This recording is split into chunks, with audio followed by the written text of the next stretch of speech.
मतलब Okay. Drawing बनाने के लिए। तो अगर जैसे फाउंडेशन डिजाइन आ गया या कोई ऐसी डिजाइन आ गई जिसमें मुझे एक ड्राइंग बना के देनी है खुद, that I am good to do. But generally काम आते हैं वो बड़े आते हैं कि मतलब ये पूरा ही कर दो, तो उसके लिए टीम चाहिए होती है। Okay okay. तो इस तरह के काम आएंगे कंसल्टिंग में, और शुरू में थोड़ी डिले हो सकता है, बट काम तो है मार्केट में। Right sir, right sir. और थोड़ा वो सब तो बनाना ही पड़ता है। नेटवर्किंग वगैरह आपकी जितनी अच्छी है, मैं उतना करता नहीं हूँ लेवरेज, बट ये है कि जैसे as a valuer I tell it to everybody when let everybody come that as a valuer actually कितने लोग आए अभी? सर 6 लोग आ गए। 2 लोग ही हैं। ओके, सो चलो उन लोग को आने तो फिर ये remind me, then I will tell that what are the avenues as a valuation professional where we can strive to get business. क्योंकि आईबीसी में क्या है कि आईबीसी के काम में ना पैसे बहुत बाद में मिलते हैं। Okay. Good morning Vishwesh. Good morning. Yeah, so do you people do any IBC? Am I audible? Yeah, you are audible. You have done some IBC assignments? No, sir. Actually, none. No, we haven't yet. Till now, it's just to do with banks. Registration भी इसी साल हुआ है, तो हाँ, मेरा तो registration हुआ ही नहीं है, but even in case of my father, registration is done in this March. So हम लोगों ने अभी तक we've not touched IBC valuation. Okay. So Arvind log off कर गया क्या? नहीं सर, नहीं है ना। हाँ। So basically, I was answering your question that IBC में जो मेरा experience है, because I was also in industry, so it's not that कि I've been doing valuation for long ये वो, तो I kind of started with IBC. तो IBC में क्या है कि पेमेंट बहुत लेट में आती है। लास्ट ईयर के असाइनमेंट किए हुए हैं, अभी तक उसको चेज कर रहे हैं, तो फिर मतलब फ्रस्ट्रेटिंग होता है। और ऐसा तो है नहीं कि आपको करोड़ मिल रहे हैं। If it is a very big assignment, at most you can charge ₹1 lakh. ऐसा कोई आपको 10 लाख तो देने वाला नहीं है, है ना? Unless until थोड़े बड़े प्रोजेक्ट के लिए टीम बना के अगर कोड नहीं करोगे तो just sitting on I mean being dependent on IBC is not a good exercise. I mean it's not a good strategy. तो Companies Act ये काम है, और उसके लिए हम बात करेंगे कि what we should do. तो बहुत अच्छा यार, काफी varied experience है आप लोगों का। सर थोड़ा एग्जाम के बारे में कुछ जनरल नॉलेज बताइए सर। एग्जाम किस फॉर्मेट में होता है और आईबीसी? हाँ, तो देखो वही है, इसलिए मैंने कल मॉर्निंग में I tried to spend little time giving you a background of this valuation profession, specially as a registered valuer, क्योंकि registered valuer concept was not there before 2017। ये companies registered valuers and valuation rules 2017 में आया, और 2018 मई या जून में जो है first set of exam होकर के फर्स्ट सेट ऑफ लोग निकले थे। तो वो जो मैं कल आपको बता रहा था, सचिन गोयल और ये लोग, मतलब ये पहले से ही ये लोग इंडिपेंडेंट अपनी प्रैक्टिस कर रहे थे। इनके होता है कुछ लोग के ब्रदर वगैरह आर्किटेक्ट हैं ये वो, तो इसलिए ये वो 2018 मई जून में जो है वो फर्स्ट सेट ऑफ वैल्यूअर्स निकले थे तीनों कैटेगरी में। तो एग्जाम जो है 100 मार्क्स का है, कोई नहीं है, और there is no limitation of attempts. So every time you take a schedule of appearing in the exam, it just costs 1,500 rupees. So theoretically speaking, I am sure most of you would clear in first attempt itself. ऐसा कुछ बहुत cat का exam या कुछ IAS या उसका exam नहीं है, but as with any other exam, unless until you are with valuation professional, unless you are a valuation professional, so I mean directly if you go without doing reading anything, so you might not get 60 marks, because in exam they ask some factual questions also, that related to this law or that law, how many members are there in this committee, sometimes after all it's an Indian examination system, and some fact based questions also get asked. So if it is a calculation based question, concept based question, by your common technical sense you can answer. तो थोड़ा बहुत एक हफ्ते 10 दिन 2 week जो भी है अपना एक बार रिवाइज करके आप जाओगे तो almost everybody will clear in first attempt itself. But hypothetically speaking, even if somebody, there are in financial asset category, I know there are CAs and senior professionals who have cleared in 7-8 attempts, है ना, and who do teaching. मतलब तो ऐसा भी नहीं है कि वो कोई they are like some fraud CA or something. They have been in senior positions in listed companies. तो ऐसा भी है. तो every time you have to just take a schedule and deposit 1500. So as far as the exam is concerned, it is a matter of time that you clear. So 100 marks, you have to just get 60 marks.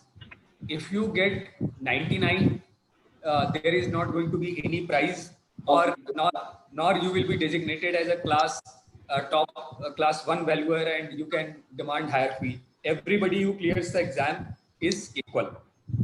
So so the meaning of this statement is that unless I feel that I am interested in a topic, yeah, this topic is useful for me in future also, just for exam purpose, I would not devote unnecessary time on a topic which is just for the exam, because I have to just get more than 60 marks. So even if you get 60 marks, you are passed. But if you get 59.75, you are not. So there is a negative marking. If question is of 1 mark, negative marking is 25%. So question is wrong, so you will get minus 0.25.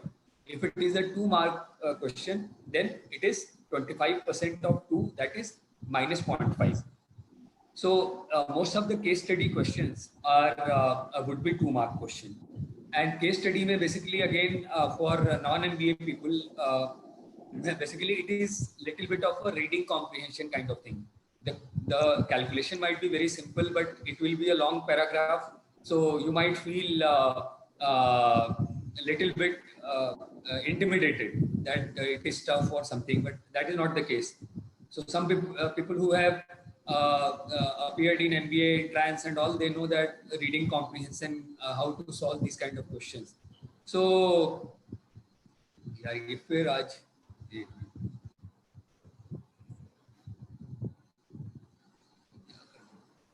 okay, wait, let me share my screen.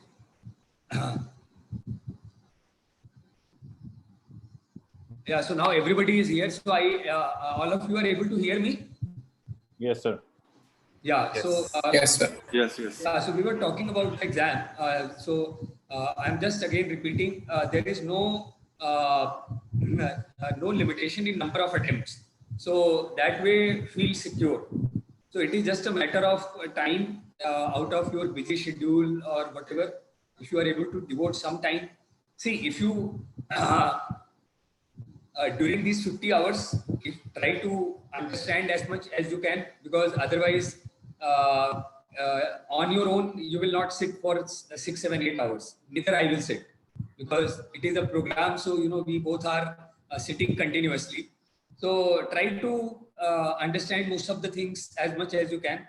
But I understand that it depends on the faculty also, how interesting the topic is. So it depends on that also. So no problem. So after that, you might need to spend some people after this 50 hours is over, immediately after 1-2 day they schedule the exam, they go and crack it. So that is also very much possible. But judge for yourself how comfortable you are. So at least you can spend a week just revising things. You can spend 2 weeks on an average. So, and then you can appear in exam. So you can be very confident that, okay, I have studied enough, because, and I will clear the exam. Because apart from this valuation application, where as a technical person, you can relate to the topics There are other topics like economics, law, IBC Act, Transfer of Property Act, Companies Act. So many other acts are there, uh, because of which case laws are there.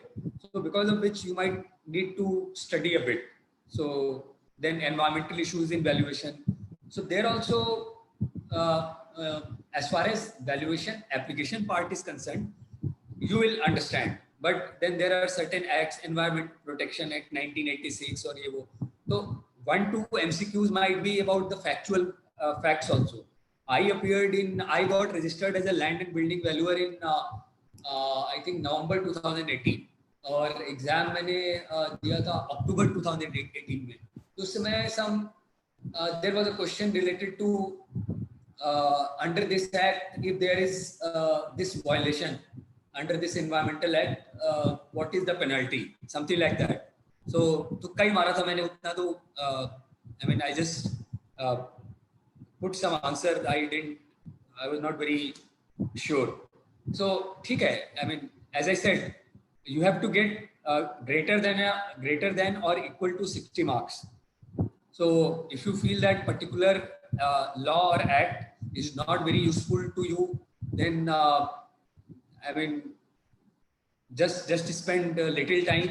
You don't have to memorize the whole act, because future में उसका उतना use नहीं है. As a land and building valuer, we don't have to be master of Companies Act.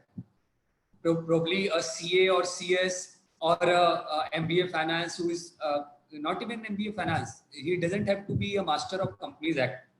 I mean, good.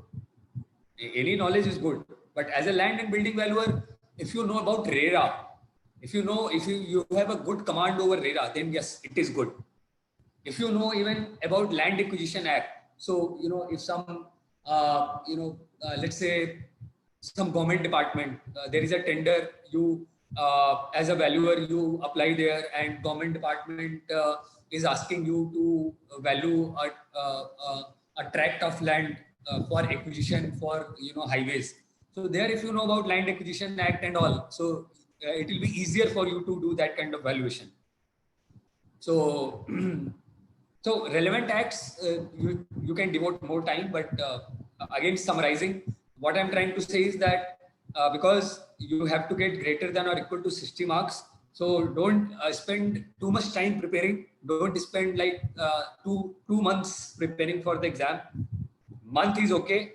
Minimum is 1 week, I would suggest. Maximum is I would suggest around a month, and then you appear in the exam, and I'm pretty sure you will clear it. It is not very difficult, but it is also, I would not say that just go and you will immediately clear. People who clear immediately are those who have been in some kind of touch, either in teaching or who do valuation. So they are more in touch.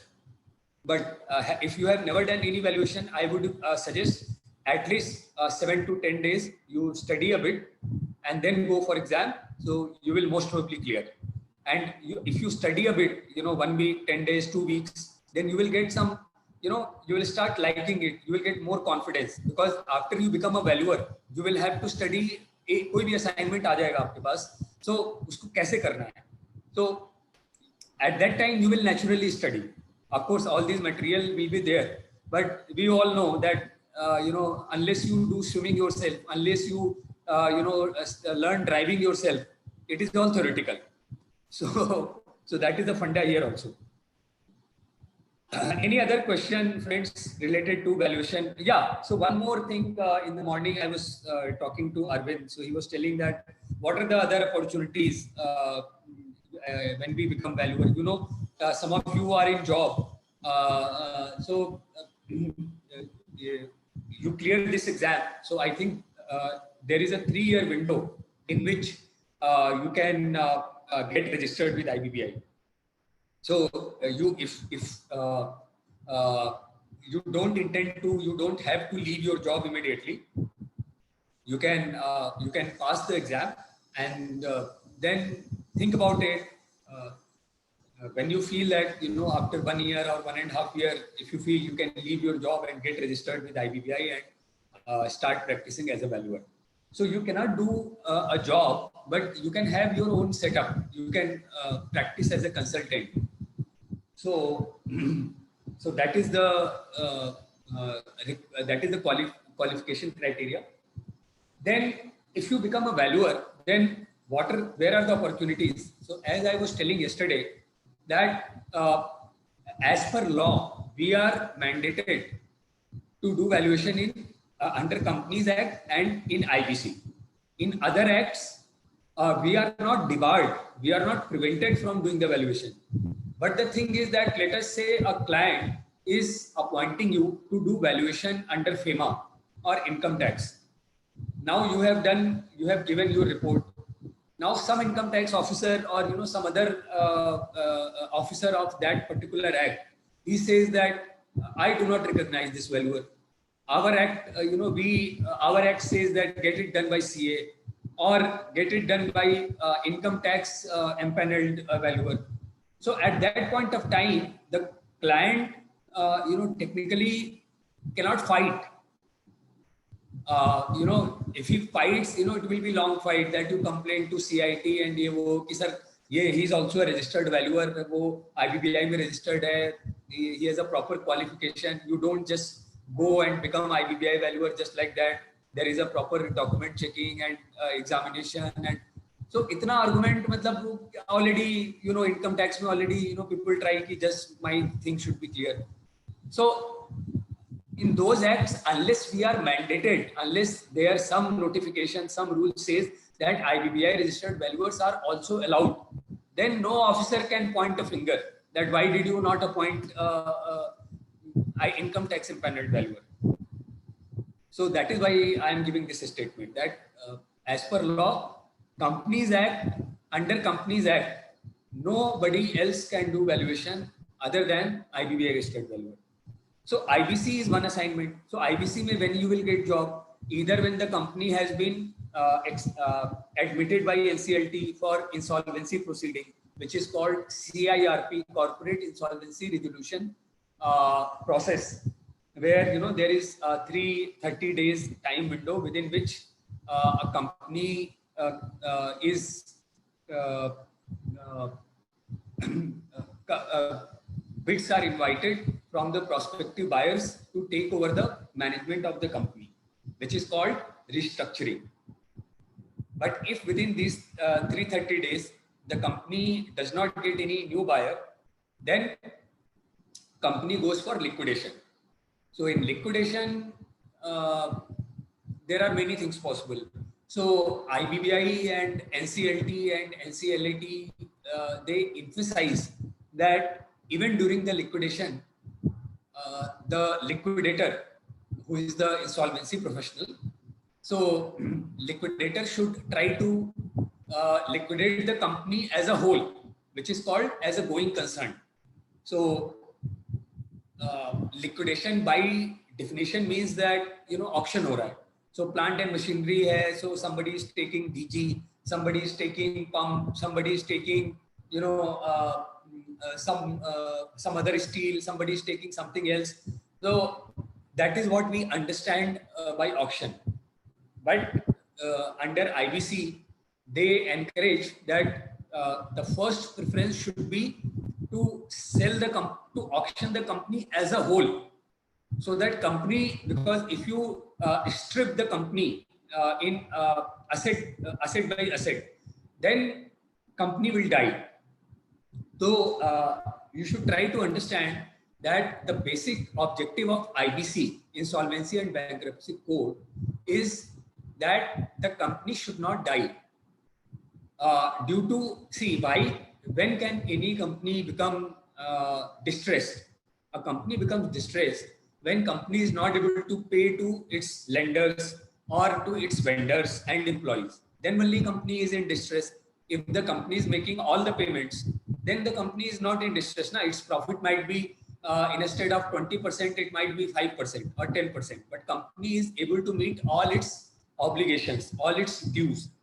So when the company is not able to, pay EMI to its loan or is unable to pay to the vendor, then they can take the company to NCLT for insolvency proceeding. So under IBC, the whole code is woven around the objective that company might have got distressed either due to incapacity or inefficiency, incompetence of the management, or there might be some bad luck. There might be some business cycle or industry might be going through bad phase, or there might be not timely availability of resources to the management. So current management is not able to bring in the funds or resources to operate the company. So it is not that every time a company is going for insolvency there is a fraud. Sometimes it might be genuine business difficulty, like COVID times. So COVID is an extraordinary time where government has suspended IBC for 6 months. But genuine business failures too happen. So in that case, IBC gives the current management an exit mechanism. You tried your best to run the business, but since you are not able to manage, let some other bigger promoter come and take over the management and run the company. You leave the company. So there is nothing bad about it.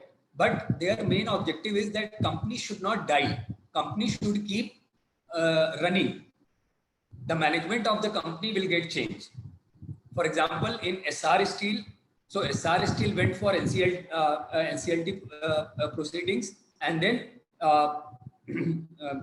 after some whatever court cases and all, after IBC restructuring happened, now Mittal Steel is the new owner of SR Steel. So what is the logic behind that company should not die? Because if the company is running, then employment is saved. Not only employment of executives and other lower level, other workers, but also many contract workers. There are many contract workers who come on daily wage in many companies. So their employment is safe. Then there are many small vendors. There are who supply to the company. So their business is protected. Then when the company is running, company pays income tax, company pays GST. So that is the revenue to the government. Then when the employees have job, so they will earn salary, so they will spend on various consumer goods, they will pay income tax. So if a company is running, there is a whole a web network of economic activities which go in the broader economy, because of which the whole, if we see country as a whole, so country as a whole benefits. So that is why the policy makers before insolvency and bankruptcy code, there was a committee which is called BLRC, Bankruptcy Law Reform Committee. So they thought about all these things, because before this act, there were so many other initiatives. In 80s, 90s, there was BIFR, Bureau of Industrial and Financial Restructuring. Then there was Sikh Industries Companies Act. Then SURFACI came in 2002, I think. Then for banks, there are so many. There were CDR, Corporate Debt Restructuring. Our friend Chandan, I think, is from Axis Bank. Chandan? Yeah. So Chandan knows that, for banks, there was some of you who were following news in late 2000. So there used to be a lot of CDR, Corporate Debt Restructuring, where, loan period of loan used to get extended, interest rate was reduced, and, banks restructured the loan.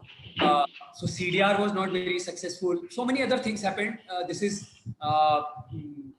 not the class to go and get into that. But what I was telling you, that IBC is based on a proper research. There was a committee, Bankruptcy Law Reform Committee. If you go to IBC website, or if you go to web, you can get this report, Bankruptcy Law Reforms Committee reports, volume 1 and volume 2. You can read about it. And some of you who have more than 15 years of experience, you can even become IP. So it is flowing from all those experiences and all those recommendations of those committees and research, that if a company is prevented from dying, then economy as a whole benefits. And that is why NCLT, National Company Law Tribunal, which is the quasi-judicial authority, it is not equivalent to High Court, but for company law matters, you can say that it is equivalent to High Court. But it is not High Court, because High Court is a broader court where you can go for your fundamental rights and all.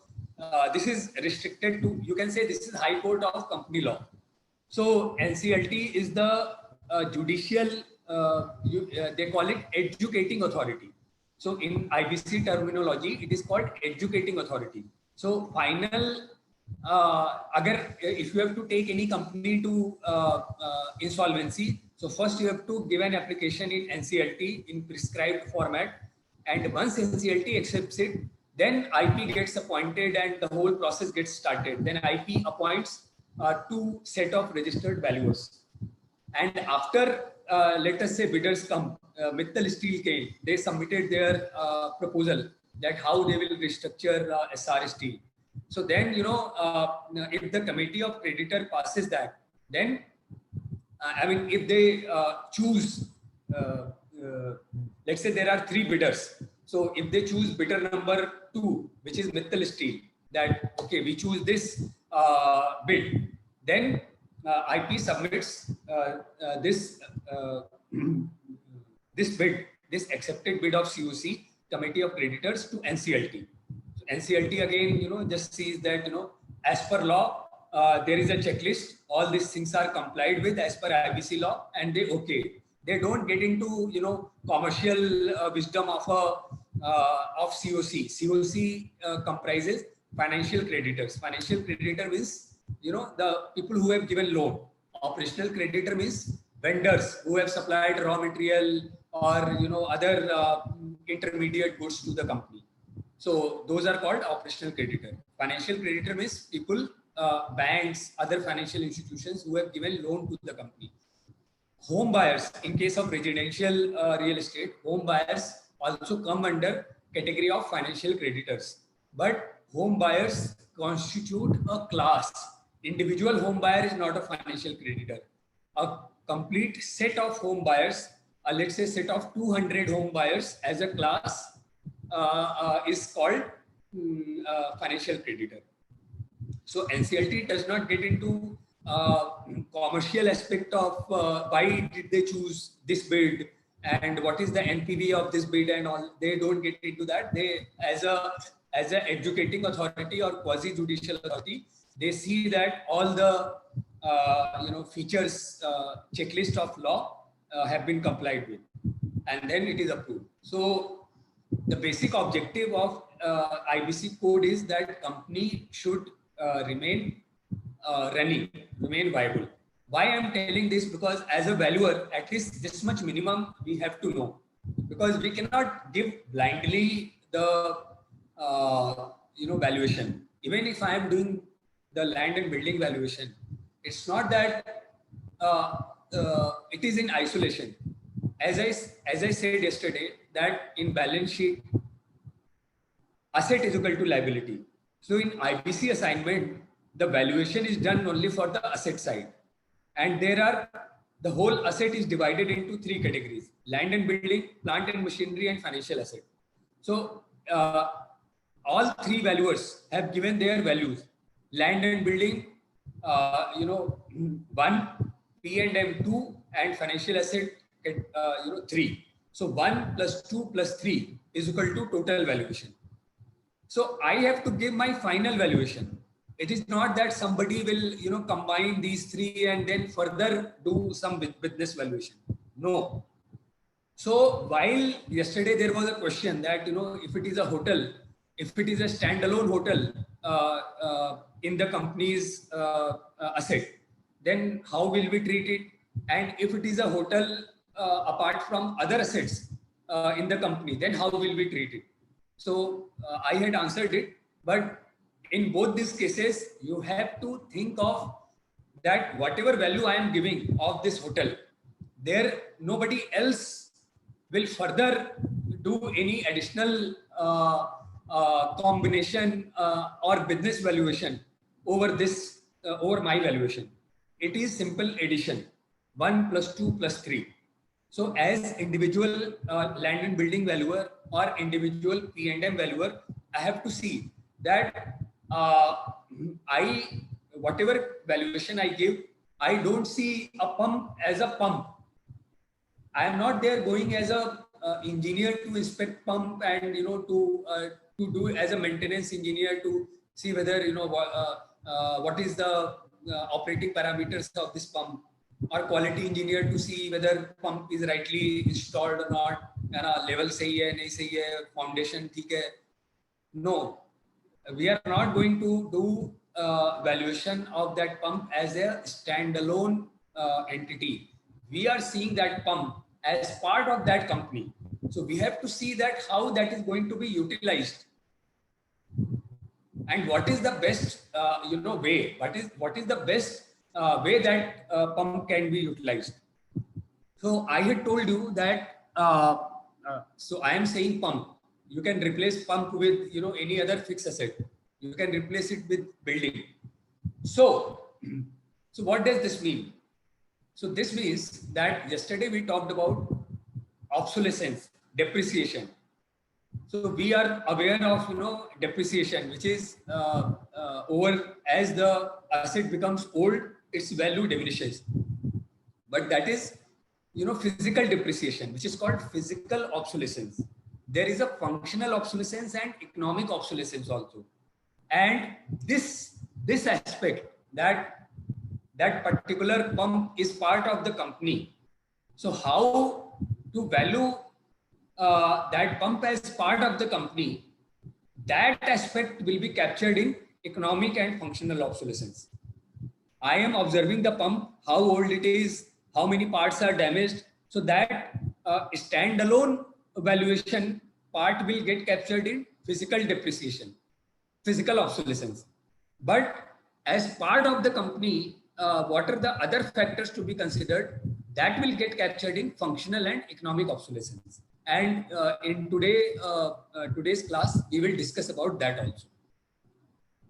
So we shall start. So just I was giving, let me complete the thought that I was sharing. So under IBC is one opportunity, and second opportunity is under Companies Act. So Companies Act mein kahan pe we will require that if there is a merger and acquisition of a company where the company, let us say a company A is going to acquire company B.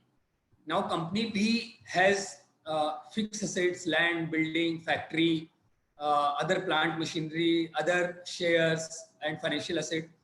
So for valuation of land and building assets of company B, the management of company A might appoint me that, why don't you do valuation of company B's fixed assets? Because there also they are required to submit valuer's report to NCLT for getting this merger approved. So that is one. Then there is a whole list, that will be supplied to you. I will see if I have, I will give it to you. So under Companies Act, let's say a company is going for new issue of shares, is raising equity capital. So you have to get what is the fair valuation of the company. So there, not every time, there basically financial valuer will be involved. But if the financial valuers so feels, then he might involve land and building and plant and machinery valuer. Because most of the time financial valuer does business valuation, where they project revenue and cash flow. So there, this land and building and plant and machinery's contribution is captured in form of revenue and cost. So if there is any surplus land or building, then they have to call you to do valuation. Then under Indian Accounting Standards 113, companies of a certain size, I think, which have revenue greater than 500 crore, they have to periodically get fair valuation of their assets done. So there, for land and building part of their fixed asset, the management would require your services. So these are the opportunities, and these are big opportunities. So, under Companies Act, there are many opportunities, and to tap that, basically you might need to do some networking and some collaboration with the CAs and probably with companies also, because CAs are first point of contact because they do all that auditing accounts. So mostly they are the initiators of this kind of work under Ind AS 113. So if you have CA friends, you should let them know that now I am also a registered valuer and I can do this kind of work. So if you require any such services, let me know. So these are some of the opportunities. Okay, we will keep discussing about it. So yesterday we were discussing about valuation by market approach, and we covered sales comparison approach, where we took this example where I had a property of a given size which was 10-year-old, which was located in a prime location and maintenance was average, and I had 5 sale data of 5 different properties. So what I did, I by some factor, applying some factor, I converted these 5 properties to my property. And how I converted, what was the sale price per square feet for each property, I converted it into equivalent sale price of my property. And then after converting, I took average of all these 5 conversions, and that is the target rate for my property. So this is, I think you all understood this yesterday, but here the main problem is getting this sale price for these 5 properties. So in most of the cases in India, you will find that the sale price for these 5 properties are basically government circle rate.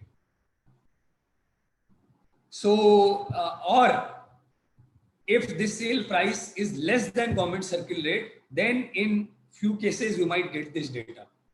But in most of the cases, this actual sale price might be more than government circle rate, and hence you will not get this data.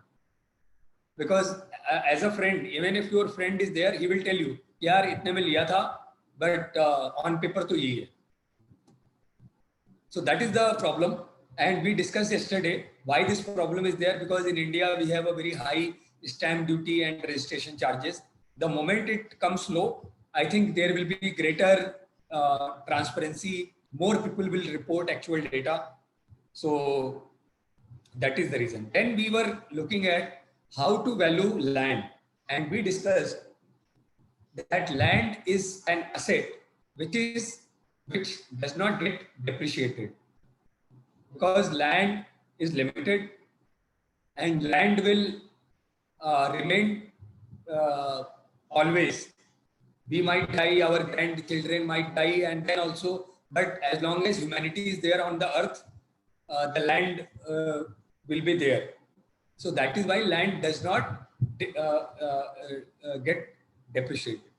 But that does not mean that value of land cannot come down. And we discussed yesterday that if there is some ground toxicity, or some landfill is getting built near any piece of land, so due to this perception factor, which technically is called stigma, so due to this stigma, the value of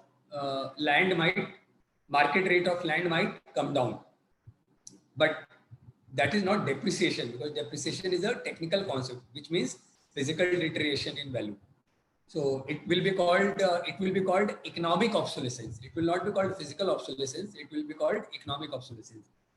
You will study about this thing in detail in economic in environmental valuation. So I am just leaving it here.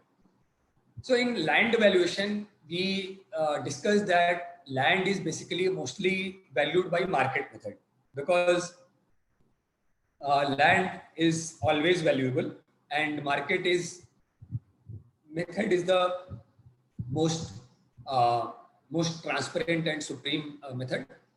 Land can also be valued by development method if the land has development potential. where you will, and we discuss that development method is a kind of hybrid approach where you take kind of combination of cost approach and market approach, and you can even incorporate income approach. So, all three approaches are basically built in the development approach. We also said that if it is a very large piece of land, then its rate will be lower compared to a small piece of land on the same location and of the same shape, because the small portion of the land will be adjacent to highway. The big portion of the land, only front portion will be adjacent to highway. The back portion will be away from the highway. And when the bigger portion of the land is there, it will be purchased by some bigger developer like Unitech and DLF and these developers who will do part development themselves, and part they might sell to other businesses and other entities. So the entities which are buying plots away from the highway, they will not like to pay the highway rate. Okay, highway rate will mostly be paid by hotels or prominent malls or prominent shops. So so that is what we discussed. Also, we discussed that when there is this kind of shape, where instead of rectangular it is a triangular, or it is some kind of this recess is there. So this recessed part is not valued the same as the main part. It is some factor of B. So rate of A is, we discussed, will be, let us say, 2/3 of rate of B. Rate of A will be 2/3 of rate of B. This 2/3 is not final figure. It is again valuer's professional judgment. You can apply 70%, 80%, 50%. It is your judgment. Then there is this concept. If somebody knows, you might comment. So this kind of plot where it is a trapezoid, but the longer side is facing the road. So this is called Vyagramukhi. And in this kind of plot, the shorter side is facing the road. So it is called Gaumukhi.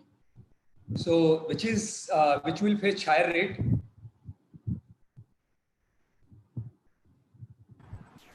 Vyagramukhi. Gaumukhi. Why Gaumukhi? For residential purpose, Gaumukhi is more auspicious, considered more auspicious in Indian context. Correct, sir. Correct. Yeah. So Vyagramukhi, if it is for commercial purpose, it might fetch higher value, as we discussed. No, Satyam sir. For commercial, Vyagramukhi will fetch. Yeah, commercial, but residential.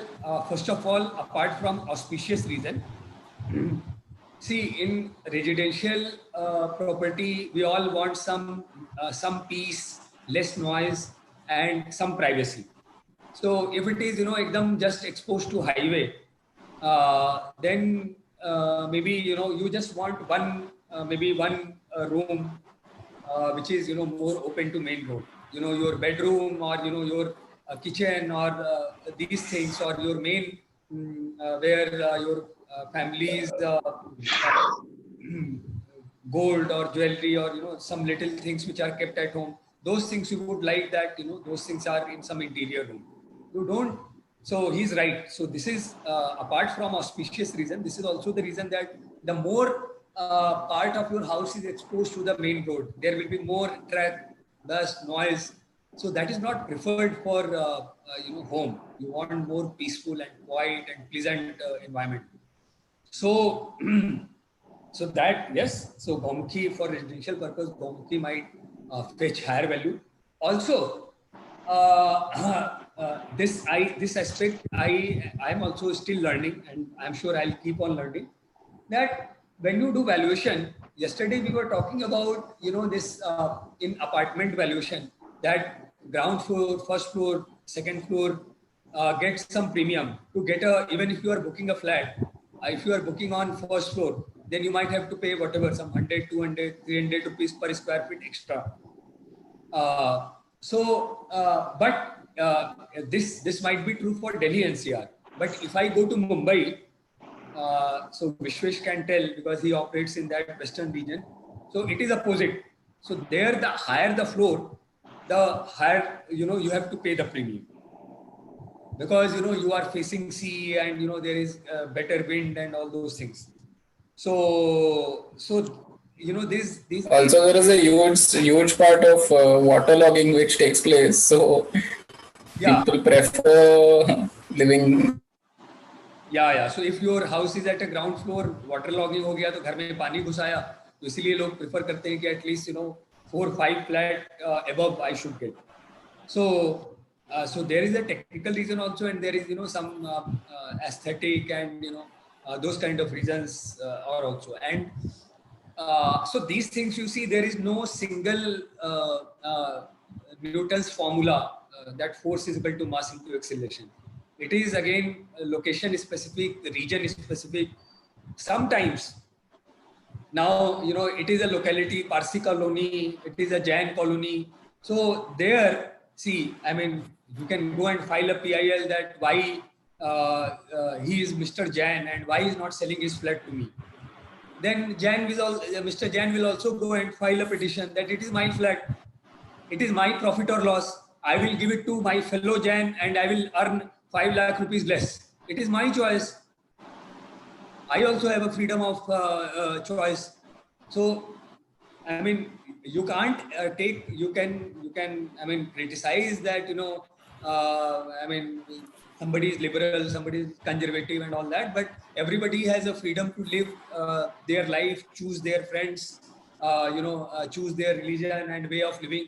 So, I'm sure that there should be more acceptability for all kind of people, but I mean, there are some communities which prefer that we will only sell to whatever vegetarians, or we will only sell to Parsis. So I mean, that also becomes your market got limited, isn't it? Your market got limited, your prospective buyer set got limited. So I mean, I'm not sure. So if somebody would like to comment that, how this aspect we will take into valuation, maybe market rate will capture already ki Parsi colony mein, what is the rate being quoted. So rate might be high also, because it is considered more prestigious to live in Parsi. For Parsis, it is considered more prestigious to live in Parsi colony. So maybe there is a premium. So I don't know. If anybody would like to comment, you are welcome to comment. If you know about this aspect, that how to take this this aspect into valuation, how to quantify this. Then apart from this, what else? Vastu aspect. So if there is any Vastu aspect related to any property, so that also, and if instead of individual specific, if that particular belief is wide and prevalent in the region, then you have to take this into your valuation. Individual preference, okay, fine. Because yesterday what we discussed fair value. So if your basis of value is fair value, then you have to consider what is my market. See, your market cannot be infinite. For valuing a property in India, residential property, my market will be somewhat limited. I cannot consider a person who is sitting in Melbourne to basically, I mean, unless he is Indian, that he will constitute market. So basically, I mean, so in fair value, it is a broader market. So we have to consider what the broader market consider. What are the preferences of broader market? So if any Vastu or that kind of aspect is considered by the broader market in that locality, we should take that into account. Individual beliefs are individual centric. So there, unless your client says let us say Mr. X wants you to value his property, and he has given you a set of criteria that I will sell only under these conditions. So those constraints will now create a boundary condition for your market. Now your market, there is a universe, broader set market is there. Because of these conditions, you have to take a subset from that, universal set of market. So you understand. So if I am doing valuation for Mr. X, then I will consider my market like that, and accordingly, I will choose my values. Anyway, but this is an important aspect. So that is why I tried to mention it. Now, landlocked land concept. So there is a concept of easement, EASEMENT, easement. Would somebody tell? Can somebody tell about easement? सत्यम जी, अगर आपको कुछ पता हो इसके बारे में.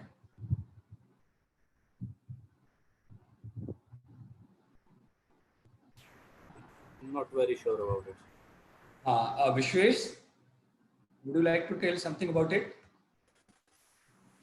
No, sir. Not. Okay. Yeah. Okay. Wait. मैं कहाँ गया ये?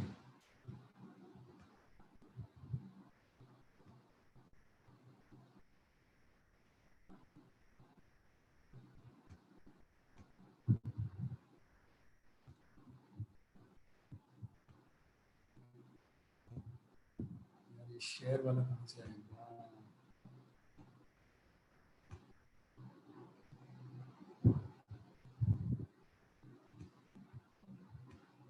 Okay. Sorry. So let me go and let me go to my yesterday's Word document and write easement. Okay. So I think you can find its mention is transfer of property Act 1882, I think. So easement क्या होता है कि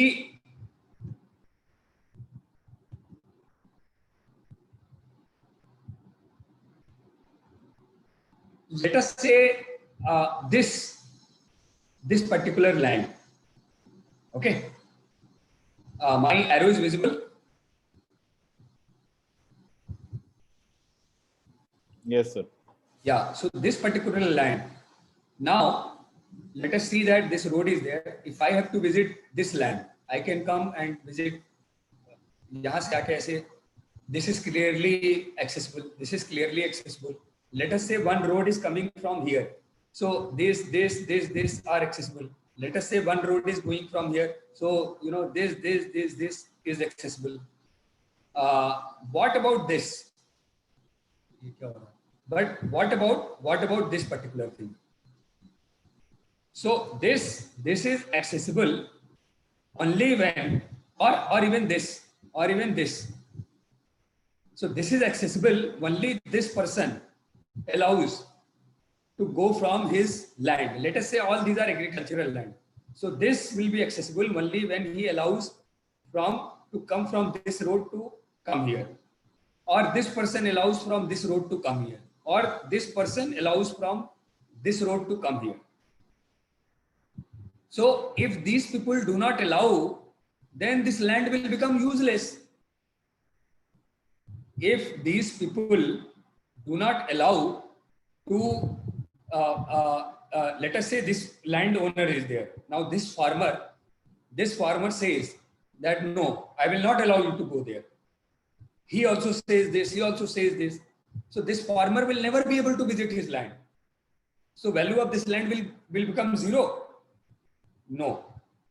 So law says that where, to access my property, there is no other way but to come from here.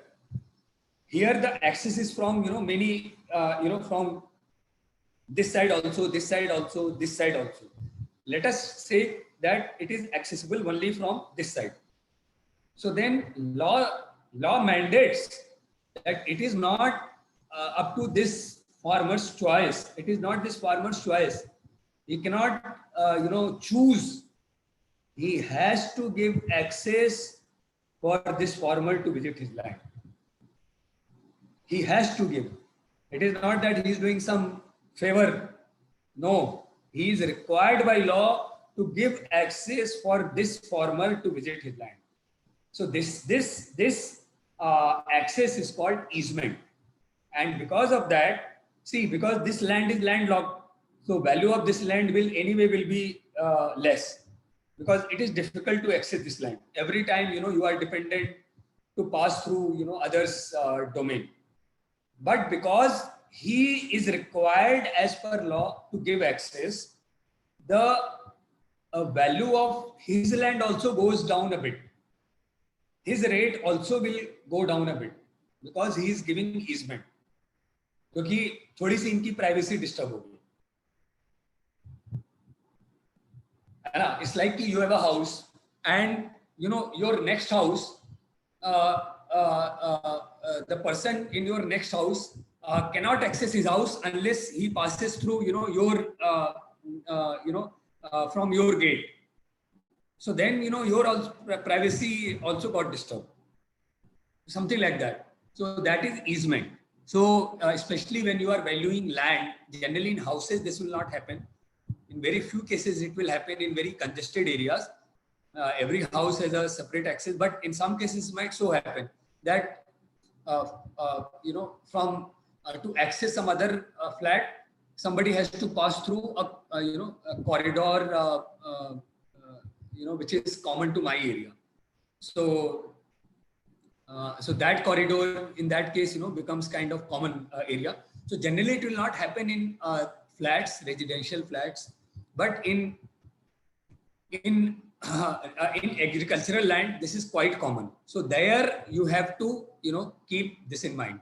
So this generally the value, depending on where it is located, the rate of this particular piece of land might go down, might become as low as 1/3 of this land which is facing the road. It might go to 1/3 of that. So that again you have to do local inquiry and ask people that what is the prevailing rate there. But that is the thing, because this person will always have problem. His tractor is coming and everything is coming every time. He doesn't have free access. So and that in village and all, sometimes these disputes happen, all that. So because of these things, the more the property is free to enjoy, the more its value will be. The more chick, the lesser is the value.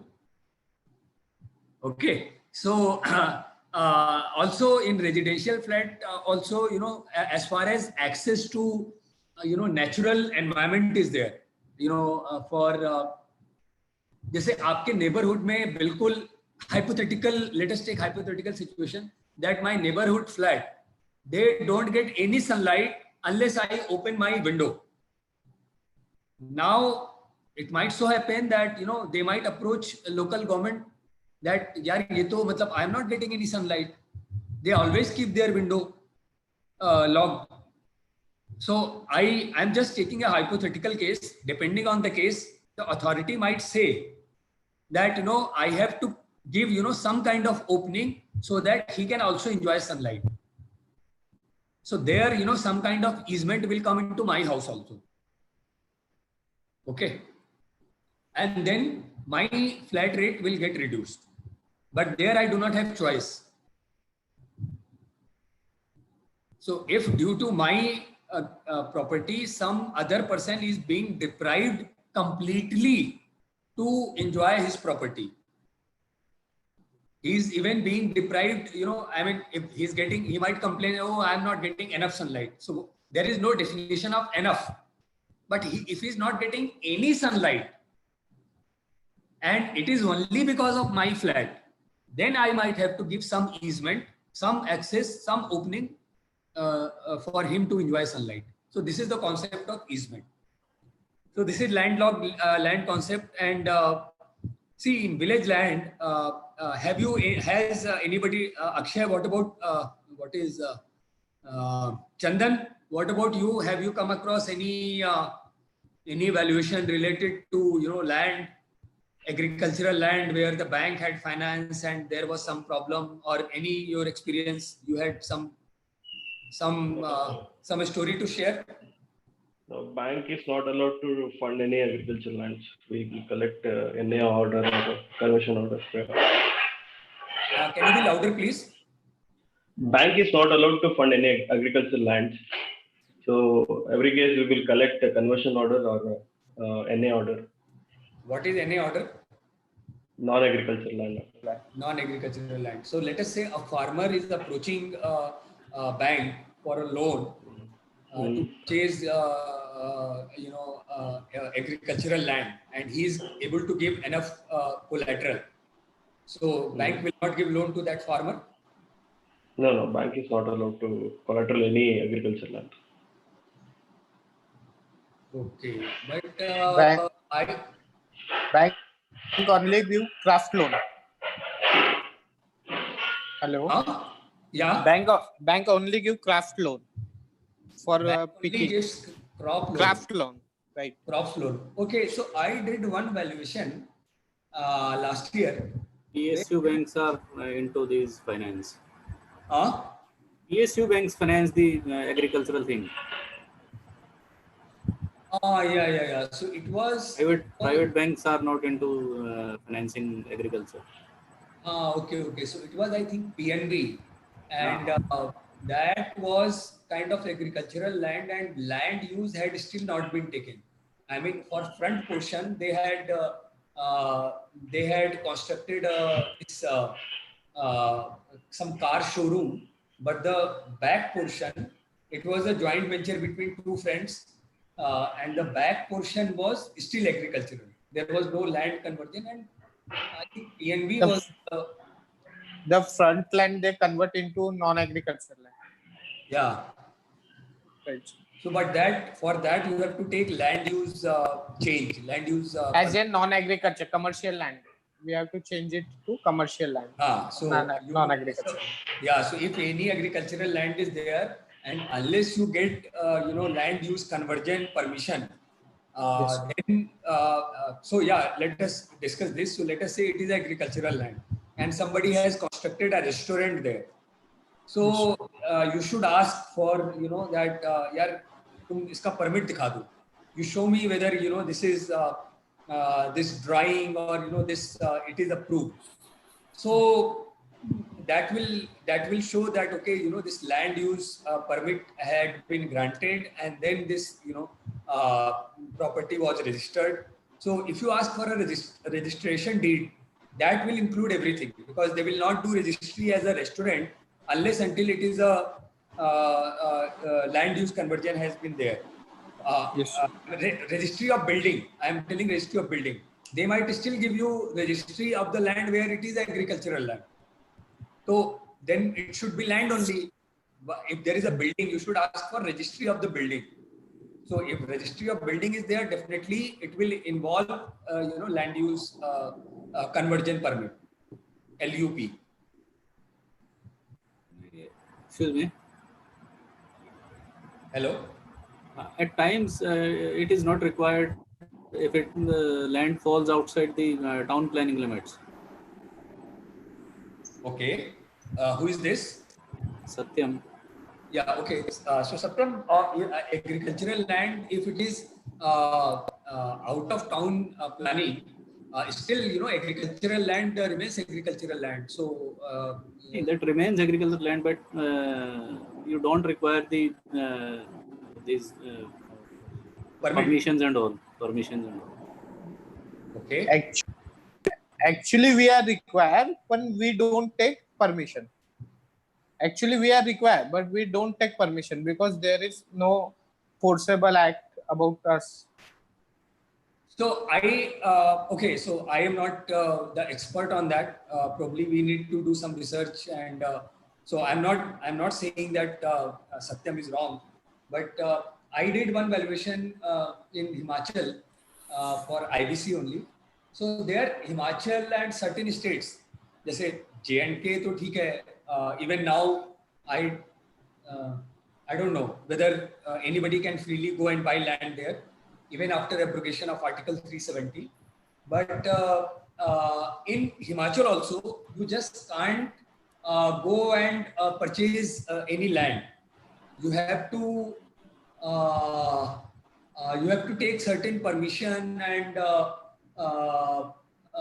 you know, I think there is some permission required. I just can't go there and freely purchase land there unless somebody in my family is a natural citizen. I mean, has a citizenship of, sorry, wrong term. Domicile. Domicile. Domicile. Domicile, as a domicile of Himachal. So let us say, you know, my wife is Himachali domicile, so probably I can purchase a land in my wife's name. But if that is not the case, then I think I require some kind of approvals. There is some act, I'm forgetting the name. So I had consulted that particular act while looking at all that registered deed and all.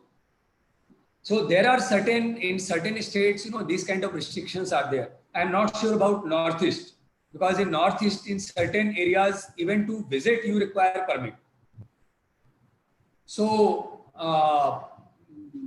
in certain areas in Leh, but of course those are border areas, so you require a permit. So you probably need to check. Sometimes state governments have their own rule regulation related to, you know, how they regulate agricultural land. There is regulation related to size and all those things. So maybe, you know, I have agricultural land and, you know, I want to convert a part of that land to construct a house there for my own enjoyment, for my village house. So I don't think you require a permit for that, because it is my property, how to use it. But no commercial thing can be done there without a permit. This is my understanding. But Satyam is saying that generally it is not. But I am sure about Himachal. In Himachal, I did that assignment. So there, you know, any outsider can't do. They require some kind of approval. One case we have did it in L&T when I was in L&T, where land extent was 100 acres. Out of 100 acres, 70 acres was converted. We have to value it only for 70 acres. Whereas 30 acres we couldn't value because of documentation was not converted. Okay. Who is this? And Chandan. Yeah, Chandan. Okay.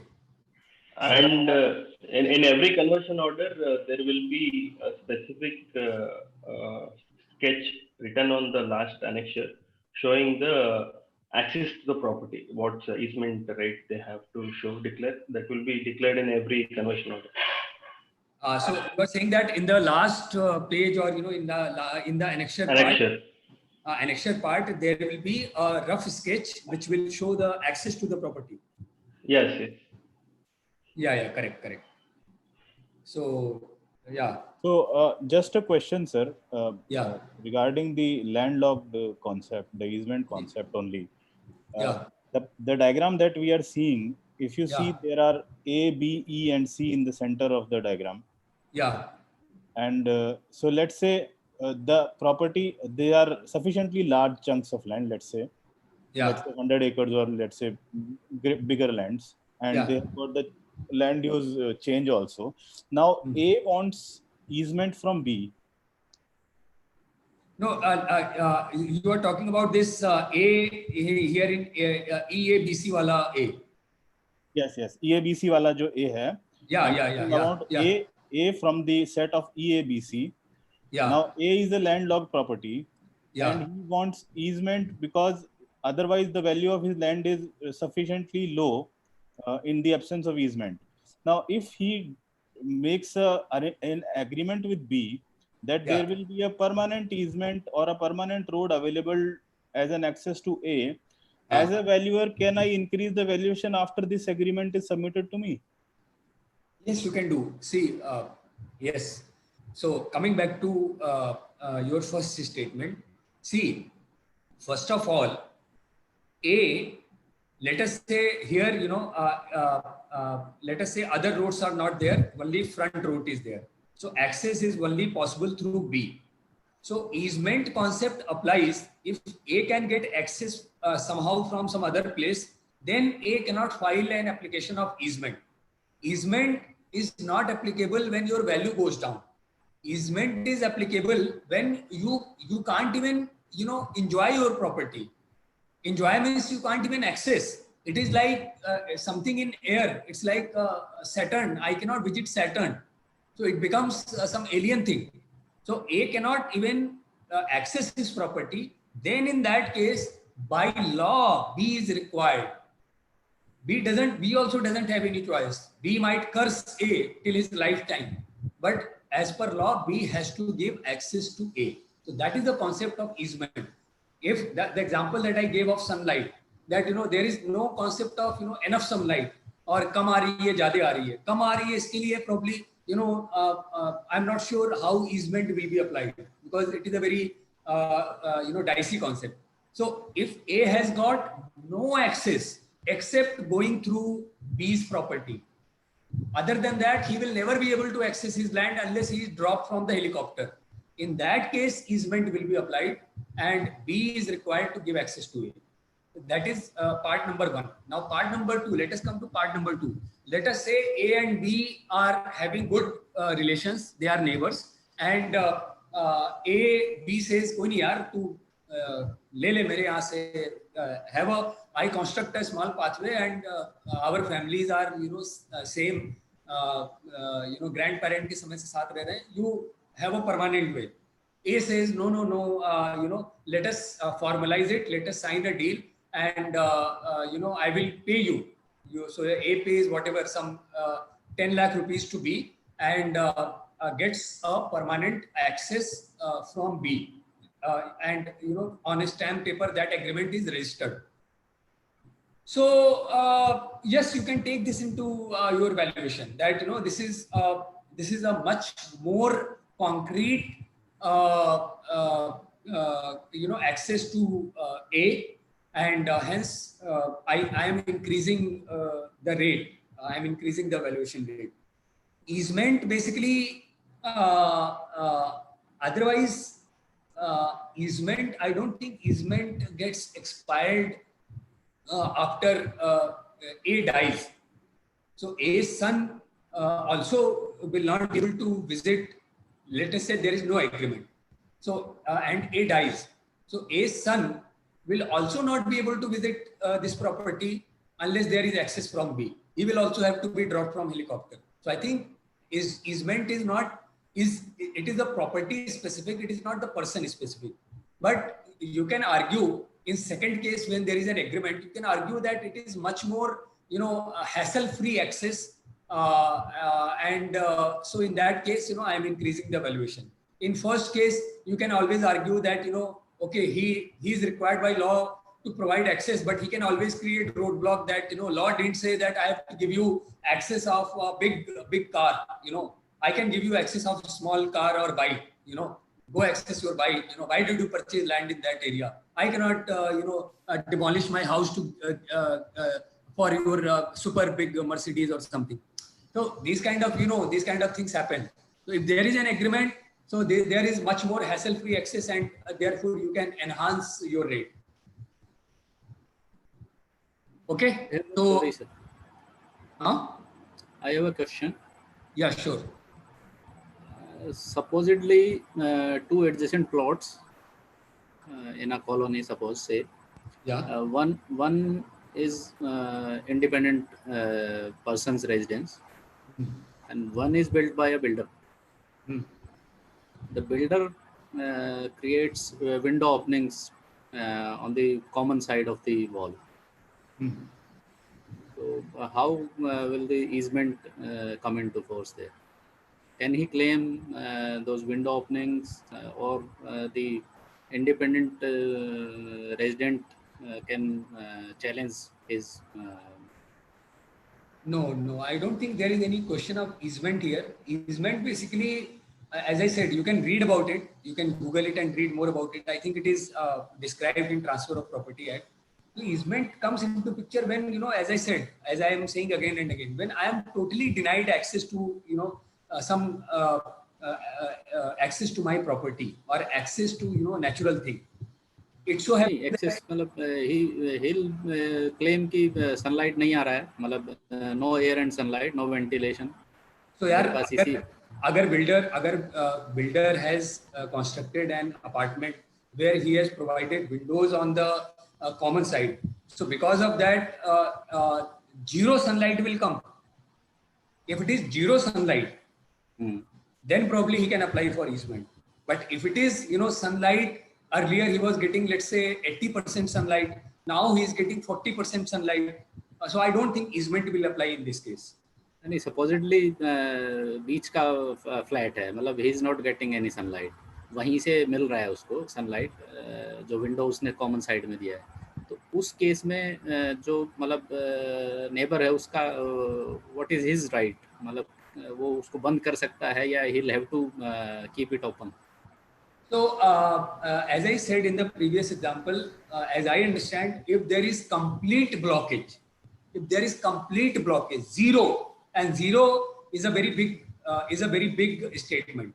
If there is complete blockage, then probably question of easement applies. Otherwise, I don't think question of easement applies, because you see this happens all the time when builders give you initially when they take you for walkthrough and they give you plan and all. It is very open, all that. We all go and see a sample flat. We all feel, oh, बहुत अच्छा है, all area open, ये garden है, ये वो. But when all the towers start coming, then you see that only you get a shadow of sunlight, and unless you are on ground floor and at a particular angle, to get a sun, you have to keep on changing your position in the apartment complex. So that is in the metros, that is the case everywhere. So until it so happens that he totally comes under dark, then probably question of easement applies and he can get a quick justice. Otherwise, I think it will be question of litigation that you are trying to prove that pehle aisa tha and now it is aisa or ye wo. But a clear-cut case of easement will only get applied when there is a complete blockage of access to natural resource. What if he is constructed after the independent person's residence? So that doesn't matter. This sequence of construction doesn't matter. See, authority. See, the builder has. If the builder is building and authorized, he is taking the registered land for commercial. For building a housing complex, then that registry itself, and he has taken in that area, if the 20-story height is allowed, then that by itself gives away all the easement thing, because that is how town planning is done. That is how that master planning and those things are done, where you see that the density is within control, and everybody has access to proper natural resources, and traffic and everything is orderly. So I think these are all things will be a frivolous litigation, because that is actually the case in day to day. If you go here in Delhi, every third flat near my house, they are constructing. अभी उसका flat टूटा हुआ है, light आ रही है, अभी कल बन जाएगा, फिर लाइट बंद हो जाएगी. So these things are everywhere. So if he has purchased a land, and if it is allowed to build a housing complex in that land, and if he is following building norms, I don't think any case of easement applies. If hypothetically there is a case that independent house is now dark, completely dark, zero light, it is a hypothetical case, then only easement applies, and that will not be the case in real life. I am telling you. ऐसा कोई भी builder का 20 story बनाने से ऐसा कहीं भी नहीं होगा कि वो completely sun block कर लेगा. कहीं ना कहीं तो somewhere he'll be getting the sunlight. Yeah. So easement, one more concept, easement as a concept, you will see mostly in agricultural land, where you can very well imagine, even if you go through go by car or go by train, and if you see agricultural land, you will see this is how it is there, and some part of the land will be like this. So there, it is clear cut case of easement.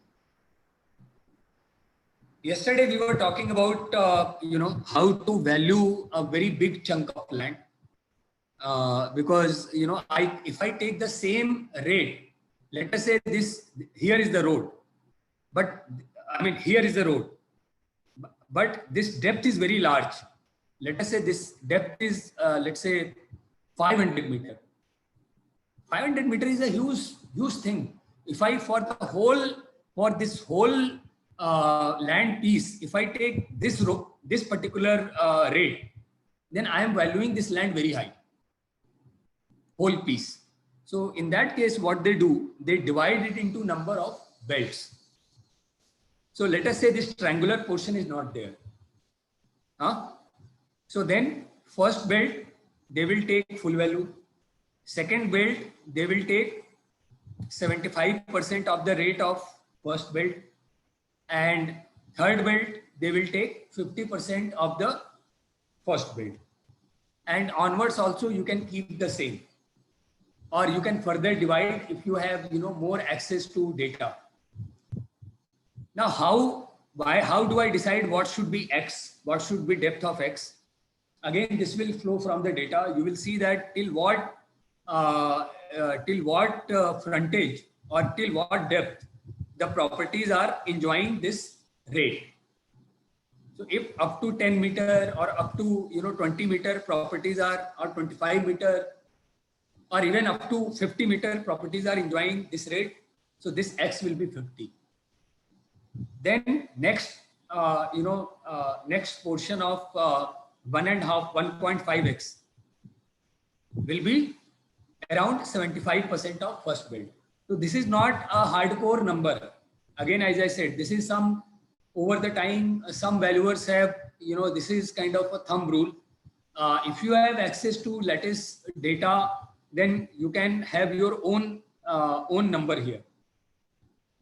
Or probably when Indian valuation standards get notified and some kind of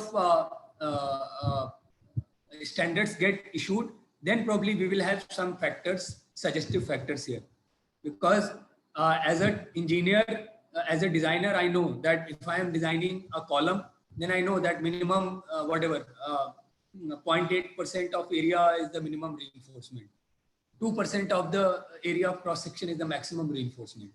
So those things are, as the range is given, so I can, do design. I have a range here. I mean, there is no. I mean, it is something of a thumb rule, but still, it is better than applying the same rate everywhere. I mean, same rate across the depth. So this is understood now. So. So what you can do here, that remaining, so it is 2.5x, let us say it is 500 meter is the total depth. So let us say x is 50 meter. So this is 2.5x means 125 meter, rest 375 meter you can keep in third belt, or you can further divide it into 3-4 more belts, and depending on if you have access to data, you can apply a different rate in each belt. Now, if this is this triangular portion is also there, that means first belt instead of rectangular, it is a complete trapezoid like this. Then rectangular portion, I will have normal rate for land adjacent to highway, and for this triangular portion of this trapezoid, I will take 3/4 of this rectangular rate. Similarly, for this triangular portion in second belt, I will take the rate for triangular portion as rate for 3/4 of the rate of rectangular portion. So here it will be 3/4 of 3/4 means 9/16 of this this rate. Okay, so this is the belting method that we apply, and for this you will apply when you have a very large chunk of land where the front part is near highway, or the front part is commanding the premium rate, but the back portions will not command the same premium rate.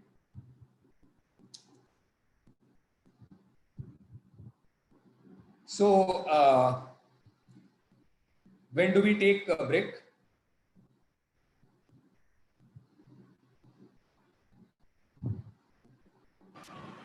In 10-15 minutes?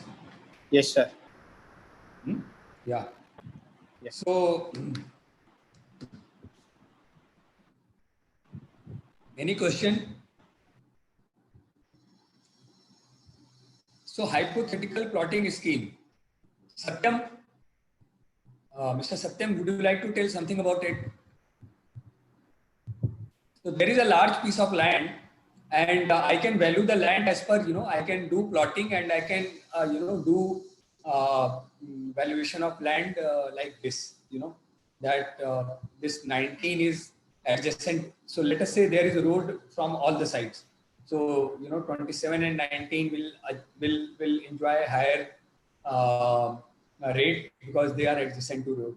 Similarly, 21 and 22 are 20, 21 and 22, and 17 and 10, 11, 12 are garden facing. So they might enjoy this, a premium due to garden facing. Let us say there is no road here. There is this is main road. These are service roads. So 1, 2, 3, 4, 5, 6, 7, 8 will enjoy little higher rate compared to 9, 17, 19, 27. So if it is residential, then maybe 1, 2, 3, 4 might fetch little less rate compared to 19, 27, 17, because there is loss of privacy. Depends. You have to study there. But I would assume that they will enjoy a premium, because nowadays, more than privacy, the biggest headache in metros and urban areas is parking and easy access. So you come here, road, immediately go to your house, and it is easy parking. There is no, in between, there is no traffic, there is nothing. So all those aspects you have to see. Anything more you would like to tell about hypothetical plotting, Satyam? As in hypothetical plotting scheme, I think the value of the total chunk would be more than the other methods. Maybe the belting method would be valuing it at a lesser value. If a plotting is done, it would come out higher. Yeah, very good point. So what Satyam is trying to say that it is a very crude method, because we are not doing much detailing.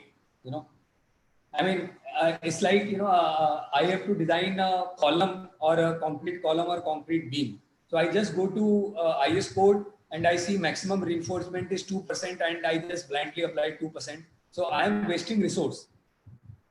Instead of that, I actually, I do stat analysis or whatever structural analysis. I actually calculate where is the bending moment, and where there is requirement of steel, I calculate, and as much steel I put. So there, I am doing more detailing, and hence probably I will be strengthening the beam at the locations where it is required, and at locations where it is not required, I am not wasting resource. So here I am not doing much detailing. I am doing more of a thumb rule kind of thing, more of a crude calculation, which is still better than further crude calculation where I am just applying a flat rate to the whole piece of land. But this is because here I am able to do more detailing, so I am able to bring out more features of that plot, that how it is located with respect to road, how congested it is, whether it is garden facing, how much light will come. So all these things are more visible here, and so I am able to bring out more, visibility into its value. So, here I will probably get a better, value. It might be less or it might be more, but definitely it will be more realistic value compared to belting method. I hope you all agree on this. Is there a particular reason other than double frontage why corner plots enjoy a premium rate? Again, your question.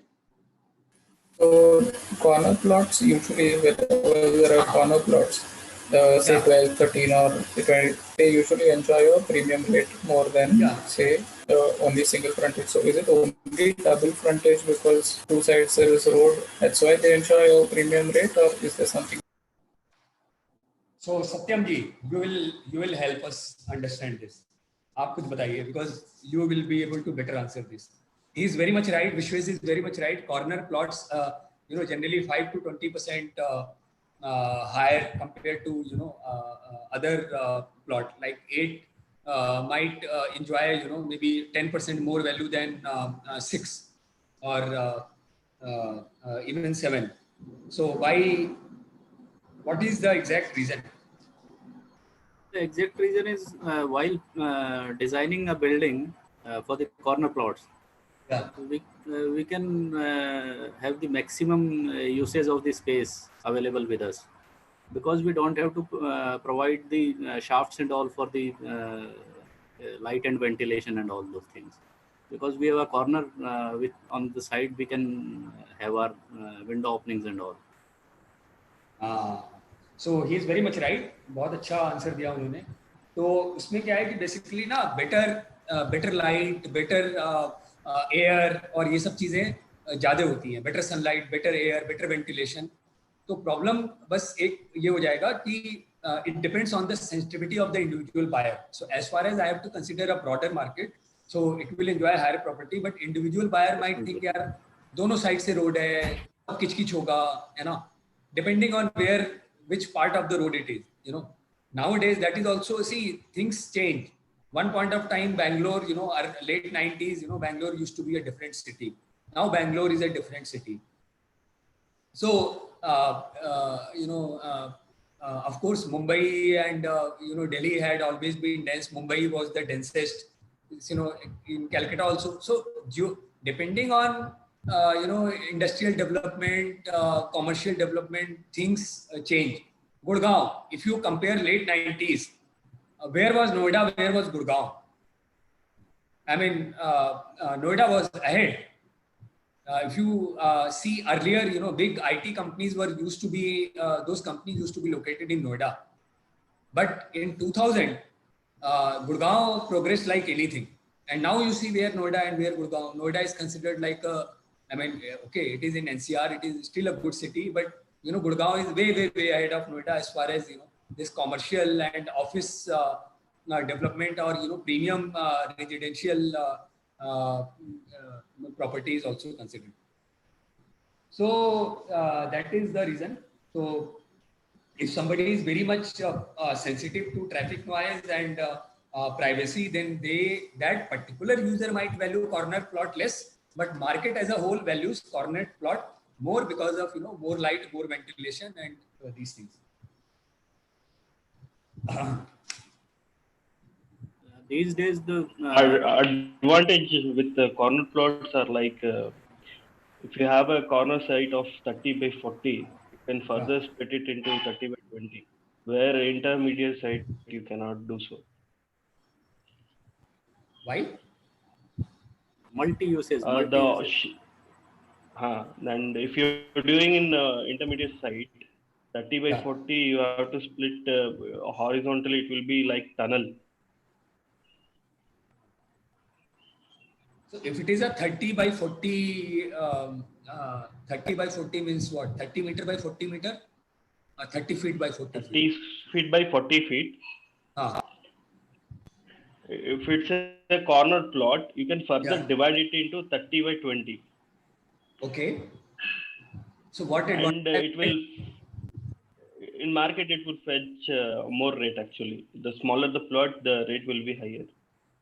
Yeah. And So you have correct. You have a privilege of splitting the plot further. Yeah. But So whereas instead of so what Chandan is saying, he's saying, he's talking about the multi-use of the property. Yeah. So he's saying, instead of one corner plot, now you will be able to create two corner plots, isn't it? Two नहीं भी बनाएंगे, मतलब to corner नहीं भी बनाएंगे तो भी मतलब one person can use it for multiple purpose. Maybe one side he can use for residential, the other side, from other side he can access for the office building or something like that. Maybe he's having some office or some okay. I mean smaller, as a valuer, architect, as a consultant, it is allowed. Yeah. In residential areas, so he can do that. Yeah, that's true. So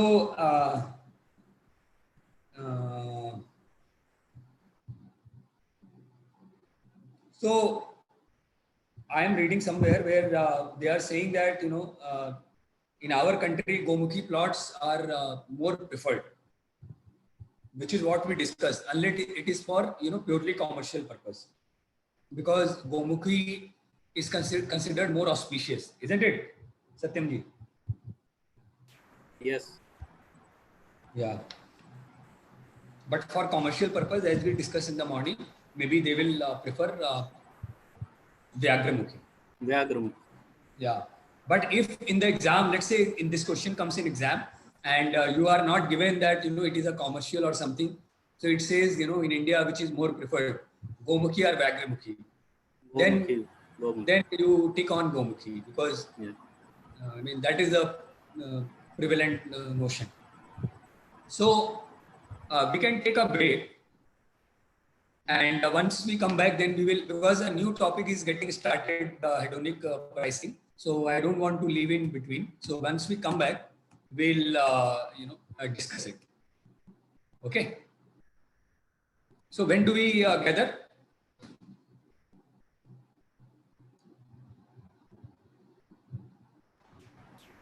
कुछ तो बोलो दोस्तों. 11:20.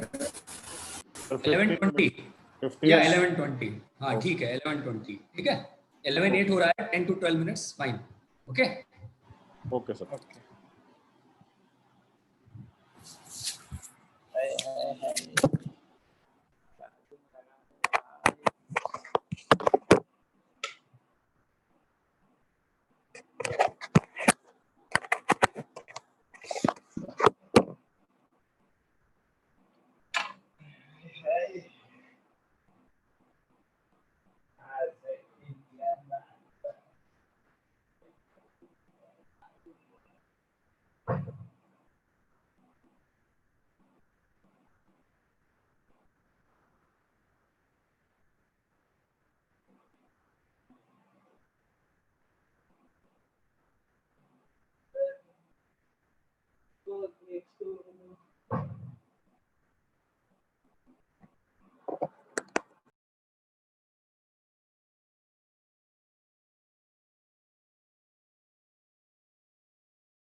Okay, everybody is in.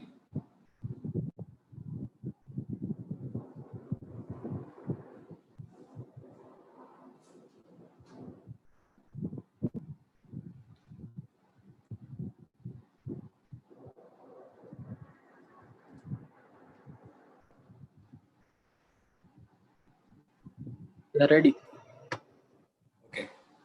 So, hedonic pricing method is again a market approach, and it is basically, if you remember something from your engineering days, numerical methods, it is a kind of regression method.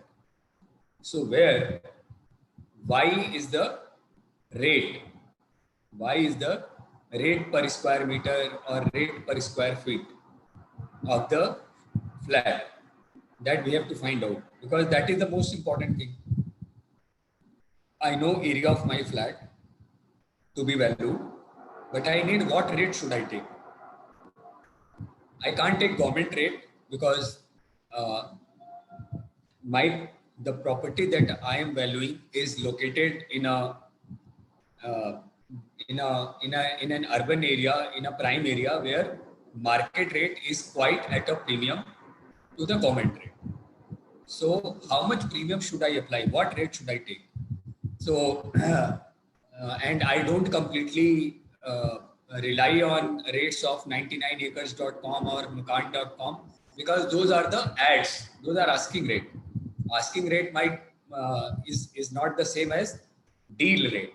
Deal rate is the actual rate, and I do not know deal rate because it is very nobody tells me. So there is this method. It is nothing but linear regression. So Arvind is here. Arvind.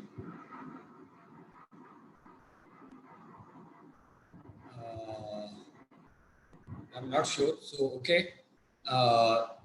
So linear regression, what we do here y is rate. Y is the value of property. Y is the rate per square feet. But what are x0, x1, x2, xk? So these xi's are different features of the property. For example, we did one example yesterday where sales comparison method, where size, age, condition, location, date of sale. So these are various x's. So x1 could be size, x2 could be age, x3 could be condition, x4 could be location, and so on. So here, these x's are various variables related to that building: size, location, maintenance condition, date of sale. And in the previous example, in the sales comparison approach, I applied some factor and converted that particular property to my property. If that property was in was in non-prime location, I reduce its rate to make it comparable to my property. If it had a higher size, if it had uh, uh, what was it? If it had, yeah, if it was recent, if it was younger to my property, I added to its rate to make it equivalent to my property. So no. If it was younger to me, then I reduced the rate to bring it equivalent to my property, because younger property would fetch higher value. Here what I do, that I know, let us say I collect data. I collect data for, let's say, I am doing valuation. Let us say I with my friend or I with my associate, I collect data of 100 transactions in Goa or Noida. And I note down for each property what is its rate at which it was bought and sold, and what is its size, what is its location, what is its average maintenance condition, and what is its age. I give number to each of these variables. For example, I might say that property which is located, location I might divide five uh, uh, in five locations. You know, very prime, then below prime, very prime, good, average, bad. So that way I can divide the location and I can assign number to each location. So that way I can assign number to each variable. So I can write, so then I will have 100 data sets. Now this 100 data points, I have to find out what equation it will make. So how I know uh, uh, for first property y1, I know x01, x11, x21, xk1. For property 2, I know y2 and x02, x12, xk2. So I have 100 data. Now I do, I find out this equation. So to find out this equation, I have to find out what will be value of alpha 0, alpha 1, alpha 2, alpha k. If I, I use that 100 known data to calculate the value of alpha 0, alpha 1, alpha k. And then this formula, this will become a formula. Then if I know the location, if I know the age, if I know the average maintenance condition of the property, I can put those values here and I will get rate of the property. So it will become a formula. But for that, I need to have that 100 data set and I need to find out, I need to create my own equation, find out alpha 0, alpha 1, alpha k. And this is called multivariate linear regression.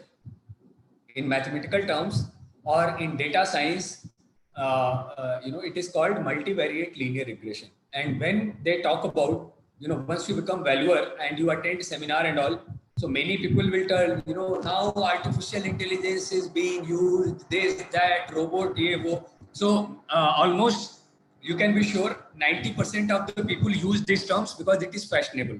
So nobody wants to be behind in fashion. Everybody uses iPhone and latest technology.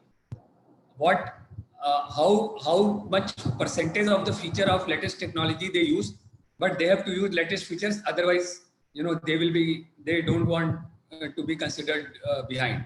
So anyway, that apart. So I have seen many people will, because they are giving lecture and they don't want to be left behind. So they will use of AI, machine learning, all that. ये वो उनसे पूछो कहाँ पे use होगा, किस तरह use होगा, तो they will not be able to answer. But this is one area where you can apply machine learning, data science. That the more data you have, you feed in your model, and it will give you this value of alpha 0, alpha k. So the more data you give, the more the error will be less. This formula will be more closer to actual value. So when I say error, what do I mean by error? Let us say I use the 100 known properties data here. And by that data, by using the mathematical formula of linear regression or neural network in machine learning, I gave it to my friend. He is a computer science expert. He knows about neural network machine learning. I gave him this 100 data set. And I said, "Yeah, can you find out? Can you build a model So he gave you a model with, a value of alpha 0, alpha 1, alpha k. He said, this is the best I could get in 100 data set. If you give me 1000 data set or maybe 10,000 data set, I will be able to give you a better model. So let us say he gave you a model. Now in this model, you so you have 100 data set. Let us take 10th value from your data set. For the 10th property number 10. Let us say your properties are numbered 1 to 100. So let us say property number 10. Property number 10, you put all values x0, x1, xk. For location, age, you provide all the numbers. Because as I said, location or age, we have converted, because age is a number, fine, but location is not a number. So location, I have divided into 5 category, and each category I gave number. So highly prime, I gave 5, and bad location, I gave 1. So similarly, 10th property, 10th number of property, if it is in prime location, so and if x0 denotes prime, then I give x0 4. For age, I give number, and for other things also, similarly, I give number. So I get value of y. So this y is not the actual y. Actual y is noted in my book. What is the actual selling price of 10th property? That data already I have. But if I put those values, age, location, then the value of that y which I get, it is predicted y. And then I compare that what is the actual, what is predicted. If that error is very small, then you can say that you have a very good model. Okay, and your model will actually become good when you have large and large data. This is the basic concept in machine learning, data science. So here probably you can use, but again, as I said, it requires data.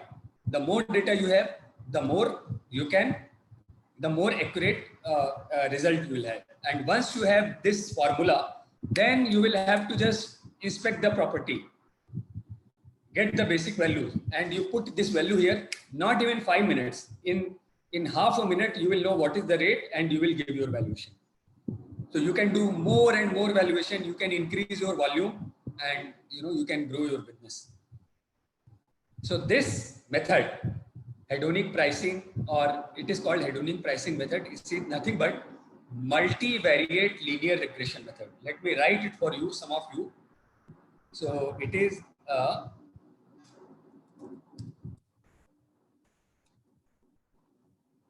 hedonic. It is word is visible properly.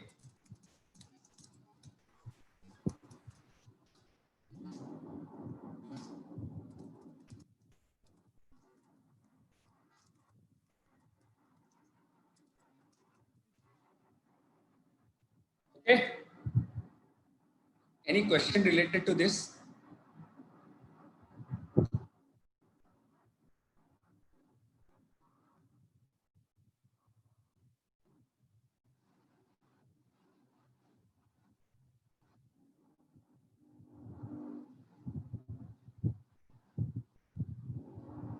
Any question related to this?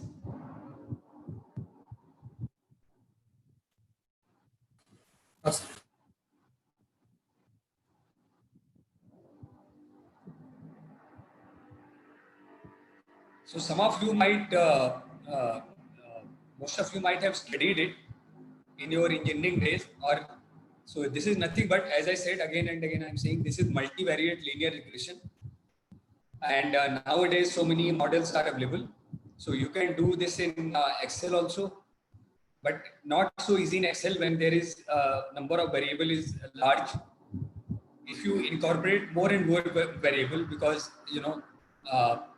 age, size, architectural feature, location, more and more variables you can have, and then probably you will require some kind of model. You can give it to your friend, data analytics, or nowadays so many other models are there. Some of you who are very tech savvy, you can feed it in neural network, and you will get a very fantastic formula, and that is, that will give you you'll be able to do your valuation in very less time.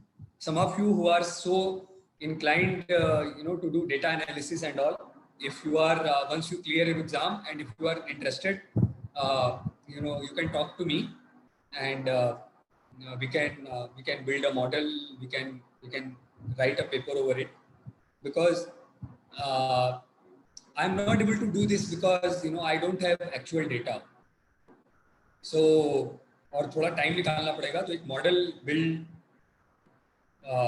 we should try to build a model.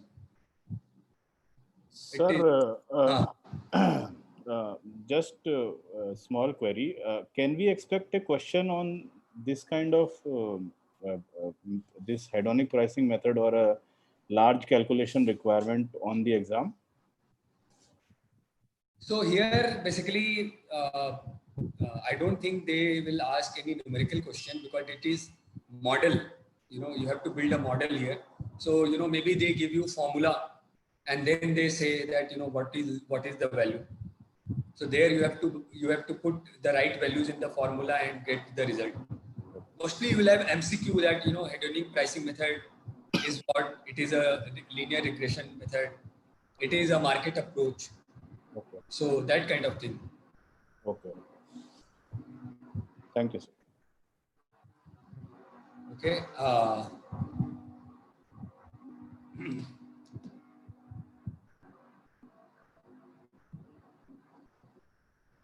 So yesterday we had discussed that demand and supply. The more, so demand curve is downward sloping and supply curve is upward sloping. If you remember, some of you who have studied economics in your school or college, you might remember it. So the more quantity is supplied,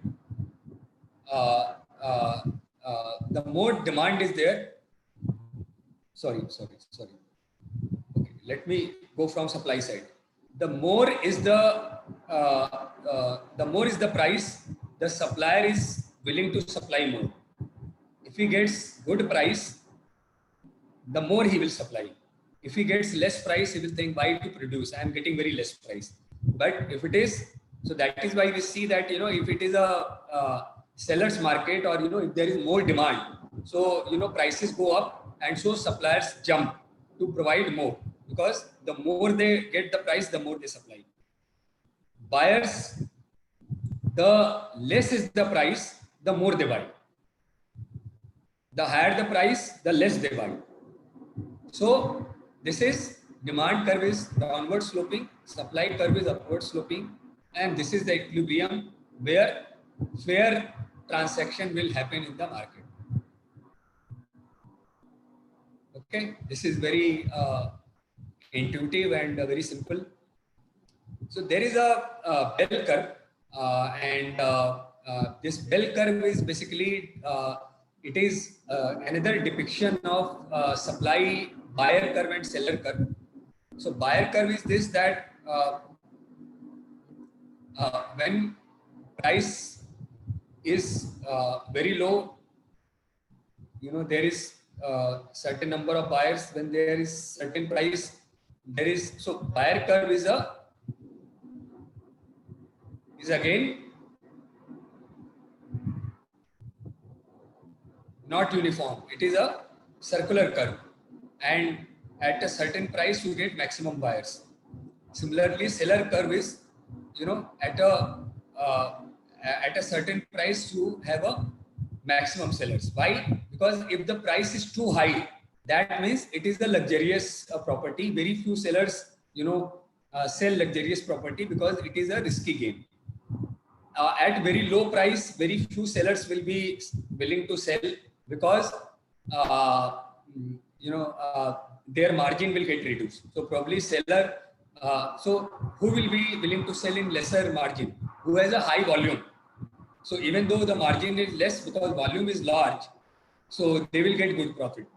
But majority of sellers will sell in the middle, where they get decent margin, and they are selling the normal flats for which demand is there. They are not selling very costly flat. Similarly, buyers also, at a very high price, you will have a very few buyer, at a very low price, it will be like, Janta flat, or, maybe some economically weaker section flat. So, in the middle, you have, 3 BHK, 2 BHK flats where there will be maximum buyers. But again, buyers are willing to pay less and sellers are willing to charge high.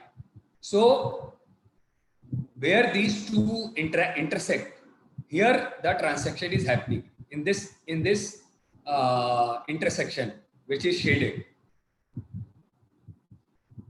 So difference between these two curves is that this curve, bell curve, is actually showing the buyer's behavior also and seller's behavior also, and also showing, this was only showing where buyer and seller meet. This also shows that where buyer and seller meet, but also shows that how within buyers, how buyers are behaving, within sellers, how sellers are behaving.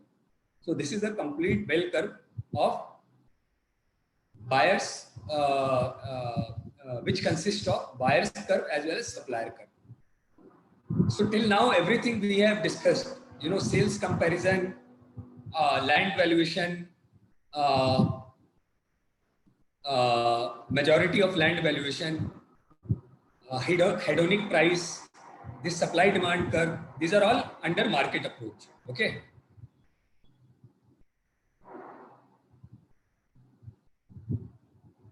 Okay.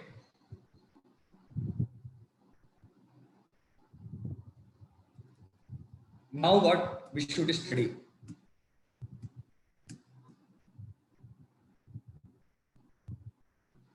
So should we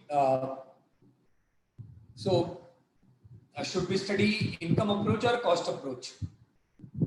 We kind of finished market approach. So after that, what we have to study?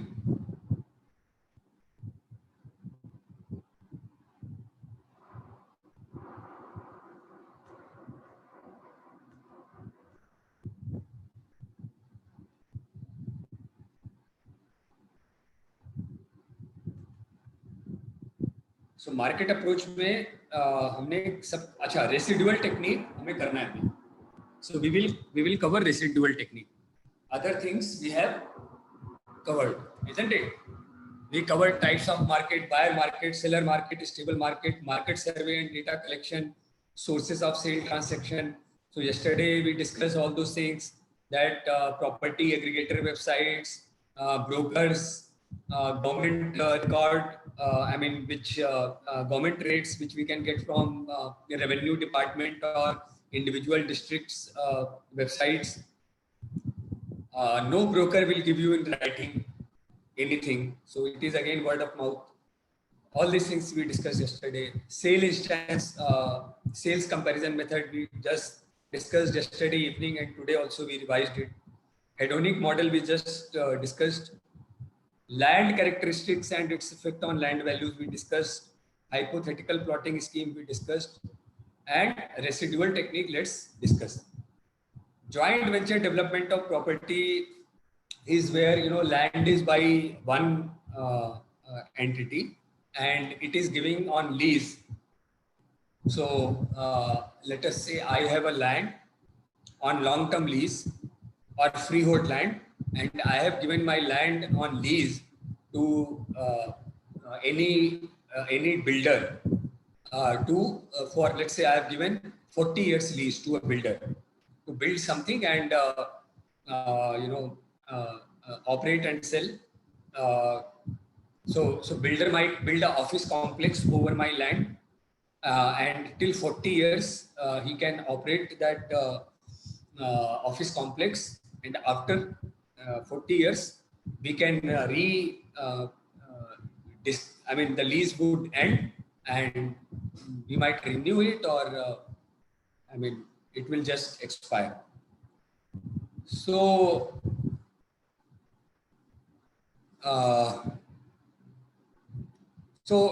in such cases you will have joint development of property where the land is being given on lease by one party, and the whole development and further operation and maintenance is being done by another property. another developer, another party. Let us discuss residual method. So,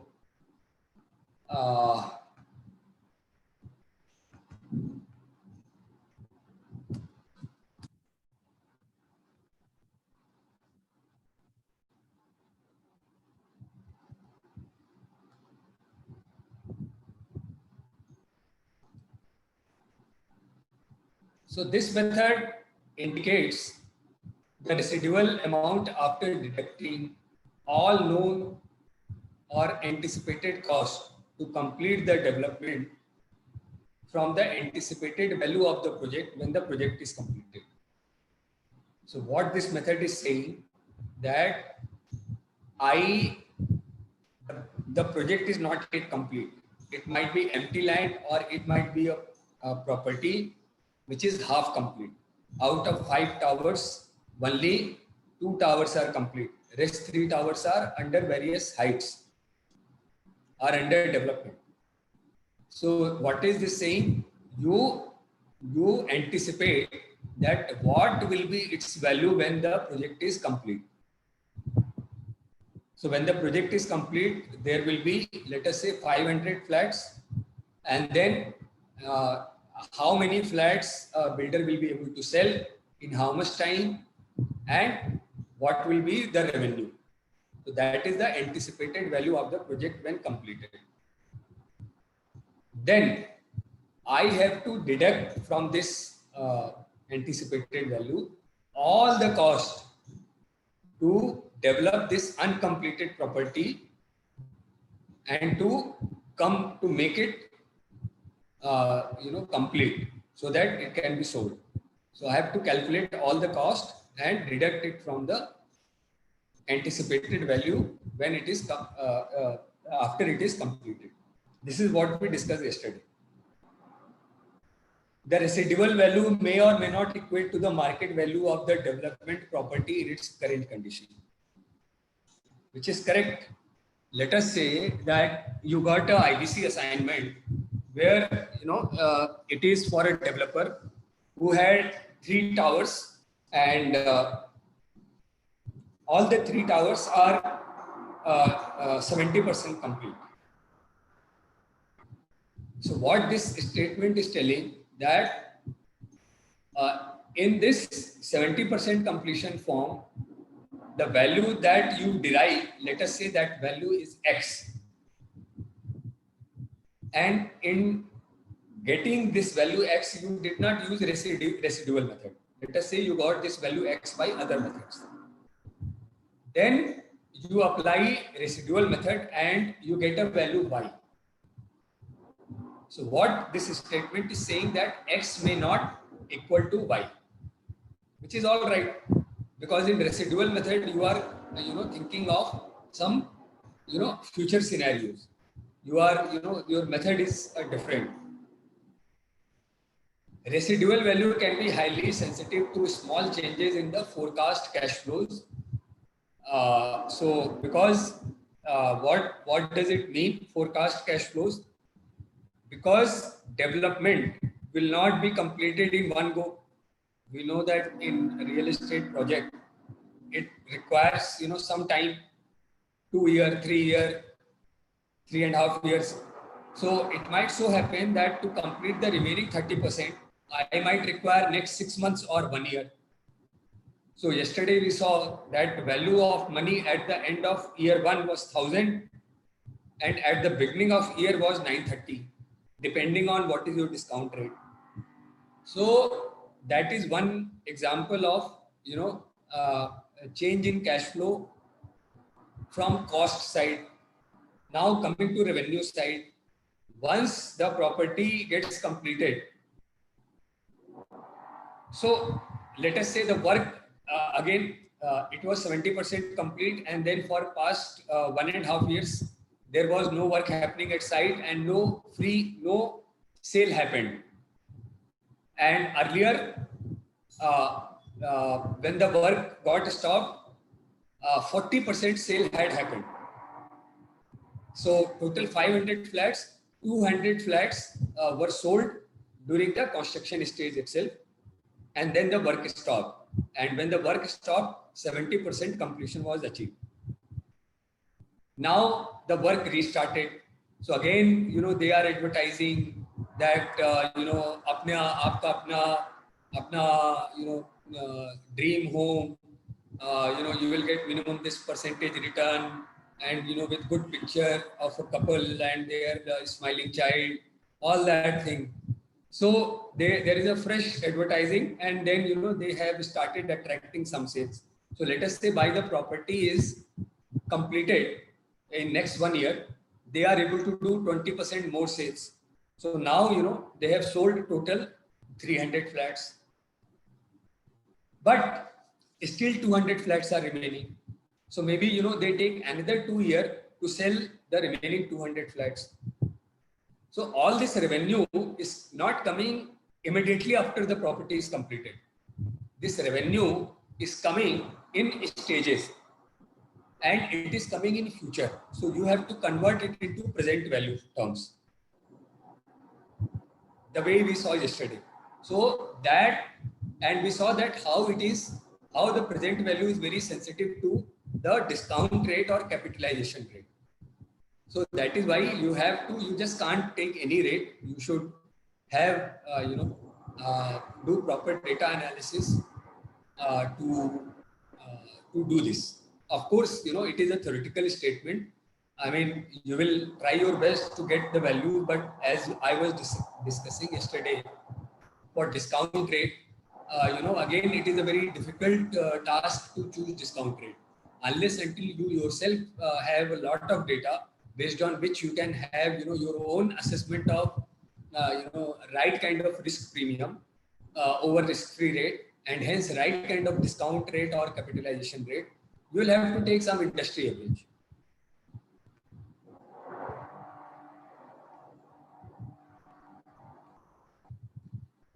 So what is saying that, again, the model could be more complex, more sophisticated. The same could be told about hedonic pricing, hedonic regression model.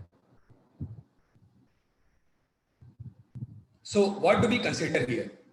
We consider here, you are all engineer and you will understand it, that what is construction cost, remaining 30% के लिए कितना steel, कितना concrete, कितना brick, कितना architectural item, कितना labor, all those things. Consultant fees, marketing fees, how much time it will take to complete, and then how much time it will take to fully sell all the flats. If I have to take any fresh loan, what is the interest rate, what is the interest cost, how much profit I should apply, and what is the discount rate or capitalization rate, and what is when all the flats are sold, what is the rate at which I am selling each flat, at what rate and at what time, because I have to, if I am selling after 2 years at a high rate, that might be, equivalent to a little less rate, but I am selling now. Because high rate in future is less rate today. So these things I have to keep in mind.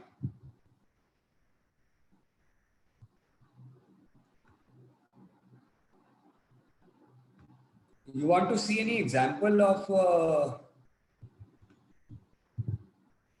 let me see an example I can present.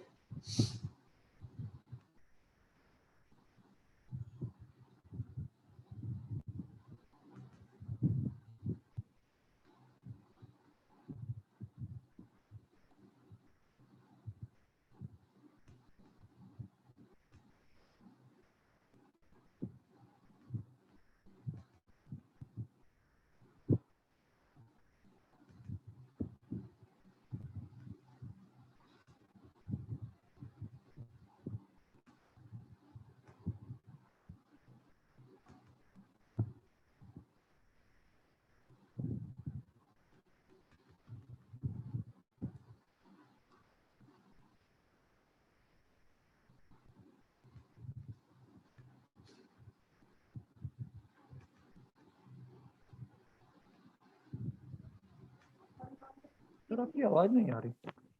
Wait. I'm coming.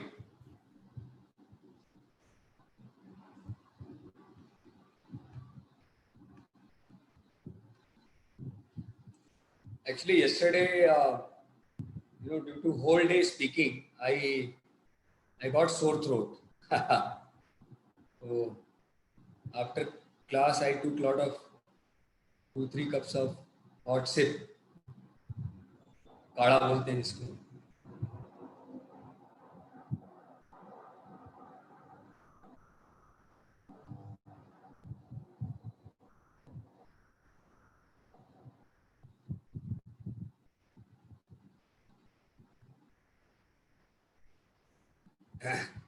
एक concept है undivided share of land. कोई बताएगा क्या है?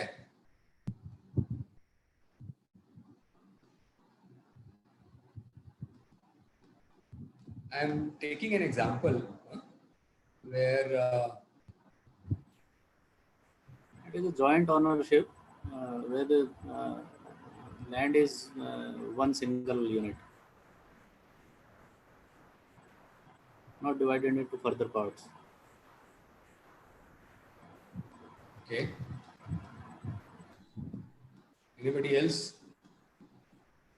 Okay, मिल गया मुझे, है ना? हाँ. तो इस पे आएंगे. एक CPWD का valuation of real estate guideline है. ये वहां से एक एग्जांपल मैं ले रहा हूँ, है ना, आप लोग को दिखाने के लिए. ये फ्रीली अवेलेबल ऑन नेट होगा. एक मिनट फ्रेंड्स.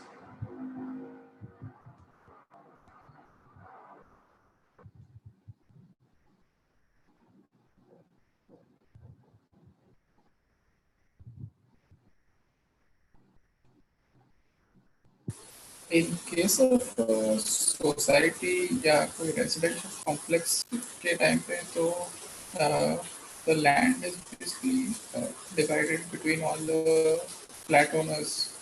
मतलब आपको share certificate मिलता है. So उस हिसाब से it is undivided share.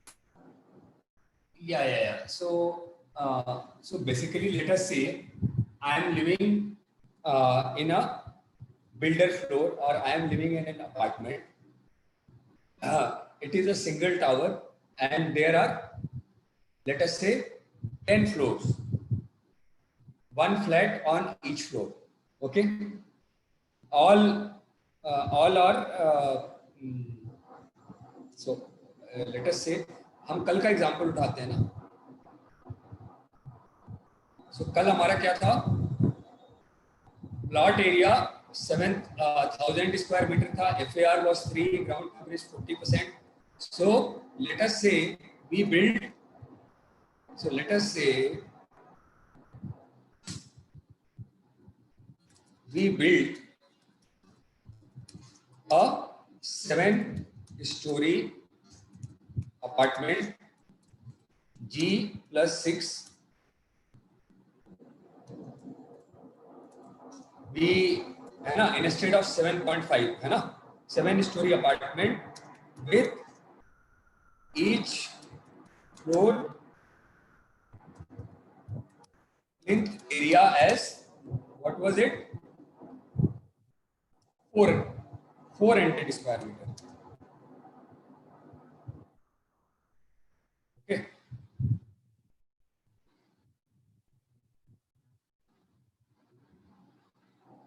So 400 square meter is very large.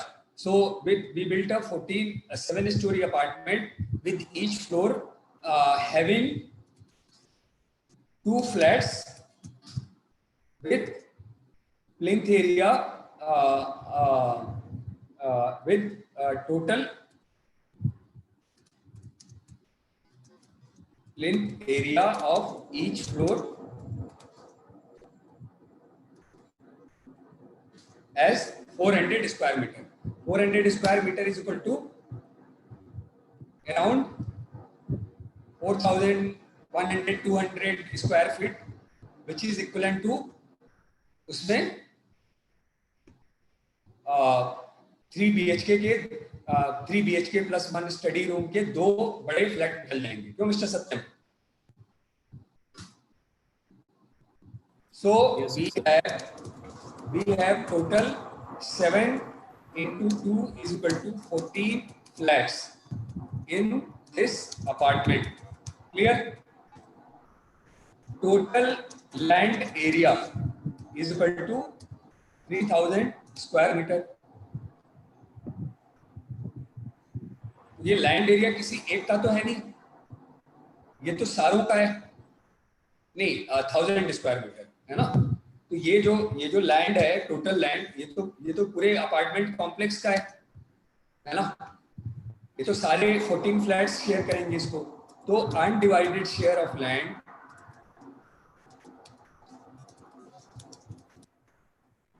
Of each flat is equal to 1000 divided by 14 is equal to around 71 square meter, है ना। Word document is visible. Word document is visible. Yes, sir. Yeah. So 71.42 42. or 43 square meter. So that is the undivided. Undivided means because it is one piece of land. It is not that every floor is has divided land and because land has to be one. But share, it is like that 1000 square meter has 14 equal owners. So with each flat, the land and all the common facilities, that they have ownership of is 71.43 square meter. Okay, so that is the concept of undivided share of land.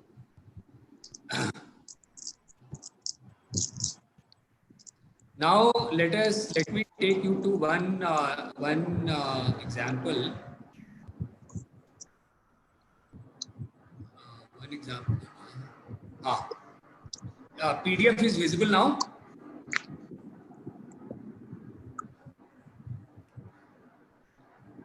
Annexure, Yes, sir. 19, Annexure 19 PDF is visible.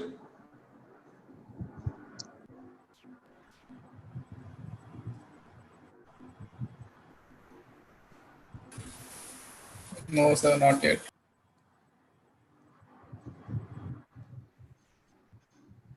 This Annexure 19, this PDF is not visible. No, sir, not visible.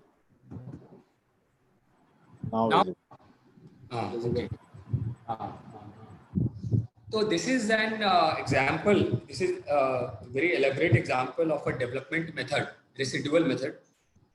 So here, area of plot is 40,000 square meter. Okay. अरे यार ये some breaker work is going on near my house. I feel irritated. So 40,000 square meter is the area of plot. Area required for layout, services and amenities is 25% of the area of plot. Average price of small plots in the vicinity, in the locality, 1000 rupees per square meter. Period of development is 2 years. Cost of development of saleable area is 45 rupees per square meter. Period of sale is 3 years. Architect fees 2%. Developer's profit is 15%. Legal charges, brokerage, stamp, etc. registration is 8%. And this is kind of year purchase. अच्छा, year purchase दिया नहीं, calculate करना है ना, तो वो that will calculate. So area of the plot is 40,000 square meter. So for layout services, for other park and other requirements, it is 25%. In our example yesterday, it was 60%. So here, So we deduct 1000 square meter, which is the area required for all that park and other services. So net area available for sale is 75% of 40,000 is equal to 30,000 square meter. Now, what is the cost of the land? The cost of the land is calculating, which is 30,000 into 1,000 rupees per square meter, because the average price of small plots in the locality is 1,000 rupees per square meter. So this is the land cost. Now, development cost. So,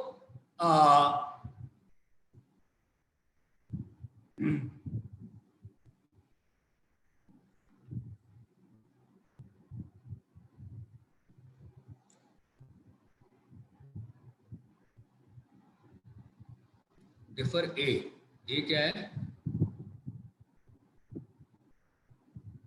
हाँ, A is the land cost and defer A for 1.5 years, being at 50% of total sale period of 3 years. So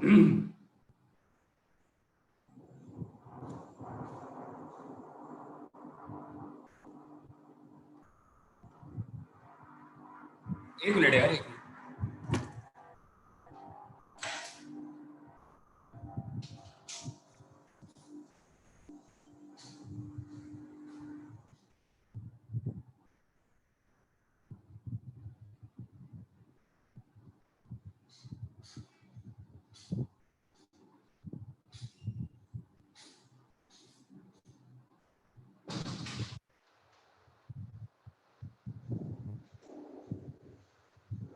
noise anyway. हाँ, तो okay, cost of land is 30,000 into 1,000 is equal to 300 lakhs. ये आ गया. ये क्या कर रहा है अभी देखते हैं इसको. What is being done here? Cost of development is 30,000 into 45 rupees per square meter. So here the data was given. Cost of development is 45 rupees per square meter. Okay. So 30,000 into 45 is equal to this much rupees. Now deferring it at 12% per annum for 1 year, being 50% of the time period of development. Because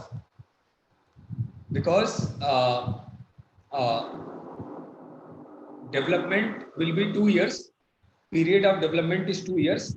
So he is saying that we can consider that total on an average after 1 year the property will be fully developed, because it is taking 2 years to develop. So on an average after 1 year we can say that property is fully developed. So what he is doing, that this is the cost after 1 year. So present value of the cost is so total cost is 13.5 lakh. So this will be after 1 year. So 13.5 lakh को I will discount at 12% per annum by 1 year. So 13.5 lakh after 1 year becomes, so this is year purchase 0.89. So 13.5 lakh after 1 year is equivalent to 12.05 lakh now. Okay, and here discount rate that they have used is 12%. So you can check it. Let us go to our Excel and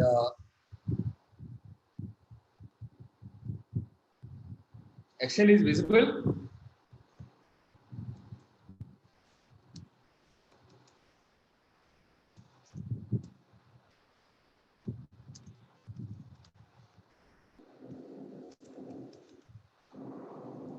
Excel is visible. Yeah.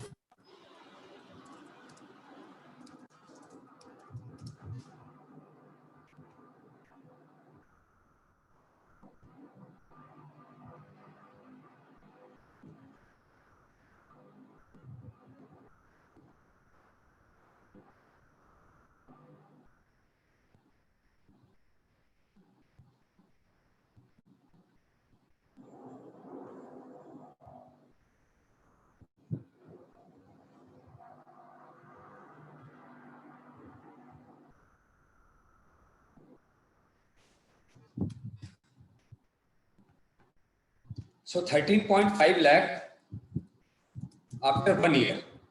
So after 1 year.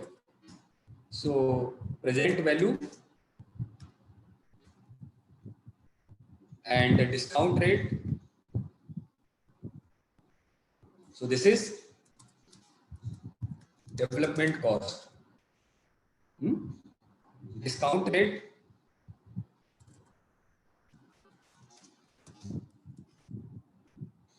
%12%.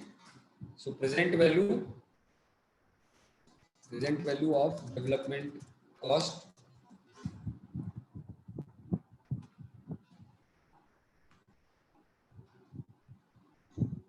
is equal to this divided by 1 plus 12%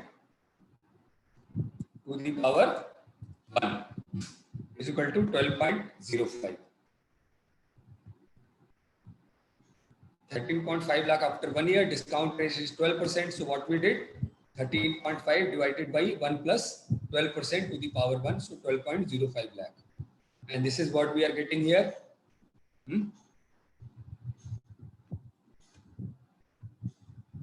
Okay. Architect fee at 2% of development cost. So this is the amount. Legal charges and brokerage at 8% of B. So what is B?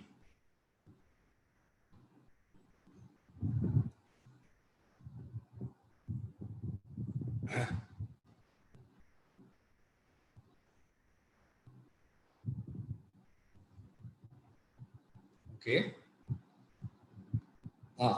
So legal and brokerage, etc., that they are taking as a percentage of land, land cost. So that is taken developer profit at 15% of B. Okay.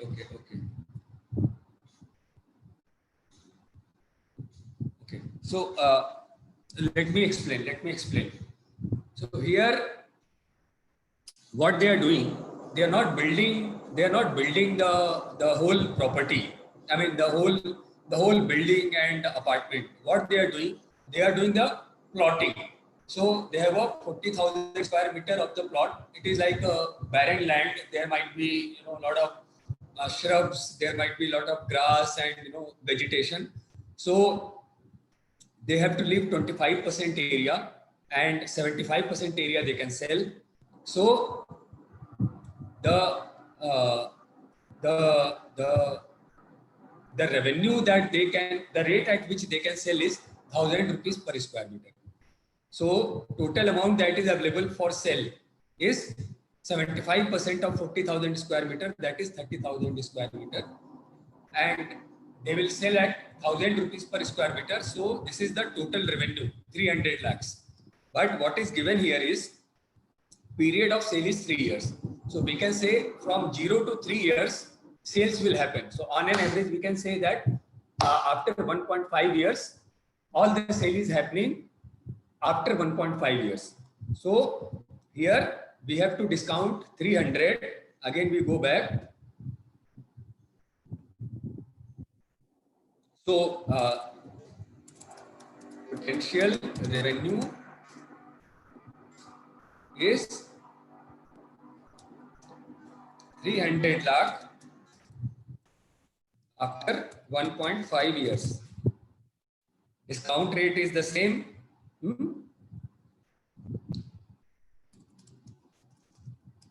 Discount rate is the same. So PV of potential revenue is equal to 300. Excel is visible. Excel is visible.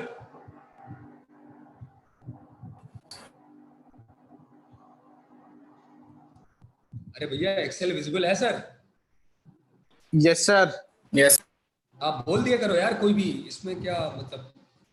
So present value of potential revenue is this divided by 1 plus discount rate to the power 1.5. So that is 253.9 1 lakh.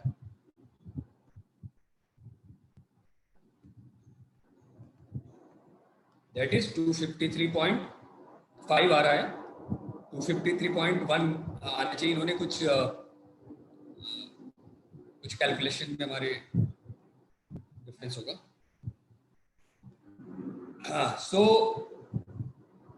So architect fee you will pay, it will be taken as percentage of cost. Legal, brokerage, stamp, etc. will be taken as percentage of revenue, because the registry and all those charges are as percentage of sale price. Then developer profit is also as a percentage of sale. Profit margin, when we say profit margin, it is always profit margin of 10. Let's say revenue is 10,000 and profit margin is 10%. So that means 10% of 10,000 is equal to 1,000 rupees is the profit. The profit margin is always on the revenue. So this is why these two values are taken on the revenue.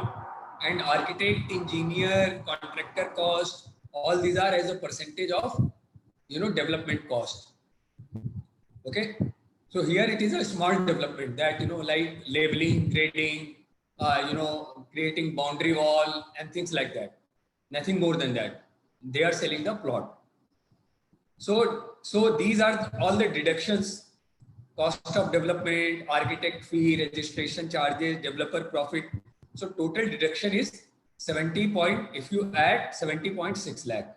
So this is the present value of the revenue, 253.1 or 253.5, and these are all the present values of the cost, 70.6. So fair market value of the whole plot of the whole empty land is equal to 253.5 minus 70 is equal to 182.9 lakhs.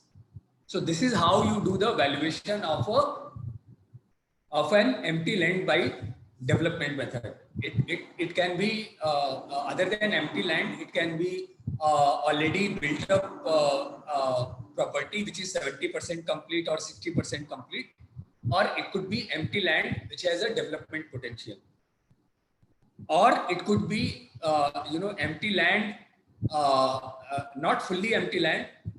You can say that it is a land which is largely empty and only 1 tower is built or 2 towers is built. Rest 3 towers ground floor is yet to be started. So these kind of properties which have development potential or which are partially completed can be valued by this method. Is it clear? Yes. Yeah. Okay, very good.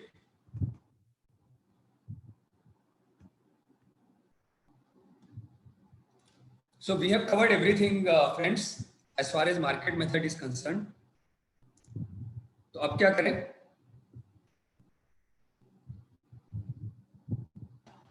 Income approach or cost approach. Okay. So we have to do income approach and cost approach.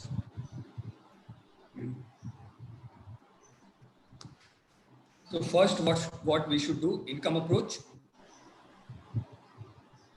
Yes, sir. So आइए पहले syllabus देख लेते हैं क्या क्या चीजें हैं.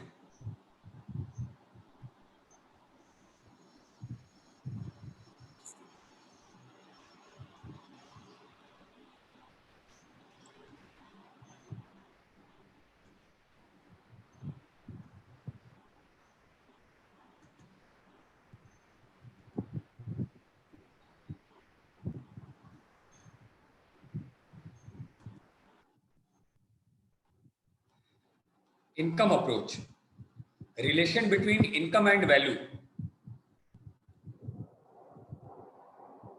That we have understood yesterday. Valuation of property affected by the Rent Control Act. Licensed property under the Easement Act 1882.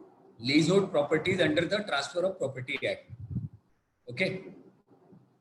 So see, all these three things we discussed about easement. that easement होगी, तो the property which is landlocked, that property's value will definitely will be low, but the property which is giving access, that property's value also gets reduced, because there is certain, your privacy is getting lost. Then uh, uh, this valuation of property affected by Rent Control Act and all. See, these are all. So, in certain areas, still, if anybody has any idea, you can tell. Rent Control Act अभी भी applicable है country में, कहाँ पे?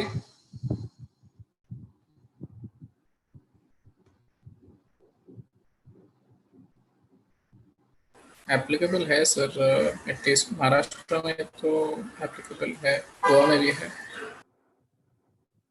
So I recently got a query that it is a central area of Calcutta, and there some tenants are there, and they have been living for a long time, for a long time, and still they are paying rent of 100 rupees, 150 rupees, 500 rupees per month, as a rent, and there are shops. So I had got inquiry to do valuation of the land, and there was 50% encroachment. So I said, yeah, this is encumbered property. So how, this valuation will be, it is not a simple exercise. So what should I consider? Something which is encroached. Is there any legal development where I can assess? And you will also get these kind of queries. Sometimes you will get land, even under company's balance sheet, you will get that company has some property where authority has raised certain charges on that property, but company has contested that charge, and matter is under sub judice, or that property is under lease and the authority is cancelling the lease. So how to value these kind of things? So as we were discussing yesterday, see, there is no single answer for such things. You have to study what does the lease say. Last year I valued a property. I valued a company which is a company, now company is going under liquidation. So that time company was under CIRP, restructuring, and that company was into manufacturing of cold rolled steel and hot rolled steel products. And it was a mid-sized company. Company was listed on a stock exchange, got delisted in 2015, I think, 16, I think. And at one point of time, it was a very big company in central India. So when we visited the plant, the company was in very bad shape. All the plant machinery, many of the control panel and all, were in damaged shape. Cables were cut. So that was the case, and it had a very huge area. It had such a huge area that if we did not have vehicle, it would have taken me more than half a day to completely, travel around. There was a river flowing back in the back, and up to the river bank almost, it had the area, very, very huge area. And I gave very less value, very, very less value to that land.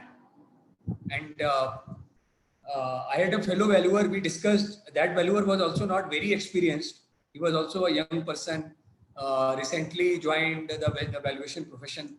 So we discussed, but after a great difficulty, when we visited the site, IP was not able to give any document. So visited the site, and all the rooms were locked. There was no light. Only one security person was there, and his stray dog was there. So I persuaded, and he opened somehow with mobile torch. We took all the document outside, and one by one searched a lot of specifications, old drawings, offers.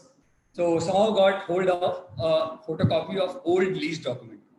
So I handed the original version to the IP.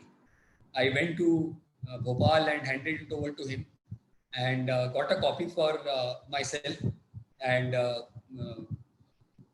IP gave the fellow, my fellow valuer also a copy. So then when I studied the lease document, so it was given by, lease was in early 90s, and lease was given by MP Industrial Development Corporation to this company for the sole purpose of steel plant.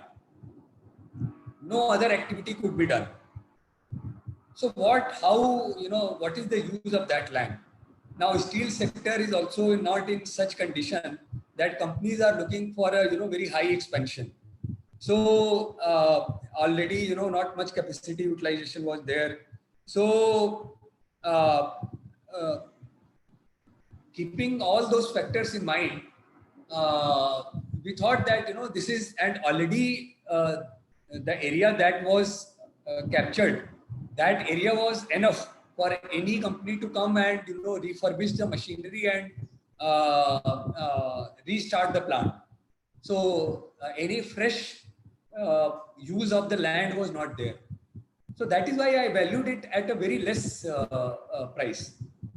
I mean, at a gave very less value, because all those could not be utilized unless until you are going for a big expansion.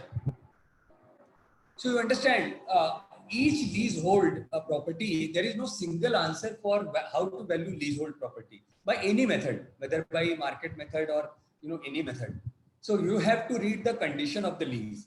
Similarly, rent control. So rent control, each state, each locality will have especially each state or each municipal authority in some cases will have its own rent control regulations. So you have to read that it is under which act and what does that act say. So so you can very well understand what effect it will have when there is rent control, what effect it will have on value.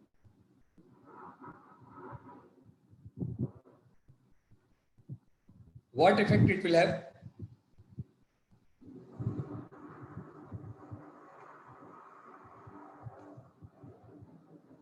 If there is a rent control, the value will go up or go down? Value will go down. Value will go down now, because see, you are not able to charge market rent. You are bound by this act, by this law, to charge a limited rent. So that is why their real estate investment does not happen, because when the developer will think कि I prepare or if he builds a property, he will build with a very minimum features, so that in limited rent he is able to recover his cost. So that is why rent control has not been successful, because developers are not able to charge the market rent. If you are not able to charge market rent, then your income will be less. If your income is less, then you are getting very less return on your investment. So probably the developer or promoter will invest in some other business. They will not invest in real estate. So it is very simple to decipher or to understand that rent control has a very clear negative effect on the valuation of the property. Property value will go down because there is a limitation, there is a cap on the rent, and but it depends. It depends. Let us say you are valuing a lessee's property. So a lessor is under disadvantage because he is not able to charge high rent. But a lessee who is paying lease rent and has taken the property on lease, he is in a better position because his rent is limited. So now you know the upper bound on the rent, upper bound on his rent. So let us say he has taken the lease and he is producing some goods. He is producing, let's say, some automobile component, or he is producing some electronic component or some small some small transformer. So because his this rent control, his rental cost will get reduced. So his business is now more valuable. So in leasehold property, we also have to see we are valuing whose property, we are valuing which kind of rights. Lesser's right, lesser means somebody who owns the property and who has given it on the lease to somebody. And who is lessee? Lessee is somebody who has taken the lease and who is paying rent. You know, he is the tenant, he is paying rent. Now there are some other terms also.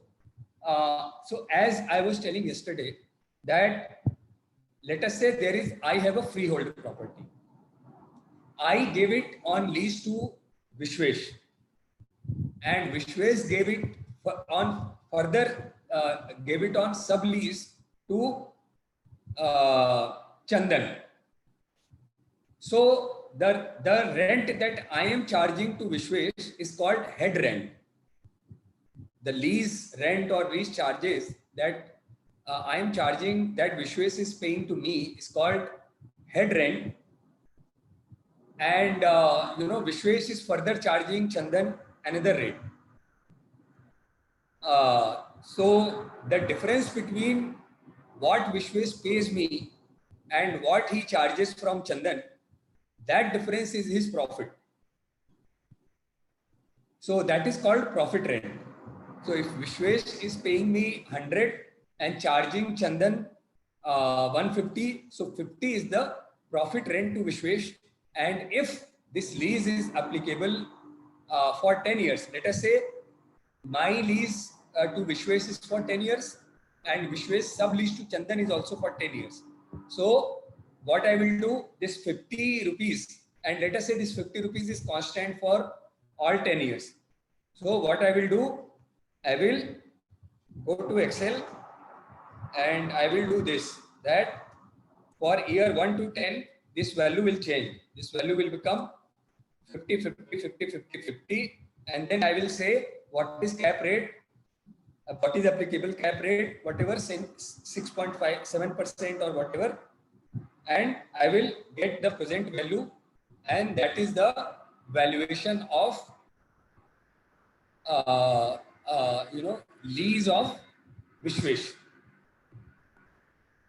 That is the valuation, leasehold valuation for Vishwesh.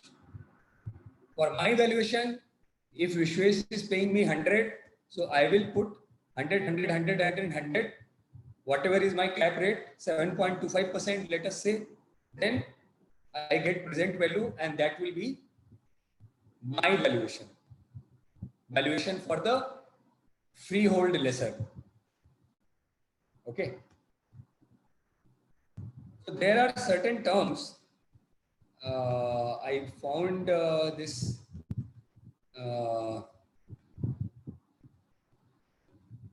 these definitions. So ground rent. There is another term called ground rent. So ground rent is something basically if you have taken the land on lease and you are doing something on that. The example that I gave, let us say I have a land. I have given this land to Unitech for 40 years to build office property and to operate and maintain for 40 years. And every year the lease rent that I am receiving from Unitech is called ground rent.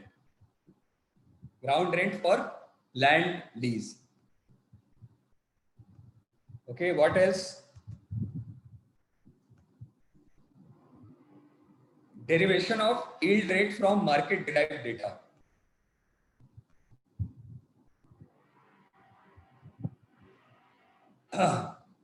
So we will discuss little more about it. This yield rate is nothing but cap rate, capitalization rate. Okay. So what we had discussed about it yesterday, that so anybody can tell what we had discussed yesterday about capitalization rate?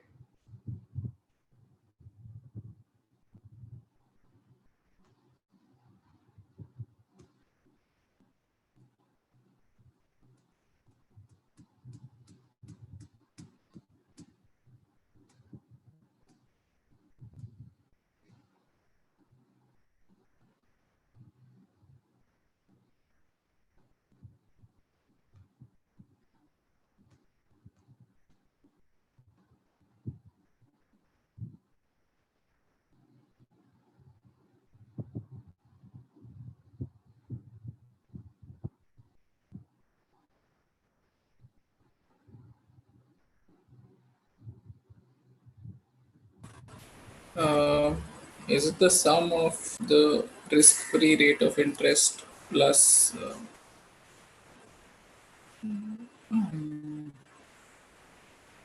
risk premium plus risk premium? See, you have to understand it this way. You have to understand this way that you have money. Yesterday we talked about it. You are not able to again express it, but you have understood it. If you have money and you want complete safety, then you put it in saving account or FD. If you want to earn more return, then you go to mutual fund. If you want to attain more return, then you go to stock market. But you know that there is no certainty in the stock market. Your money, your paisa might get wiped out. So that is why you don't invest all of your money in stock market. Only some money that okay, कोई नहीं, loss हो गया. But अगर profit हो गया तो whatever party करेंगे. So real estate comes somewhere between I would say it is like debt mutual fund. Not like debt mutual fund, but it will be like between mutual fund and FD. So it is not 100% safe like FD, like SBI FD. It is not 100% safe, but it is almost as safe. And that is why we discussed yesterday's example that our parents' generation, whenever they got some extra money, in good amount of money, so they used to prefer to either keep it in bank or some of the active people used to purchase property. That property kharid ke either maintained it, keep it empty, or give it on rent, and so that one of my children will isko ye wala ghar de denge, usko wo wala ghar de denge. So real estate is considered safer investment. So, but riskier than risk-free rate. Risk-free rate means government rate.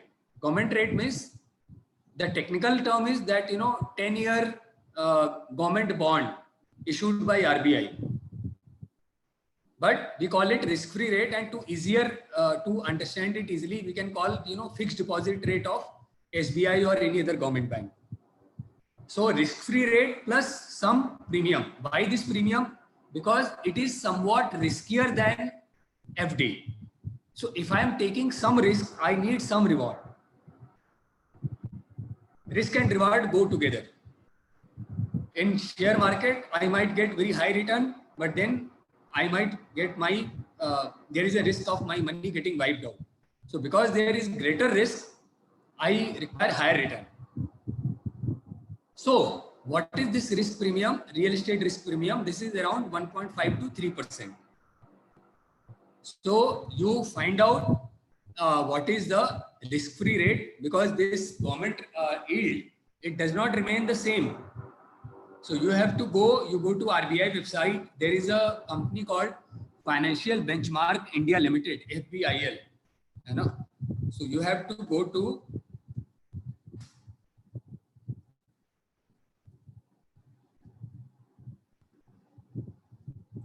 to get risk-free rate, go to FBIL website.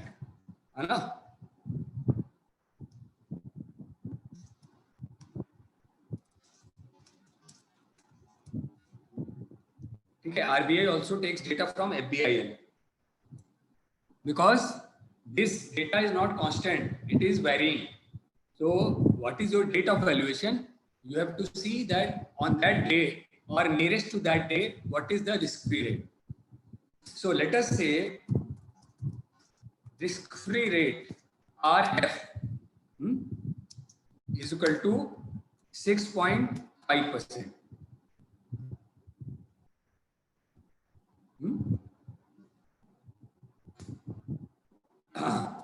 Real estate risk premium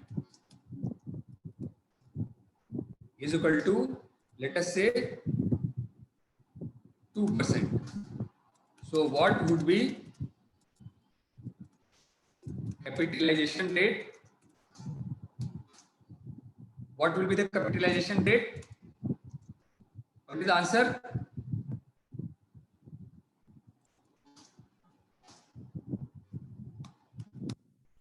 ठीक है? Clear?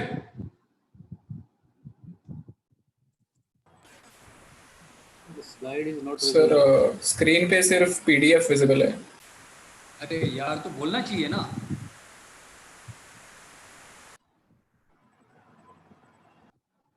Okay, I have written here to get risk. Now a word is visible.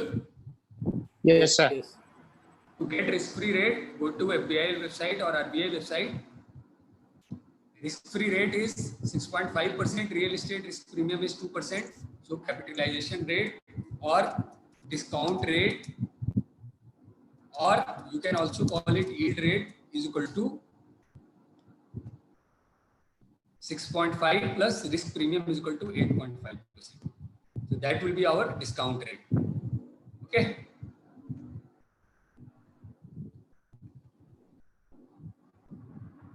Now there is a term called what is remunerative rate of interest and what is accumulative rate of interest. So accumulative rate of interest, yesterday we discussed. Okay.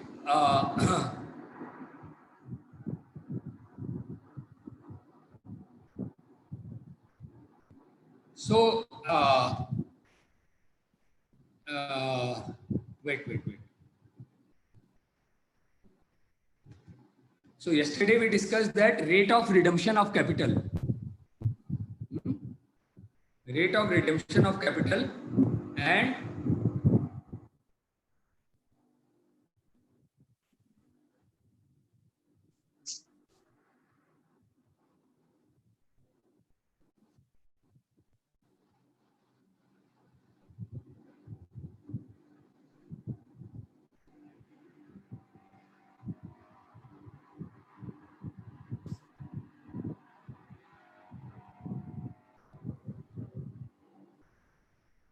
ये कहाँ गया यार? कल हमने IRR के बारे में तो डिस्कस किया था ना.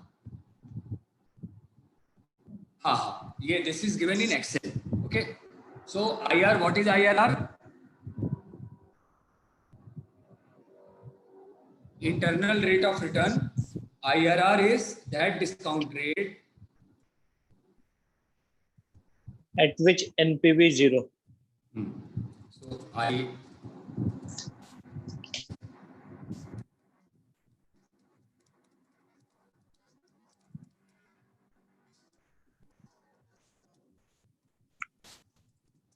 okay.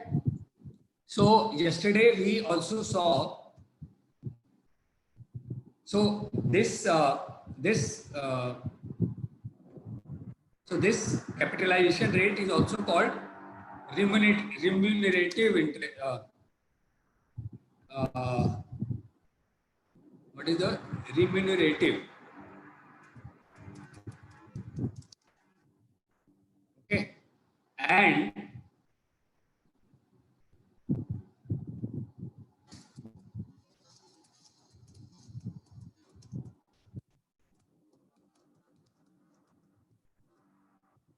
okay, IRR or rate of redemption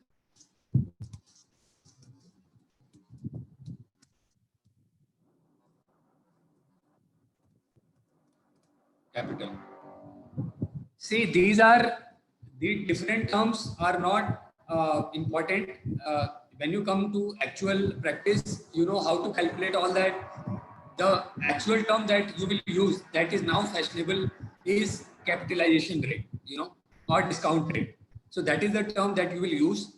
Similarly, you will use IRR, but these are, old terms which are, being used unnecessary. There are 15 terms: accumulative rate of interest, rate of redemption of capital, this, that. This is the problem of Indian old education system, where how much you rectified was how much you could cram was the more important thing. And even your civil services exam was based on this. that how much could you, remember? Now, good, this new educational policy has come, and it is going to, hopefully, it is going to change fundamentally how, the whole education system. It will even change the valuation system, valuation exam, and continuous education program of valuation, because the draft valuation bill proposes that after 12th there will be some graduate valuation programs where instead of doing engineering, the student can directly enroll in that valuation program and he graduates as a valuer. So those kind of proposals are there. So let us see how that happens. So again, capitalization rate is also called remunerative rate or discount rate or yield rate. IRR is also called accumulative rate of interest or rate of redemption of capital. Word document is visible? Yes. Yeah. So now we go to our slide yesterday, and we were discussing uh, rate of redemption of capital to recoup the capital invested, and which is equal to IRR. Okay, so these are the different names.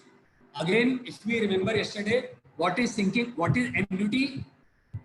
Annuity is, what is annuity? EMI. Yeah, EMI kind of thing, where every year I am giving or receiving constant stream of payment.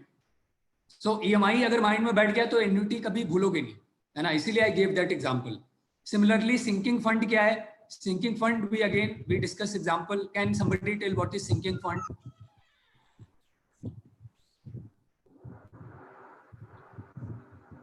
The fund which is used to set aside and which grows to the requirement of future.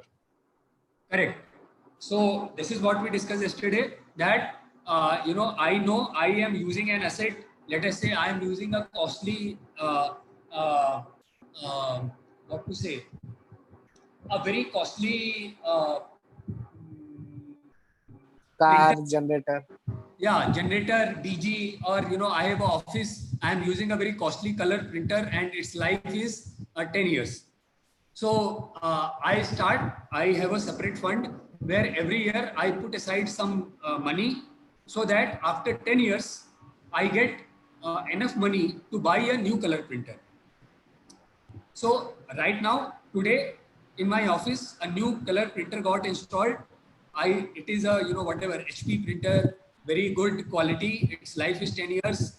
It is under maintenance contract, but after 10 years, it will, its life will be over. So I have done my analysis, and I am told that after 10 years, you will require 1 crore rupees to buy a new color printer. So what I do, I create a separate fund where every year I put some money, so that after 10 years, in that account, there is 1 crore rupees, so that immediately I am able to retire this printer and buy a new printer. What is the advantage of this sinking fund? Advantage of sinking fund is that it is not that after 10 years, I am struggling, अरे यार अभी तो account में पैसे नहीं है, क्या करें, अभी तो कहीं मतलब काम चला लो, कहीं बाहर से print करा लो, या मतलब so for important assets, you will do this for important assets only, because of which your work greatly affects. My DG, my pump, if these things don't function, then you don't have time. If घर में एक दिन भी पानी नहीं आया तो your whole you will be disturbed. You will not be able to do any work. So for your essential assets, for your essential items, you will plan in advance, so that on the D day you have complete fund in your account, so that immediately you can replace it. So that is the use of sinking fund. So these terms we have understood. What else?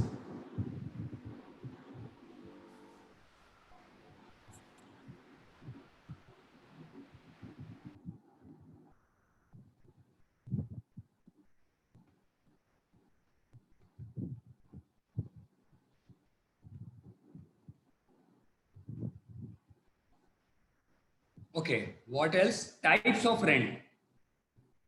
So outgoing, income yield, ये सब हमें पता है. Year purchase, I have already discussed.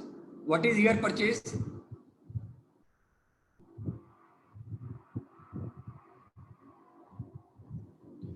Factor which is used to be multiplied to the value to get the present value. So I am receiving some money in future. You know, I am receiving some. I have given my land on lease to DLF, and some lease. You know, every year I will get some value, some lease rent. So some rent I will get in year 1, some in year 2, some in year 7. So what is its total value in present value terms? So to convert that, you know, we have to, let us say I receive some money after 10 years. I am receiving money after, okay, let me write this for you so that you don't forget it. Huh? We have already done this, but again I am writing again.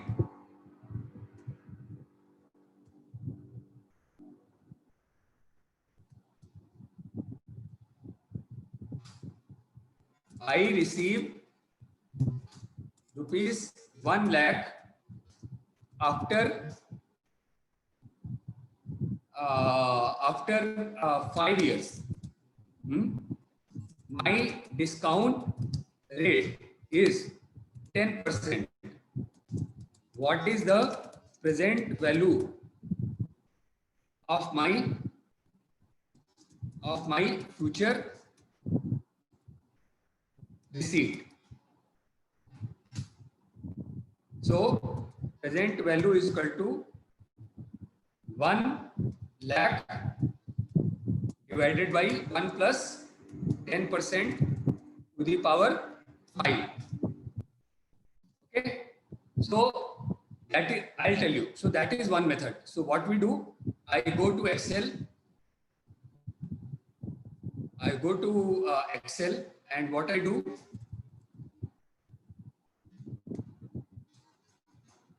one lakh divided by 1 plus 5% to the power 5. 10%, 10% to the power 5, which is 62,092. 62,092 rupees. 62,092. Another method is year purchase. Let us say year purchase is given into year purchase of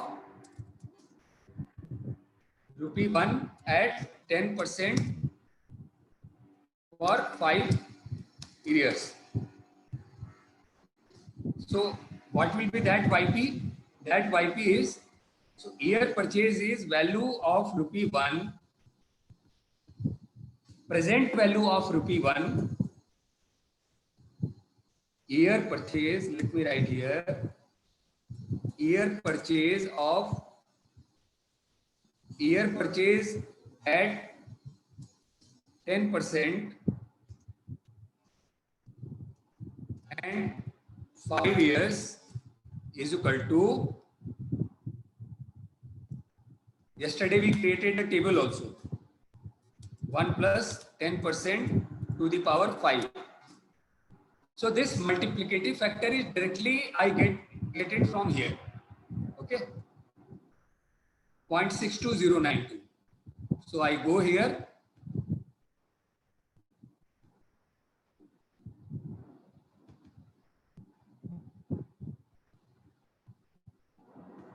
what document is visible? Yes, sir. So it is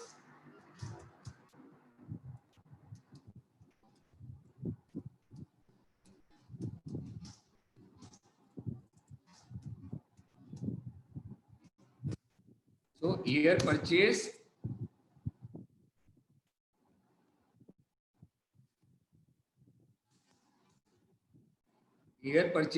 at 10% for 5 years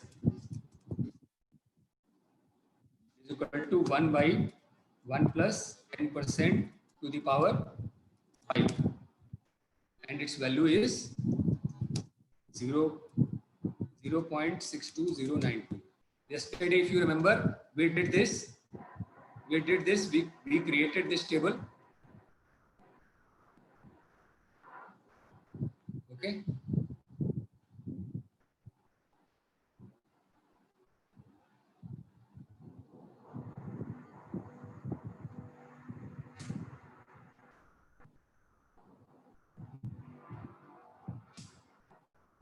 Year purchase table. So this is year purchase table. Okay.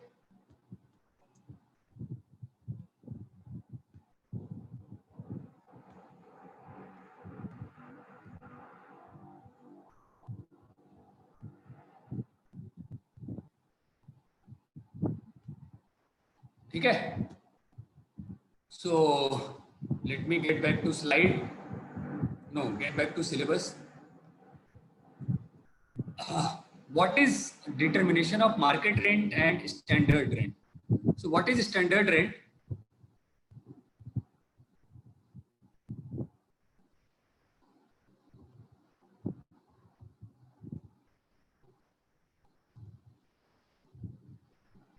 So basically, standard rent is, any local authority or court, if they have specified that this is the rent that you have to charge, it is standard. You can't charge, more than that. So it is a prescribed thing that, this is what, you have to charge. It is a rent which is prescribed by the authority. So that is standard rent.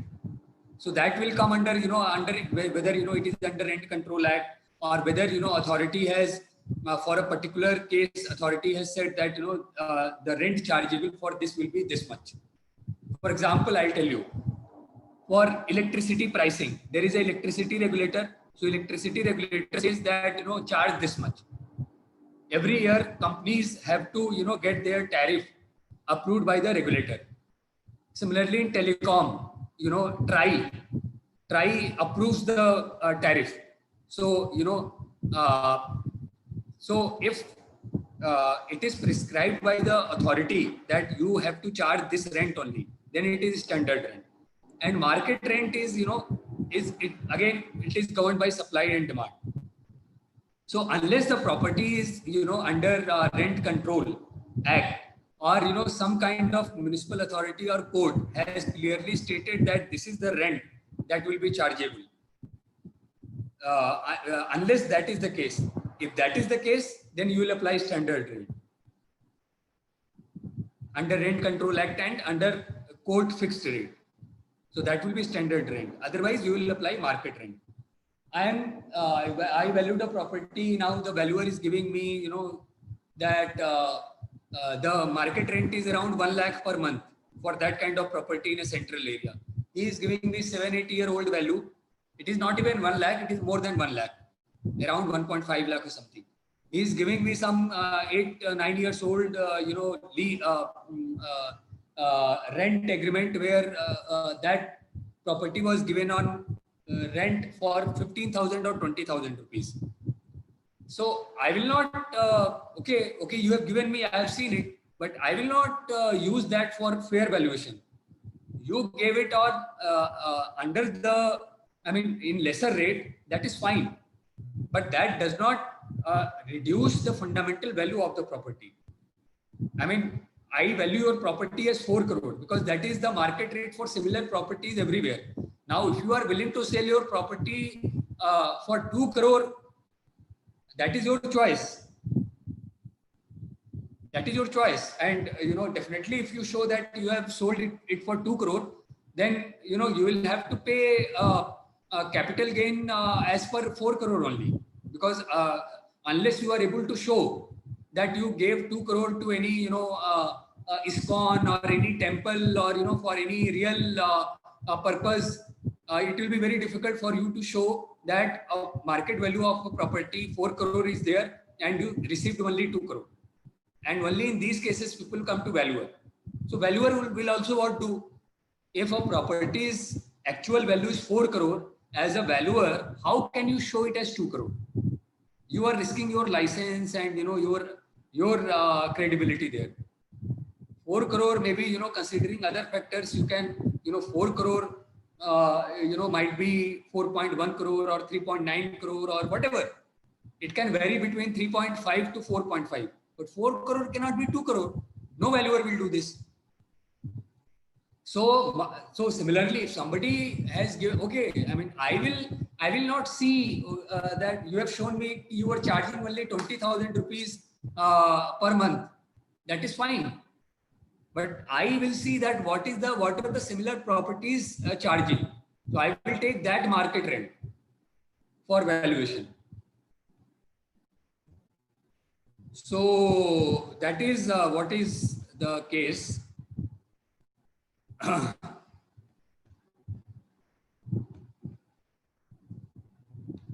So what we'll do, we have done all that, friends. We have done all that. This discounted cash flow, IRR, net present value, we have done all that. What we will do, we can do some example of, you know, cinema hall or petrol pump valuation by income method. Okay, I know that there is a separate session on case studies, but we can do this. And then I think we are covered. We have discussed about every other thing. When do you want a break?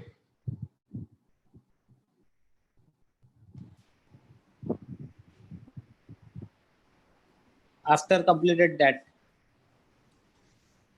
After completion of so cinema hall, petrol pump. Okay. Okay. So let us see if I have any example, friends.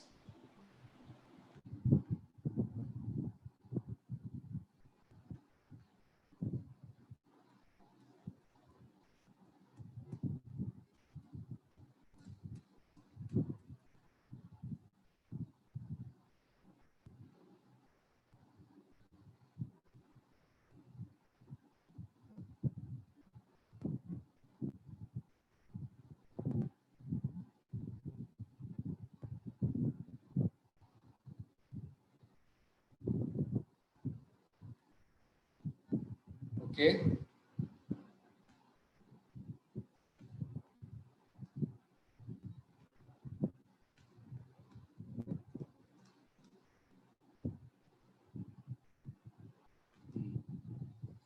So we have one example here.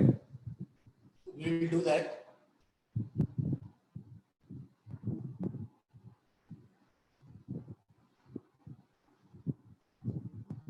Just give me 1 minute. I'm feeling little. Let me have some water.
So it is visible now.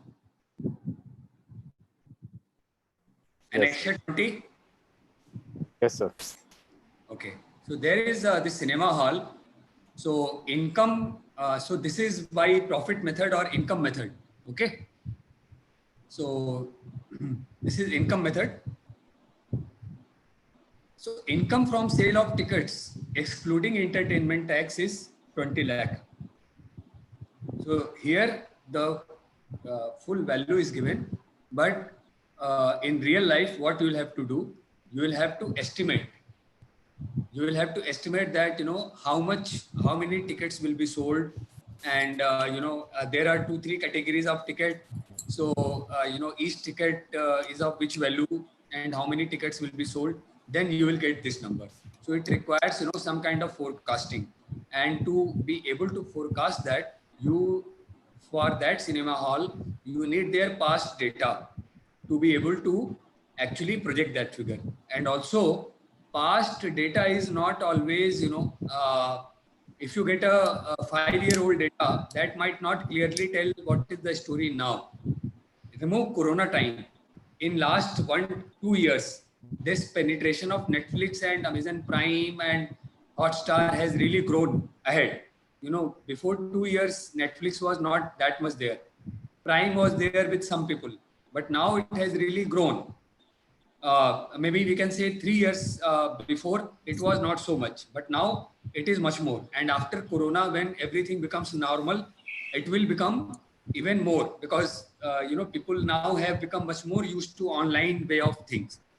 So you have to consider that also, that what kind of impact it is going to have on cinema viewing and cinema income. So here this value is given to us, but in real life, to project this requires a lot of work. You have to see the past sales of the cinema, that this kind of cinema hall or theater, how much sales they make, because it depends whether it is in which location it is, whether it is prime location. If it is in a ambience mall, then probably it has a higher chances of it has good sales. But if it is in ambience mall, then it has it is paying huge rental also to the mall owner. So both things are related. If you are having a shop in prime area, then the tax and the rental for the shop is also higher. But then footfall or number of visits to your place will also be higher. So this requires a lot of work. Then income from exhibition of slides, showcases, soda fountain. So this is like the cinema hall. They their premises, they further give or sublease to all that popcorn wala and all that coffee wala, and so they will take rental from them. And also for some space they give for advertisement. So from there they can take some advertising revenue. So this revenue is given as 5 lakh. So total gross income is 25 lakh. It is gross income because we have not deducted anything on account of taxes, duties, etc. Then what are their charges? So these charges are basically, you have to ask cinema theater, what are your costs? So higher charges of film is 5 lakh. Higher charges of newsreel is 10,000. Then staff charges and insurance charges is 4 lakh rupees. Then conveyance charge various for conveyance of their employees, and any other activities, business activity that they do related to cinema is 5,000. Carbon and consumable item, any consumable they use, I don't know how much carbon is used now, but consumables, for example, for their staff, if they tea, coffee for their staff, stationery, and any other consumables. Printing, stationery, they have already a separate item. Publicity, advertisement, insurance for the building, license fee. I don't know what kind of license it is, but if it is a license from a municipal authority, some kind of license you require, yearly fee, then that is that. Then what is your operation and maintenance charge? You know, uh, uh, so you know you have some equipment. So for that equipment, you know, some O&M charges are there. So that is there. Your electricity bill and your property tax, and some amount in sinking fund. So that is also your cost. So they are, you know, their, let's say their P&M, their cinema equipment, P&M equipment will get retired after, let's say, 5 years or 10 years. So they are planning for that and they are putting money in sinking fund. So that is there. And 15% is the margin. So margin is always on the revenue. So total revenue is 25 lakh. So 15% is the profit. So that is this profit went to the cinema owner or operator. So total cost is 15 lakh 51,000. So that is the net income 9 lakh 49,000. Now they are saying tangible profit is 70%, intangible profit is 30%. So capitalize. So here basically, I mean, they have divided into tangible, intangible. What we can do, we can say that, you know, what is our capitalization rate? This is my net income. So in 9.5 lakhs, let's say.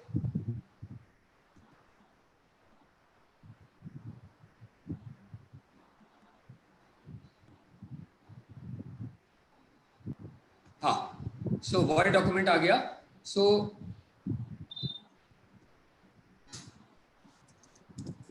method or profit method,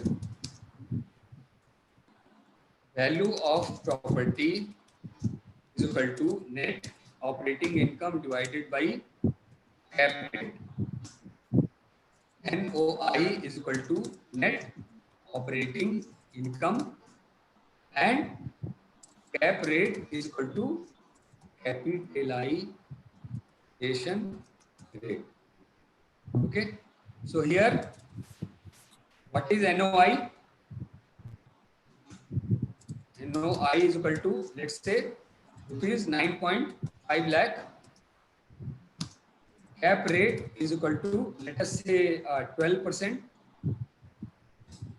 So value of cinema hall is equal to 9.5 divided by 12% is equal to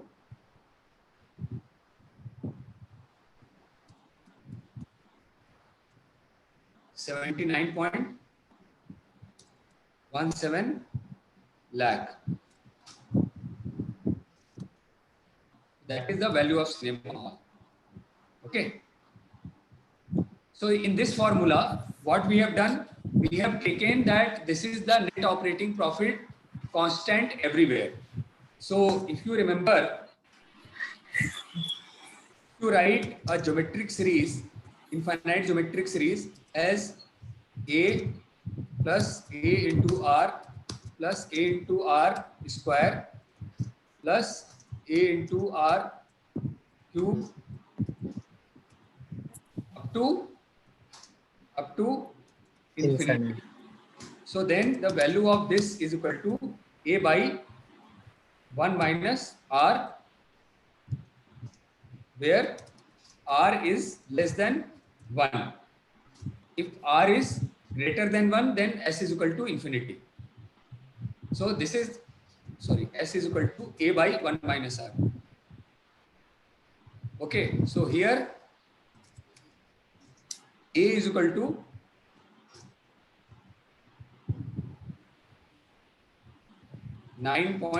rupees 9.5 lakh.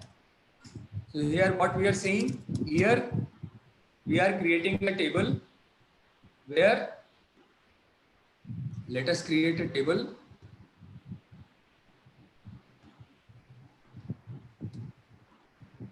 year and net income.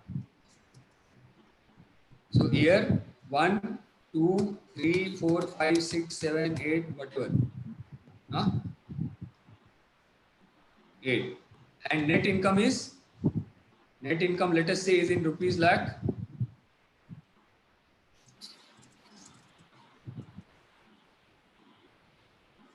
So what we are assuming, it is 9.5 in all these 8 years.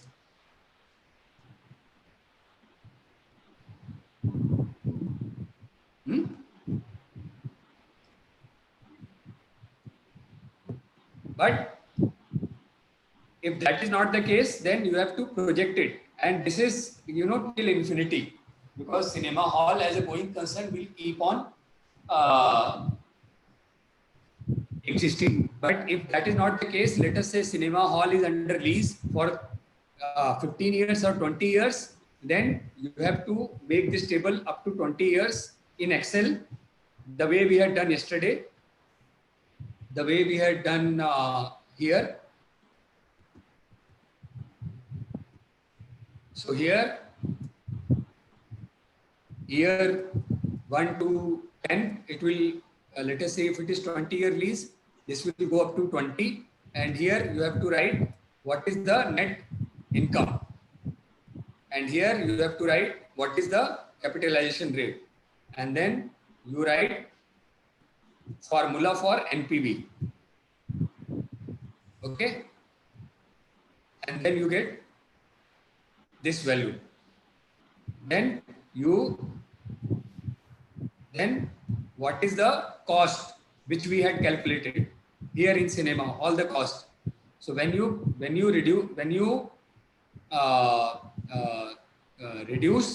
deduct this capex from PV, then you get NPV, and that NPV is the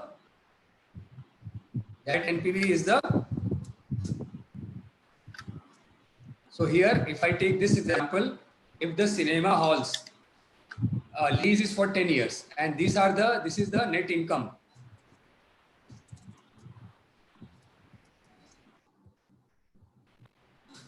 And let us say cap rate is 12%. So present value of all these payments is 8244, and its total cost is 7,000. So the value of the hotel, net present value or the valuation of the hotel is 8244 minus 7,000 is equal to 1244. That will be in the case when the lease is for certain period and every year there is a different income. But here, if that information is not given, if that kind of information is not given, then what will you do? You will assume that this year, you will calculate what is the hotel's net income, which is 9.5 lakh rupees. If it is freehold, there is no limitation in lease years. This income is broadly constant. There is not much fluctuation in this income. Then you can take that 9.5 lakh net income will be there every year. Cap rate is 12%. So you can directly divide. This will be A by okay. This is A by R. And if it is like so if this is the case, then value of the cinema hall is 9.5 by 12% is equal to this much. So in our example, how it will be, let us say cap rate, and cap rate is equal to D. So how we write? S is equal to A by 1 plus D. This income year end, so the present value is at the beginning of year is this, then plus A by 1 plus D square, then plus A by 1 plus D cube, and up to infinity. So here R is equal to 1 by here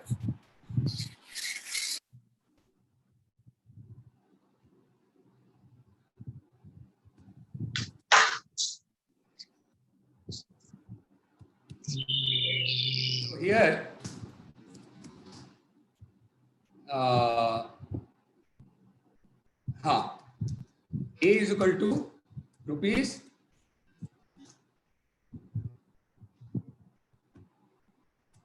इसको हम ऐसे लिखते हैं capital है ना, और income लिखते हैं income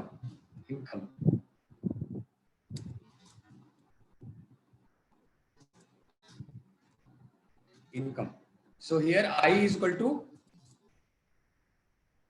rupees 9.5 lakh or D is equal to 12%. Now if you convert it into geometric series, then S is equal to, यहाँ पे A क्या है? A is I by 1 plus D divided by 1 minus R. R is 1 by 1 plus D. So if you simplify it, you will get the formula I by D. And that is what we have done here, I by D. Okay, I will simplify more. Is equal to I into 1 plus D divided by 1 plus D into 1 plus D minus 1. Okay.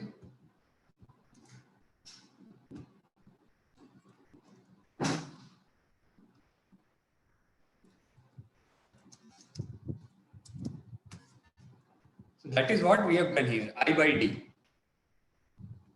I by D. Okay. Clear, friends?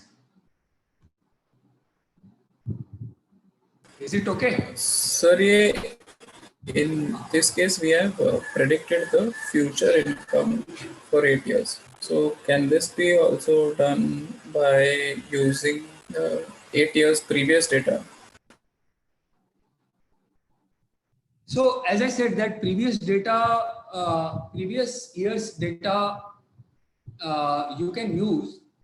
For example, in our example, in this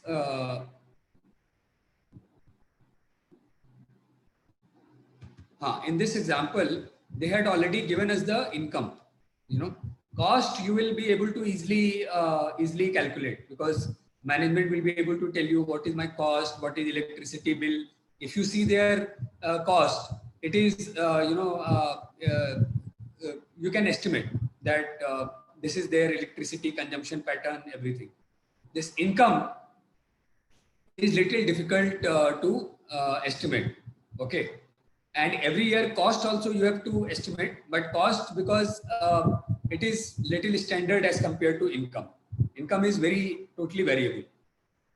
So now your question is that if, let us say, there is a lease of cinema hall for next 15 years, then I have to project this income up to 15 years. So how do I project?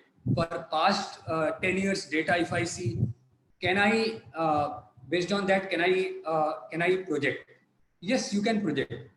But are past 10 years fully indicative of future 10 years? No. In past 10 years, cinema had a different, dynamics. In last 3-4 years with the on-stream, OTT platforms, people watching in mobile, so many web series, things have changed. So present condition is not at all what it was 8 years ago or 10 years ago. And after 4 years, 5 years, things might change even more. So when you are projecting, you also have to see that where that industry is headed. What is, how that cinema industry is going to, what are its challenges, what kind of growth it will have. So that is why, income method is challenging. Income method, if done correctly, it gives you very real value, actual value of the asset. That is why it is called intrinsic method. But the problem is that it is like crystal gazing, looking into future. So you have to then, do consider a lot many factors, understand the industry, understand the business, understand all the risks, and then, project. So that is why most of the time you see DC of valuation is being done by business valuers who value the entire business, and there also, very few people do it correctly. I mean, everybody knows how to calculate CAPM model and, apply. But, if I take myself, I still have to be able to, reach a level of Professor Damodaran. You have to practice a lot. You have to consider a lot many factors. So it is not an easy job, but yeah, the past data will give you an indication. But if you are not seeing what is the present challenges to cinema industry and how in future cinema industry will change, then probably your projection will not be right.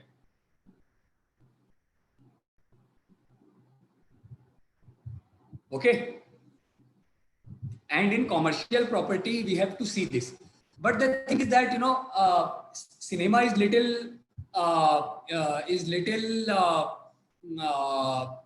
not fully representative of commercial property. Most of the commercial property in real estate, for example, office building, those properties will be tied with the long-term leases. So there, this much uncertainty will not be there. So there, what kind of leases they have or plan to have. So that lease will give you enough idea that what kind of future income they will have. Very, very few developer, I mean, a developer of the size of DLF or Embassy only will be constructing a big office space without signing any, real deal. They know that, we construct a big property in prime location. We have a land bank. There will be so many companies will be running after us for, renting. Otherwise, any developer who is investing, he will have some visibility or, some kind of agreement, if not firm agreement, some kind of agreement with the, big companies that, they will buy rental. So in commercial property, in office property, mostly you will have this kind of visibility. Again, this cinema problem will come in hotel also. So especially hotel and cinema, or this kind of commercial property is subjected to that kind of forecasting risk, where you will face difficulty how to project revenue and income. But mostly in office property or petrol pump dealership, you will not have these kind of problems, because there is a greater certainty. You don't have a revenue problem with the petrol pump. Even after 5 years or even after 10 years, you will have good consumption of petrol. Renewable is not going to wipe out every coal and petrol. The current consumption might not really grow, but there will be sufficient demand. Okay, so this is one example. So can we take a break now? Yes, sir. Yes. Any Yes, question sir. there? Or what you can do, you can note down your questions, and once we come back, we can start from here. You can have your questions, and then we can complete in any other thing is remaining in income method. Otherwise, we'll talk about cost method. Okay. Yes, sir. Okay. Okay, sir.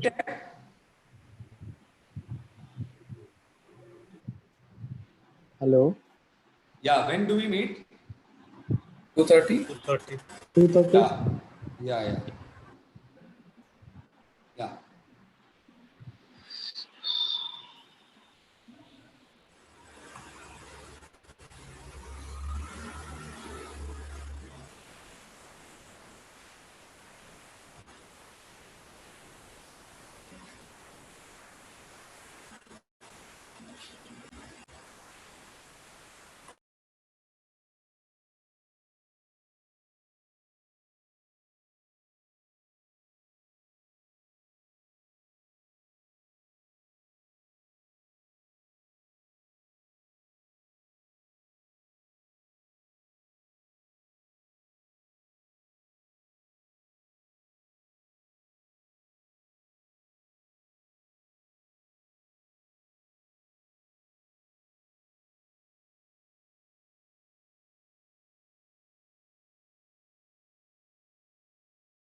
minimum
Shall we start? Yes, sir.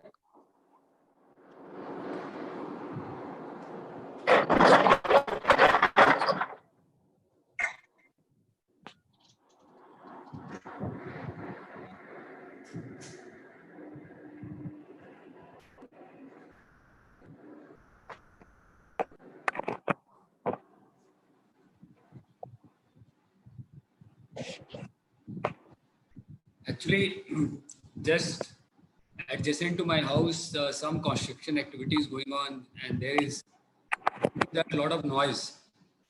So I'm sorry for that.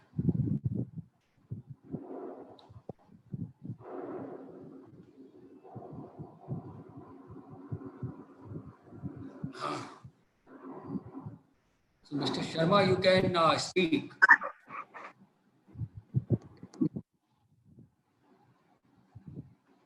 Mr. Sharma.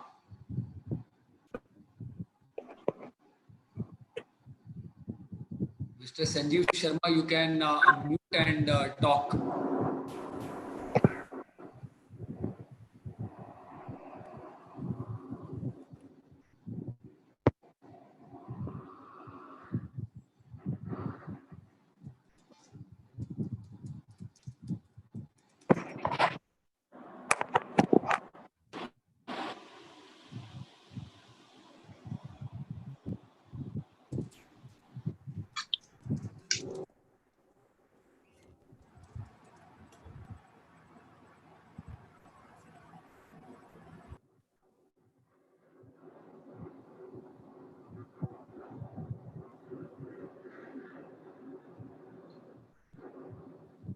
Hello. Yeah. I can hear you, sir. We start class. Yeah, some Mr. Sharma has joined and he has given a message. So Mr. Sharma, can you please unmute yourself?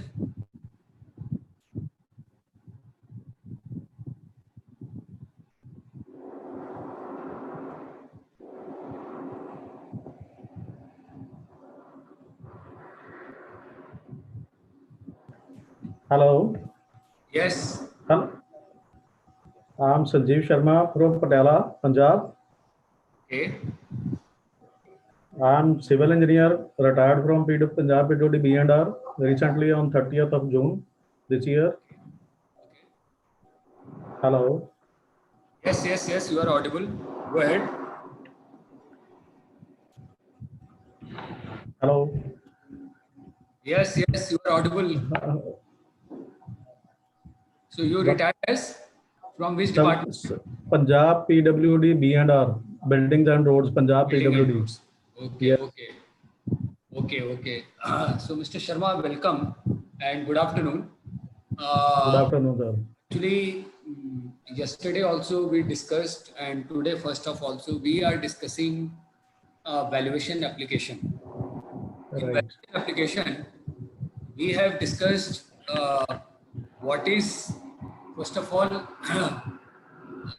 what is the statutory recognition of a IBBI registered valuer. Then we discussed what is the difference between cost, price and value. Then we discussed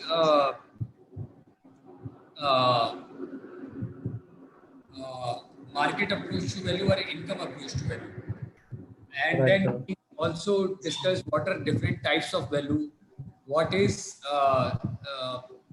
real estate as a sector, what are its challenges, what are the risks, how it is, what are the key characteristics which affect real estate sector, which affect the demand and supply in the real estate sector. And we discussed that how real estate is as an investment, as an investment asset. Where does real estate fit in between government, FD, and mutual fund and share market and gold? In between all these assets, where does real estate fit? We also discussed about green building. We discussed about leasehold, how to value leasehold properties, what are the challenges. We talked about how to find out capitalization rate. We discussed 2-3 methods under market approach, that how to find a comparable property, what are the challenges is finding in comparable property, and how to convert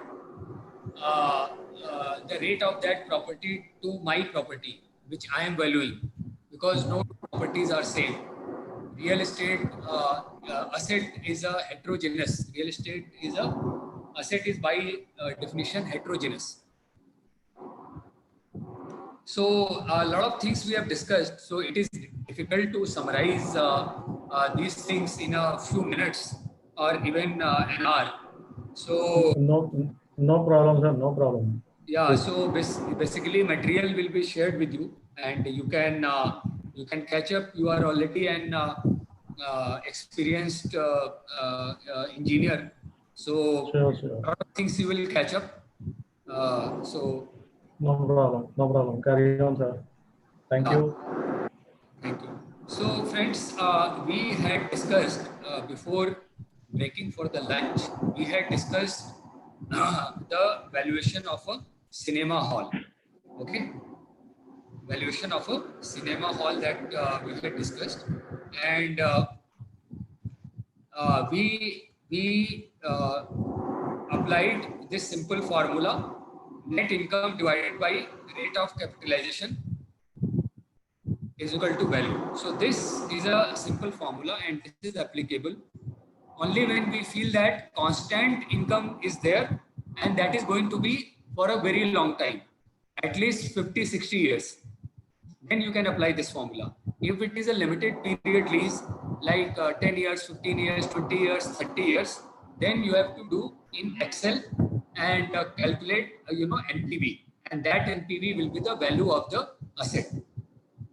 So to calculate NPV, first you will calculate present value of all the future incomes, and then from the present value you will deduct all the cost, present value of the cost. Or if it is one-time investment, then initial investment or initial capital investment capex you will deduct from the present value of future income, and then you get NPV, and which is the value of the asset. Also, we discussed that how this formula has been arrived at. So here you can see you got S is equal to I by D by infinite geometric series. Okay. So that is how this formula is derived. So if you have some other questions related to income method, we can discuss it later. If somebody has any particular question, we can answer it now. Otherwise, when time permits, we will discuss in the end all the questions. So if any question is there related to income method, you can ask.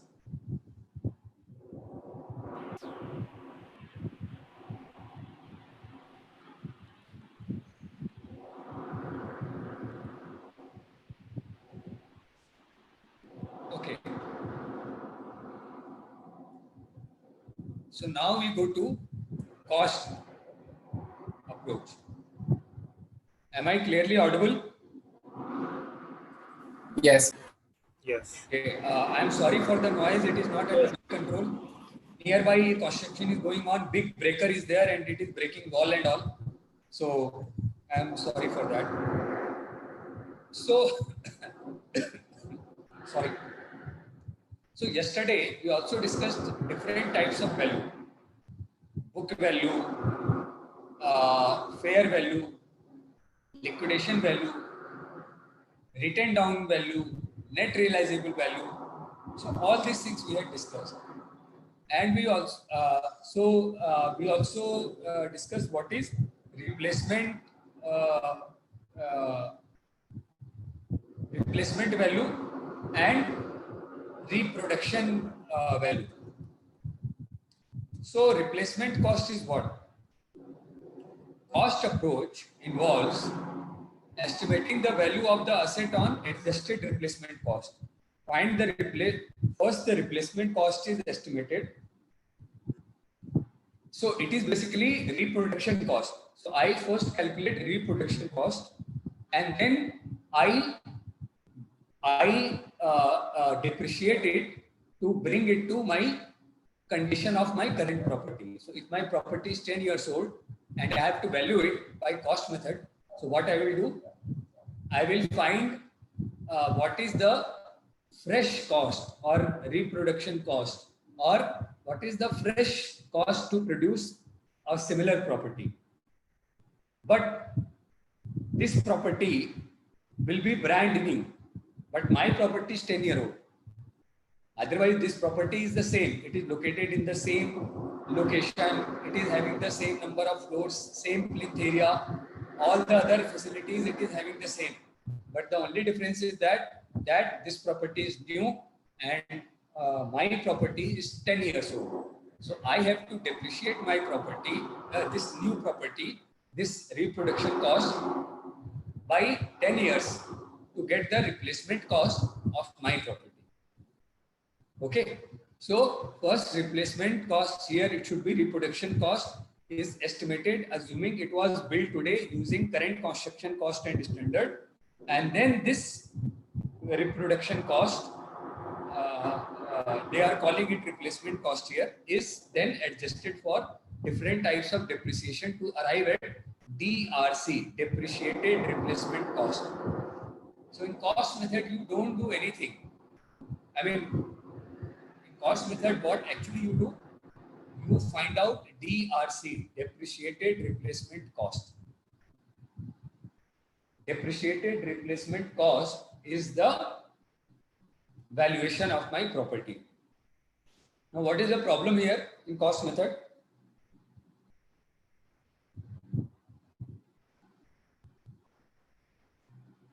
Actually, first of all, cost method is not capturing, market dynamics, market supply and demand. Yesterday, in the first half, I gave an example of a hotel which I had valued. It was a 5-star hotel. If I apply depreciated replacement cost, then blindly, then its value will be very high. Because hotel, even though it was a 6-7 years old hotel, but still it was in very good condition. So by blindly applying just physical depreciation, I will get a cost which is, around 200 crore, more than 150 crore. So cost method, if you apply just physical depreciation, that is physical obsolescence, then cost method does not take into account market demand and supply, and it might not give you correct value. Similarly, cost method does not, so if the property is for, not for a commercial purpose, then fine. But if the property is to be used for commercial purpose, then cost method does not take into account future income earning potential of the property. I might have a very good hotel, hotel or good cinema hall in a very posh location. But if now people are, not going to cinema, it is, earlier if 100 people used to go, now only 25 people come. Then basically, my value has come down a lot. But simply looking at the replacement, replacement cost and then physically depreciating it does not capture this value. So that is why cost, these are the drawbacks with the cost method. These drawbacks are applicable when you apply replacement cost and just apply aging, just apply physical depreciation. But right now we are going to study 2 more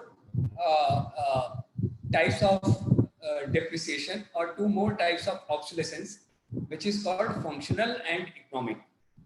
So when we apply these kind of obsolescence, then cost method is able to capture other external factors, other market factors, other economic factors also, which are affecting my property, and then cost method will give you right value. Okay, so let us see what are the different obsolescence. Obsolescence word has come from obsolete. we all know in English, obsolete means ये अभी fashion में नहीं है या ये अभी जो है नहीं चल रहा है. This is not in vogue. This is not in trend now. So that is called obsolete. And something, condition of becoming obsolete is obsolescence. So depreciation is also called obsolescence. So there are three types of depreciation. One is physical, which is related to aging and basically physical wear and tear. So normally wear and tear we associate with aging, but actually it is not 100% correct, because a property might be 7 years old and might be looking in a very spick and span, very nice condition, and a property might be just 2 or 3 years old and might be looking very bad. One very good example of this is, if you compare a car or vehicle of somebody's bike might be 5-6 years old, but it might appear as if he has purchased it 2-3 months back. And somebody's bike might be 1 year old, but it will appear that that bike is maybe 5-6 years old.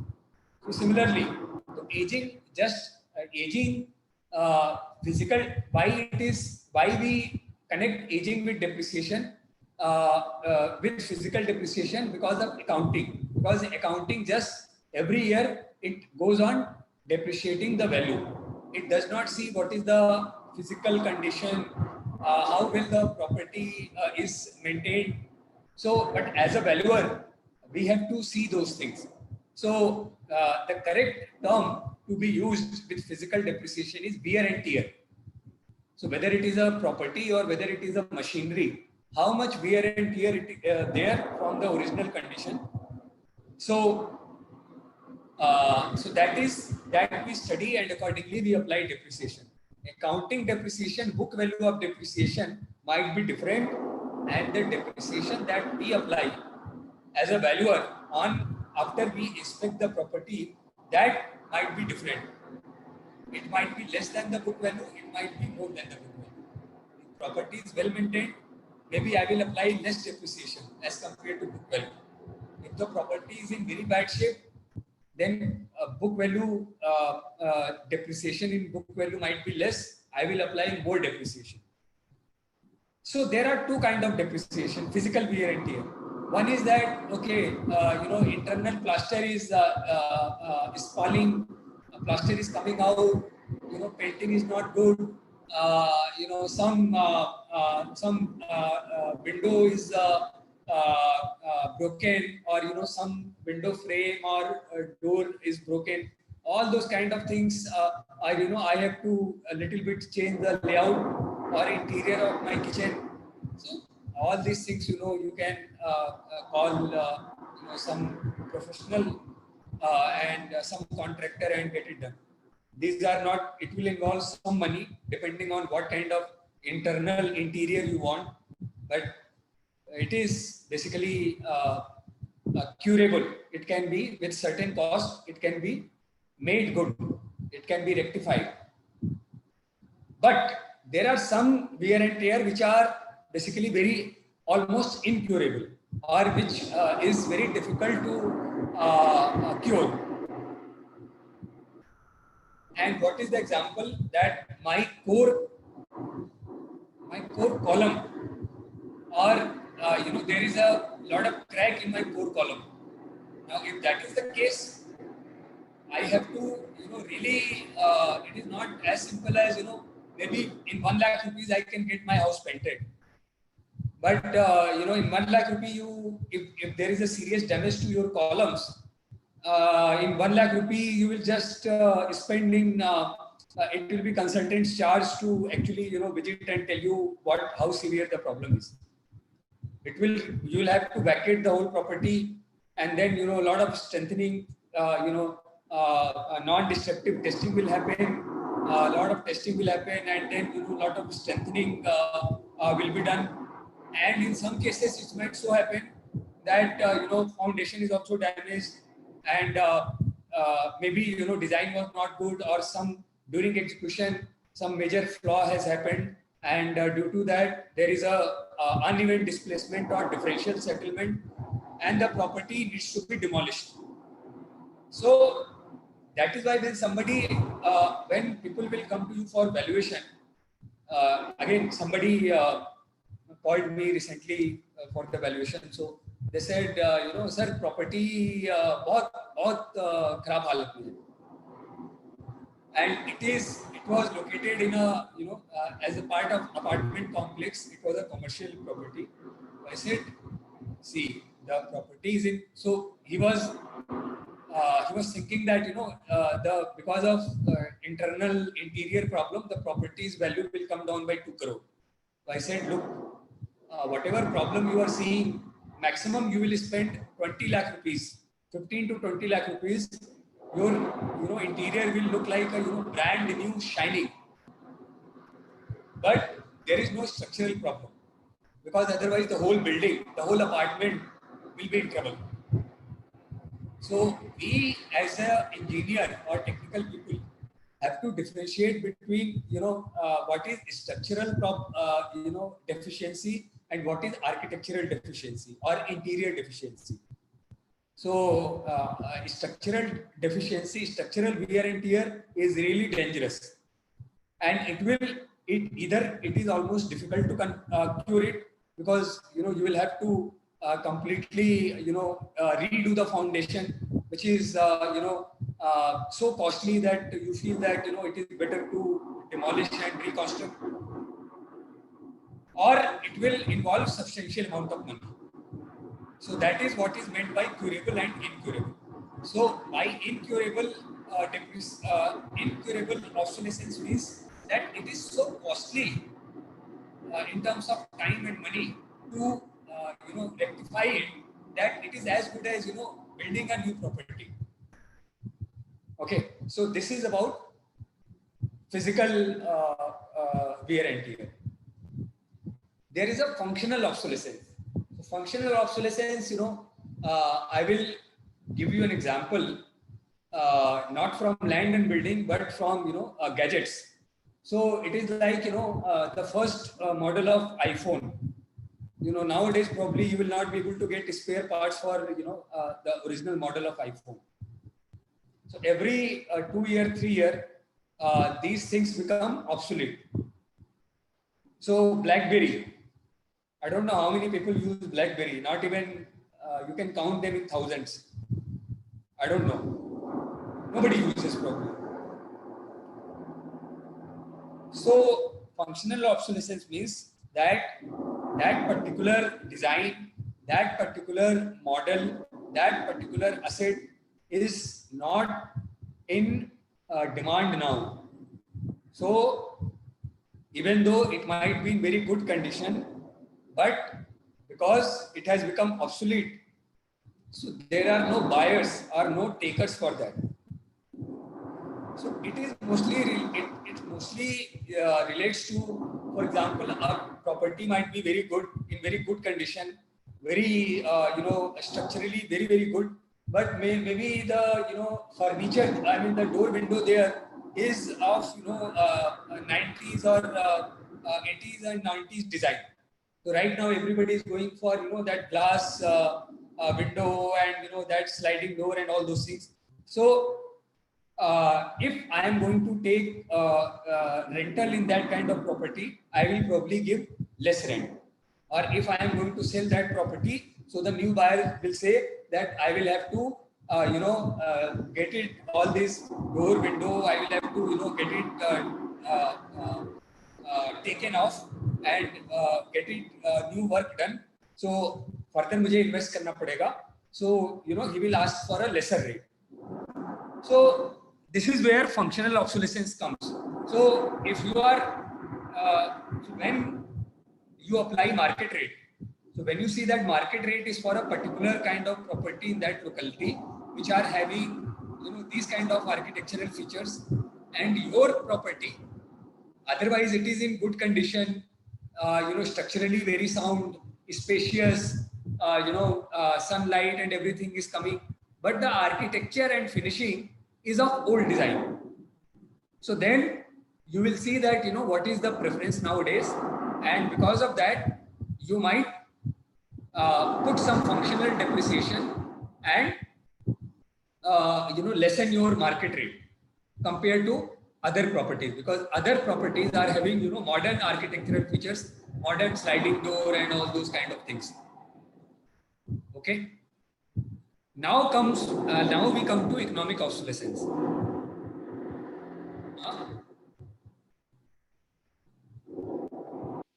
What is economic obsolescence?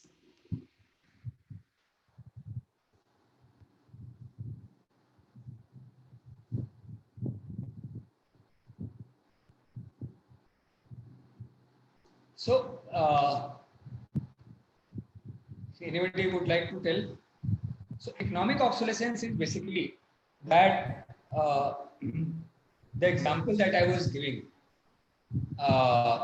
yesterday also, I gave that example that suppose I have a piece of land near highway, and now government has announced that there will be a landfill or waste treatment plant will be built near it.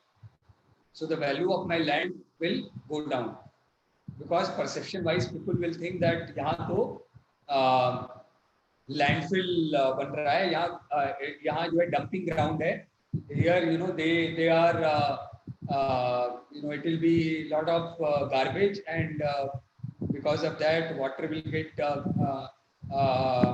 contaminated, and there will be lot of foul smell. So actually none of these problems would be there if the landfill is being designed as a scientific landfill as per the latest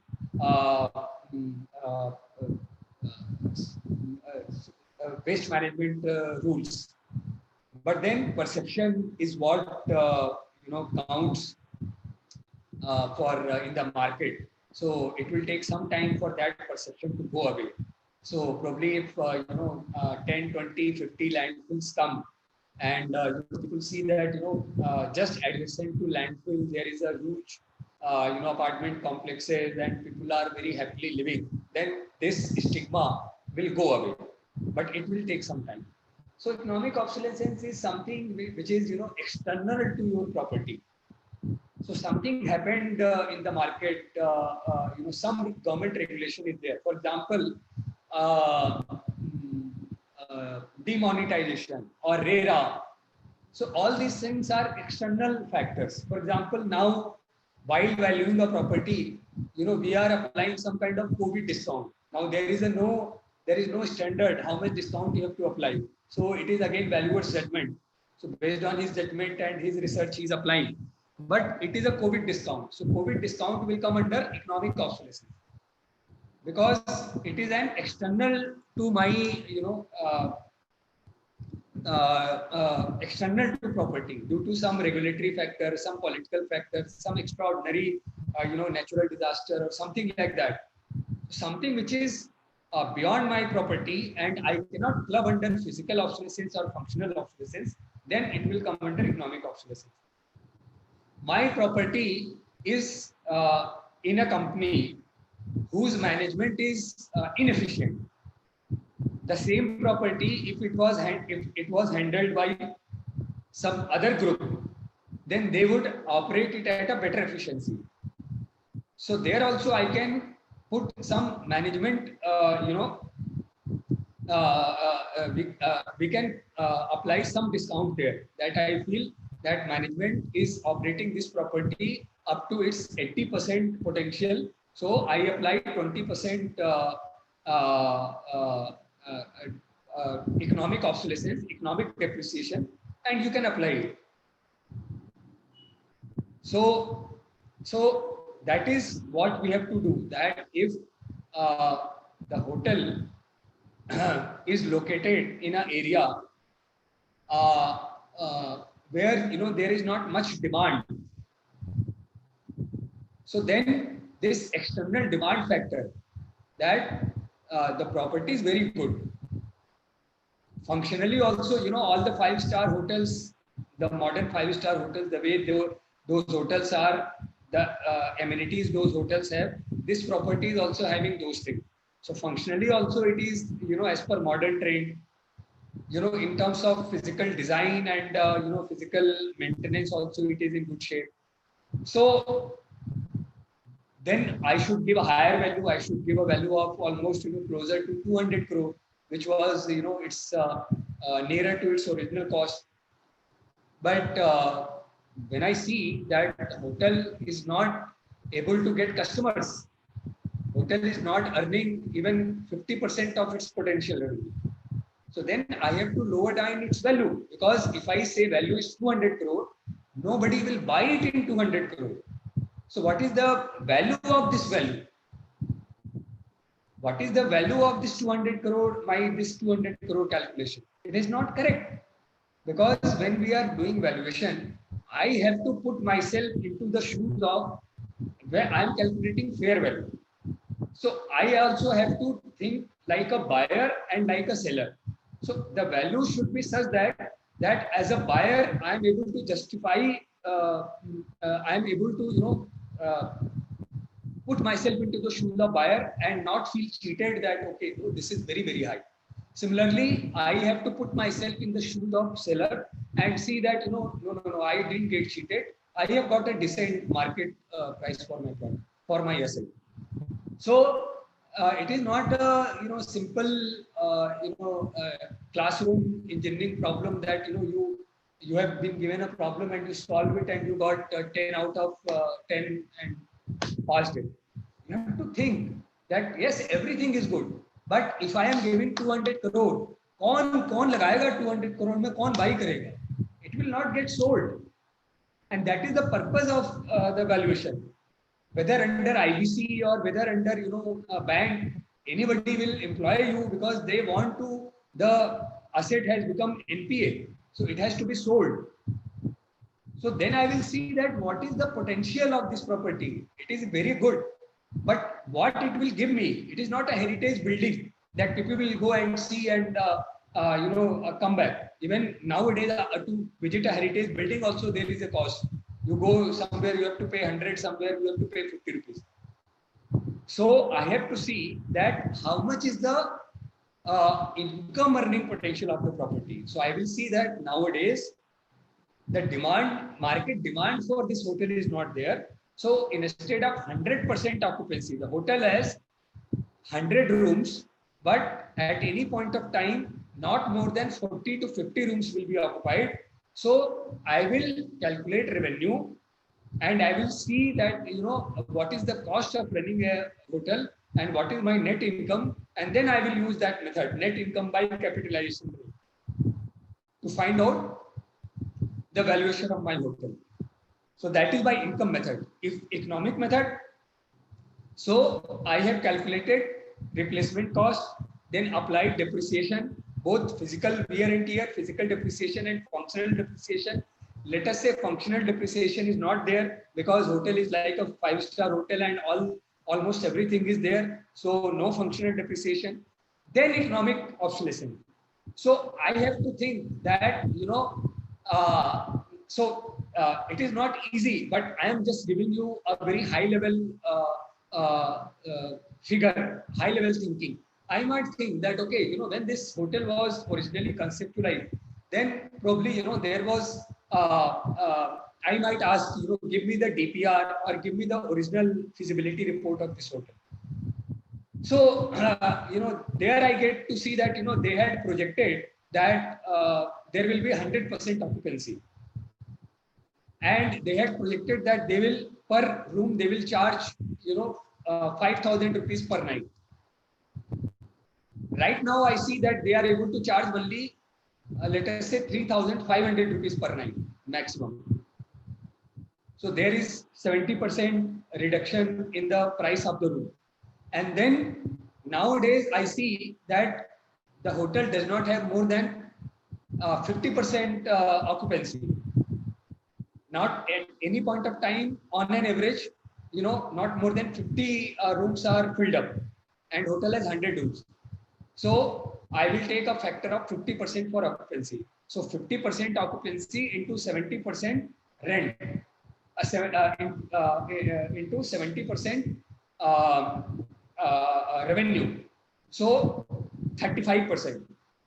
So that means of the original revenue, now only 35% is, I am able to earn. So 65% revenue earning potential has disappeared.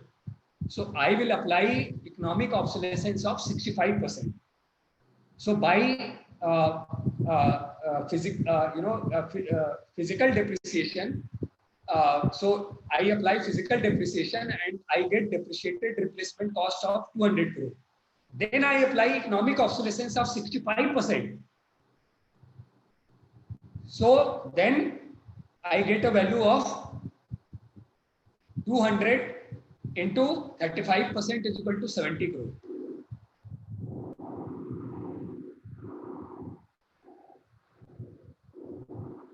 Okay, so that is how I will apply economic obsolescence, and that is how the value by cost method will also be able to capture the real value of the total.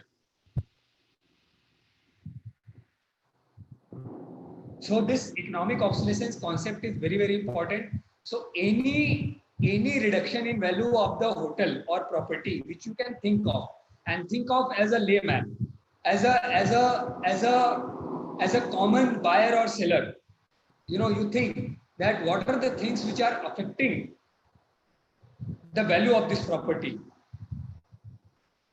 where this property is not able to enjoy a very high rent or high value of demand. Why it is not full? So what are the factors? So all those factors you list down, and if you are not able to club it under physical or functional obsolescence, then all those factors will get clubbed under economic obsolescence. Okay, so that is the main funda behind applying cost method. So friends, yesterday we had learned how to apply depreciation, isn't it? So yesterday we learned how to apply simple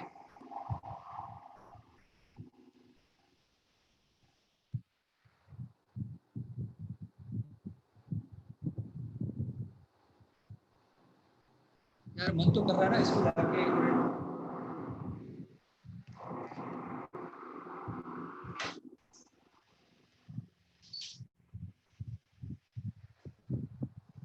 एक minute just give me 1 minute.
Sorry, they are applying the breaker on the wall, and you see there is no,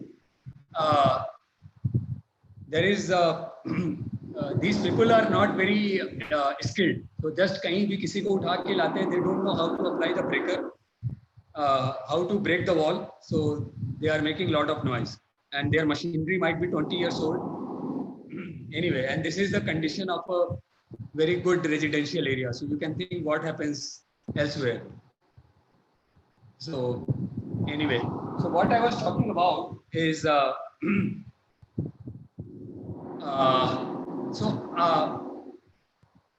so we discussed that how to apply physical, functional, and economic obsolescence.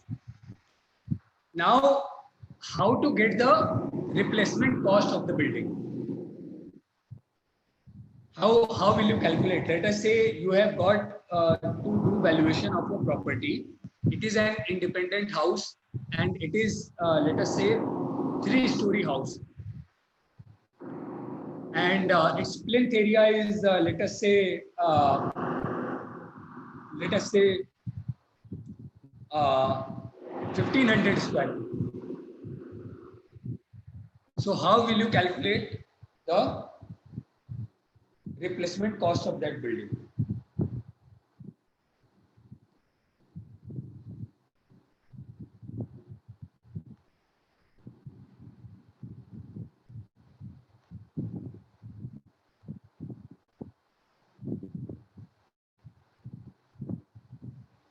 Anybody?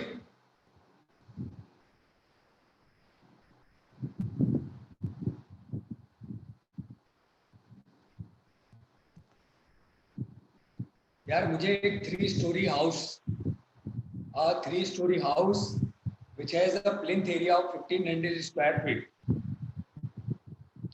उसके मुझे costing करनी है, तो क्या क्या करना पड़ेगा? I am not asking you final answer, I am asking you how will you do it, what will you do?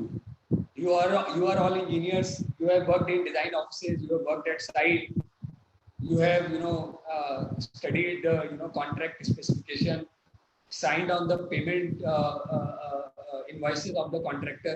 How do you verify? How do you calculate? How do you estimate? What will you do?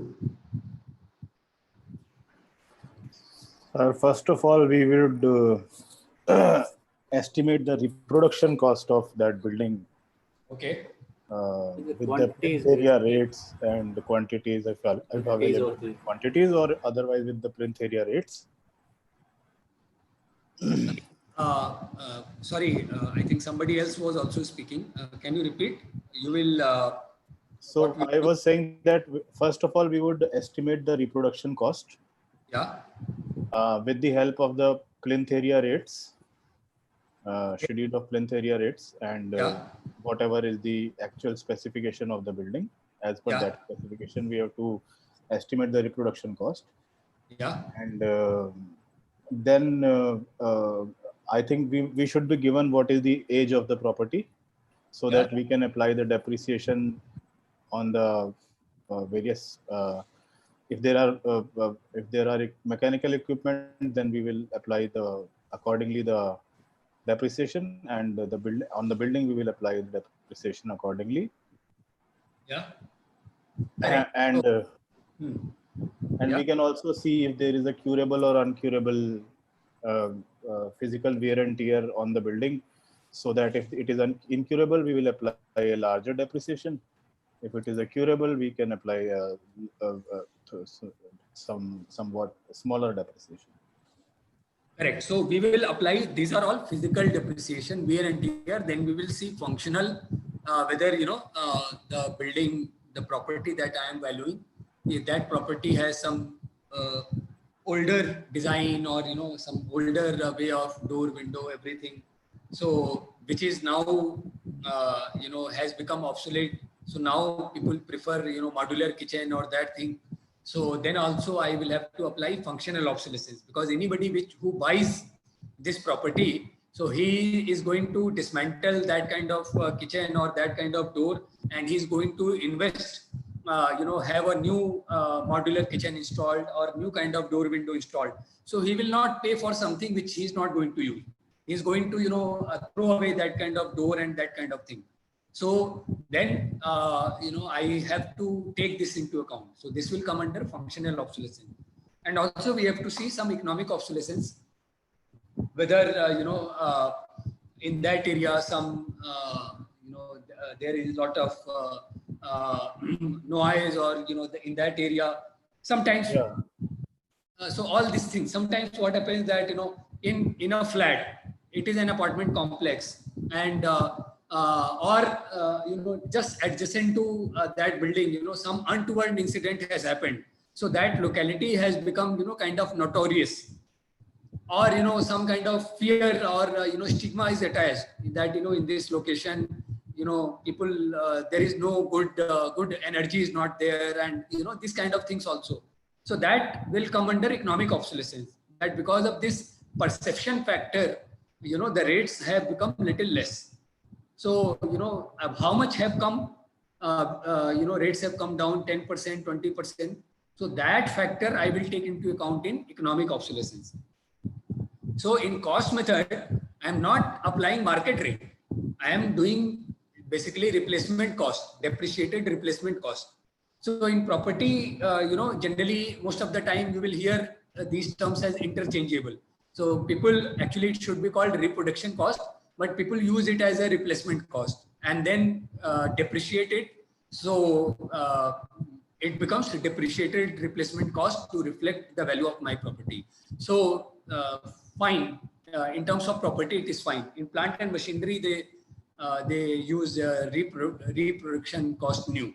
So anyway, so I am in cost approach of valuation. I am applying, all that plinth area rate and find out cost and apply physical depreciation, functional depreciation.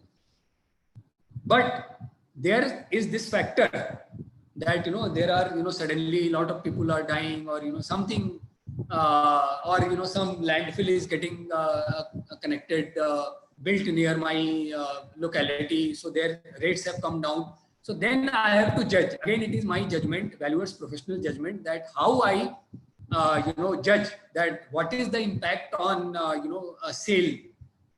So there, probably I will have to take some market cues. So though it is a cost approach, but I will have to get some kind of market assessment that, selling price pehle, similar property ka uske bagal wali locality mein, if it is 100, in this locality, it is only 90. Or, property rent pe chad rahi hai, to, in the comparable property in the nearby locality, they are able to earn 100 as rent. This property is able to earn only 85 as rent.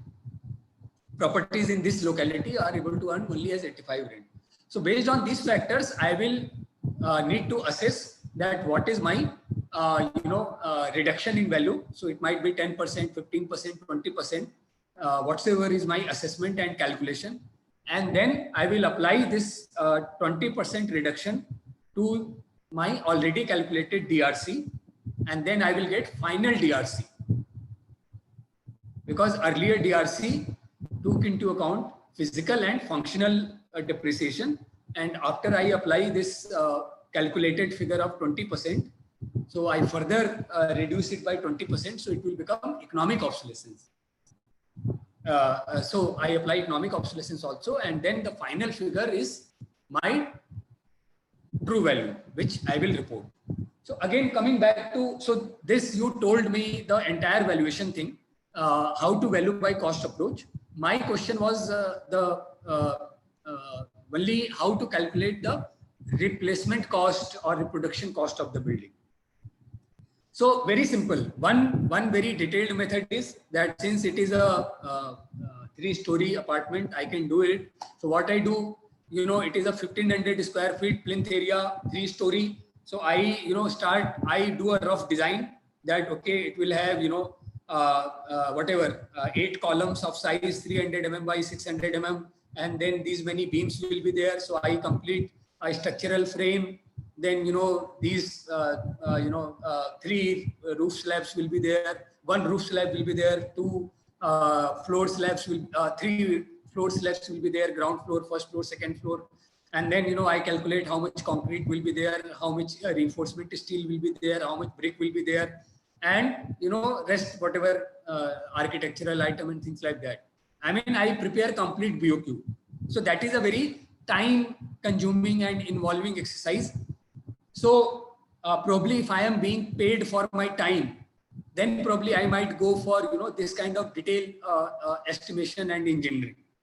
But if it is I am not paid very high, and see here, don't take it negatively. When I am saying paid, it does not mean that if I am paid less, so my responsibility becomes less. So because we are on a formal in a formal forum, so it is my responsibility that as a valuer, I need to tell you that what kind of liability we are subjected to. So lot many people will come to us and give a lot of gyan, but ultimately, I was telling this yesterday, that ultimately you will save yourself.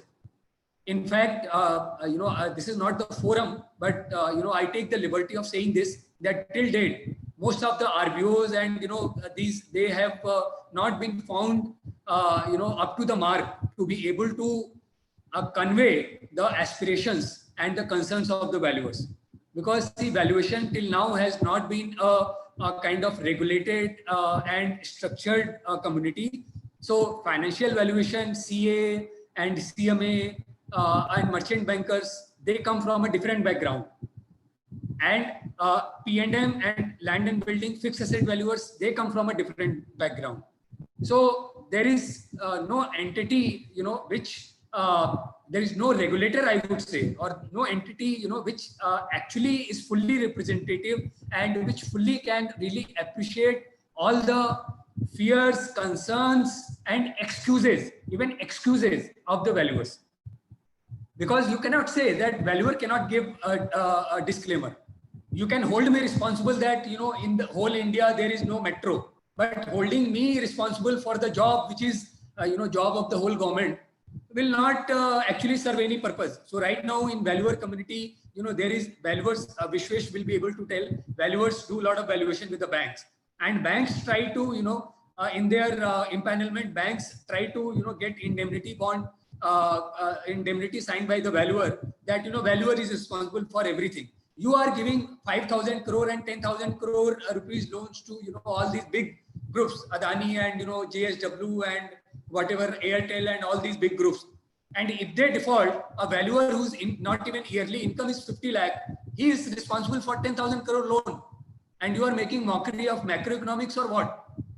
So it is because, certain things were, prevailing in the country over the time, reforms are coming. We saw that, national education policy has been notified by the government. I mean, has been released by the cabinet, and hopefully the valuation, as I told, that the new draft valuers bill also incorporates a lot of educational programs related to valuation. So going forward, there will be a graduate program in valuation. So some of the students, if they so find, they might choose not to do civil engineering or mechanical engineering. If they have somebody in family or somebody to guide them that, okay, I see good future in valuation, so they will directly go for bachelor's in valuation, and they after bachelor's, they might get a placement in Big Four or some bigger valuation firms, or with bigger, more with the more established valuers, like lawyers. They practice with the already bigger lawyers. So that kind of thing. So coming back to main topic, I am saying that as a valuer, only your professional acumen, your technical knowledge will save you. So whether you have taken a job in 1,000 rupees or 1 crore rupees, your liability remains the same. You are signing on your valuation report. So regulator or court, they will not hear the argument कि sir मैंने बस केवल 5,000 rupees fee लिया था, तो इसलिए इसमें मैंने कुछ देखा नहीं, just sign कर दिया. तो मत sign करो ना. Then don't sign. So take the job where, so if I take a job, so I refuse job where I feel that ultimately I am signing, so I have to spend a certain minimum time. And if I feel that the fee that I am getting is actually not even covering that minimum time and energy, I refuse. So you will have to take a call, but just understand, I mean, it is your choice. You can take a job in 1,000 rupees, or you can take a job in 500 rupees or whatever. But you are signing, so your signature carries the same value, same liability, whether you are being paid 1 crore or 1,000. So this you should always understand. So when I say that, so definitely, yeah, we ultimately, I am also a professional. My time is not free. I am also engineer with the, minimum 5 years of work experience, and I also know. So I will also. So if an assignment is of a bigger and more complex nature, I will take more time. I will take greater fee, and I will devote more time. If an assignment is of a very not of that complexity, there I know that I will be able to complete it in 4 days or 5 days or 1 week, and I might charge lesser fee because I don't have to devote much time. So that is what I mean, that I am not being paid higher fee or lower fee. So generally you don't require, because in valuation it is not that you are going to construct that 3-story building from scratch, and you have to appoint a contractor, and you are working in a government department where you have to float the tender, float the BOQ, and it is item wise tender. So there is no point of doing these things which is not required. So CPWD, which is the authority, nationwide authority, they publish a plinth area rate.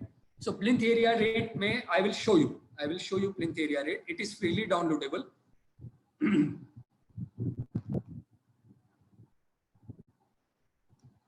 So it is open.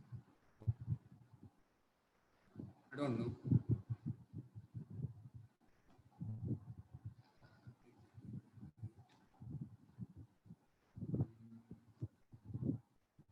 So plinth area rate, let me go, and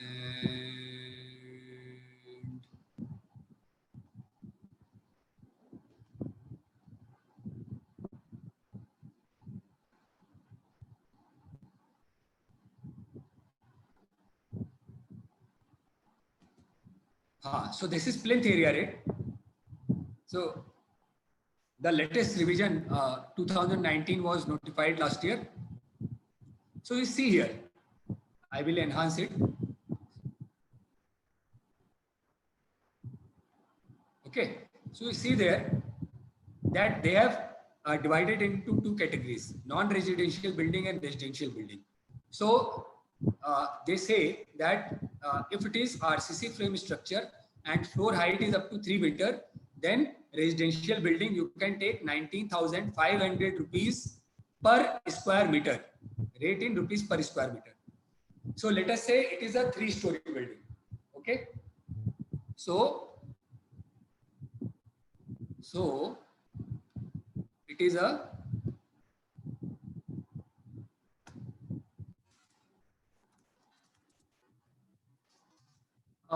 this is Word document is visible? No. Visible. Yeah, so cost approach. So let us say we have a 3-story building,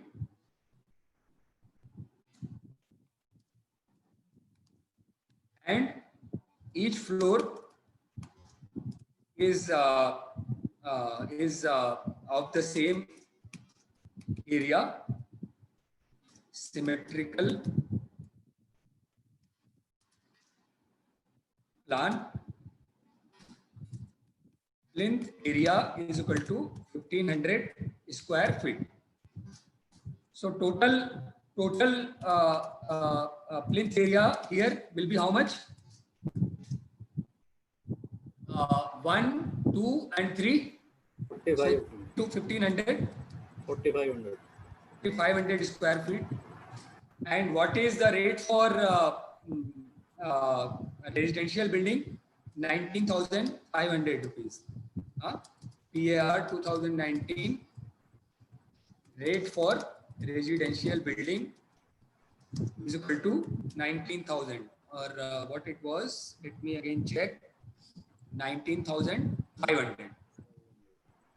So 19,500 per square feet. Per square meter. Yeah, per square meter. So the replacement cost of my building is equal to 19,500 into, so I have to calculate it into Square meter. Square feet. Convert 4,500 into 764.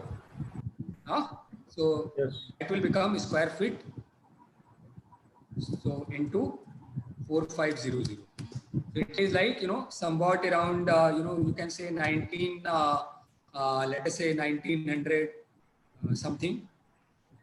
Let me actually calculate 19,500.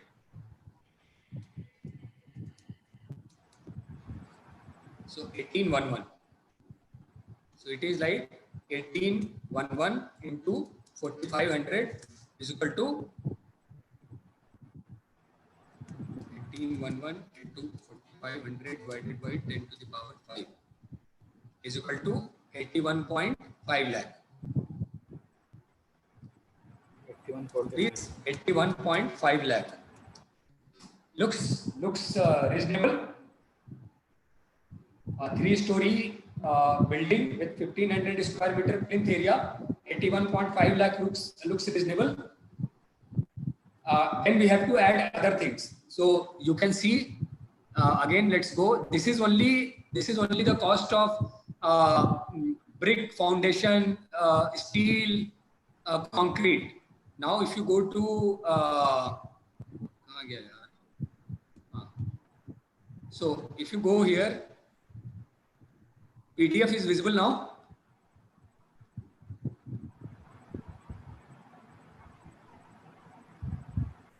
Yeah, so PDF must be visible now. So you see, yeah. So now there are some extras.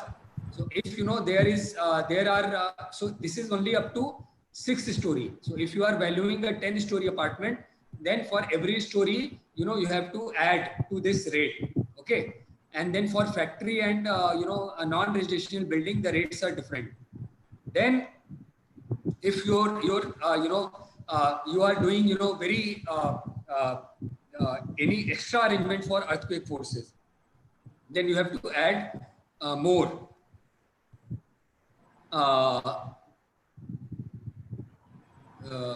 So that does not mean that this particular thing is not taking into account earthquake resistance. Basic earthquake resistance is there, but if you are doing detailed detailing and everything related as per IS 1893 and other relevant codes, then you have to apply increase the rates. Then for basement floor, it has a different rate. Can anybody tell me why? Basement के लिए it is giving us a rate of 30,000 per square meter. It is because of the RCC walls and the footings. Yeah, so structural part. Yeah. So not footing. Basically, let us say basement is in RCC walls, the RCC base, and the double base you will have to put in there. Yeah. So let us say basement is in 2-3 levels. So you will have a slab. So that slab is fine. That is there in upper stories also. Everywhere you have floor slab. But in basement you have RCC retaining wall. So because of this RCC retaining wall, you have when you have retaining wall, you will have reinforcement also. And so because of that, the concrete and steel quantity goes up. in upper floors, you have steel only in beams and columns. The rest area between, huge area between beams and columns is filled by bricks. So there is no reinforcement, or if the reinforcement is there, basically it is very less. Generally no reinforcement, brick is just as infill. Okay. Then if your house has a firefighting, generally independent houses will not have, then you have to add extra. Then if any stilt portion is there, then for that there is a different rate. So stilt portion, you see rates are less, because in stilt portion you will not have you will just have beam column frame, you will not have the brickwork. So that is why rates are less.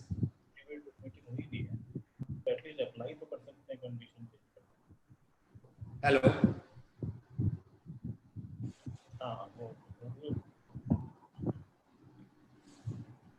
Yeah. Somebody, please go on mute if you don't have any question. Then you have to add for services. So internal plumbing वगैरह, ये जो हमने calculate किया 81 lakh, उसमें this internal, water supply, plumbing, electrical connection, wiring, those things were not there. So that all we have to include. So this is a percentage given there.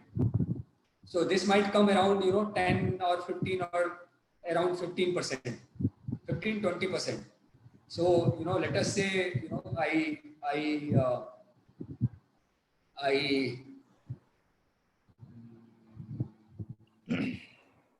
is the Word document? Yeah.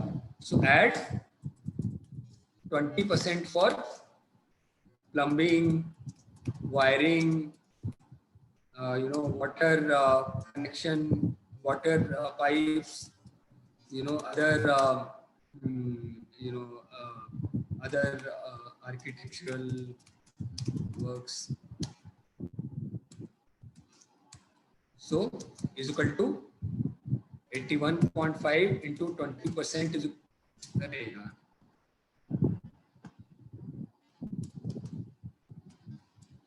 into 20% is equal to around, let us say, 16 lakh.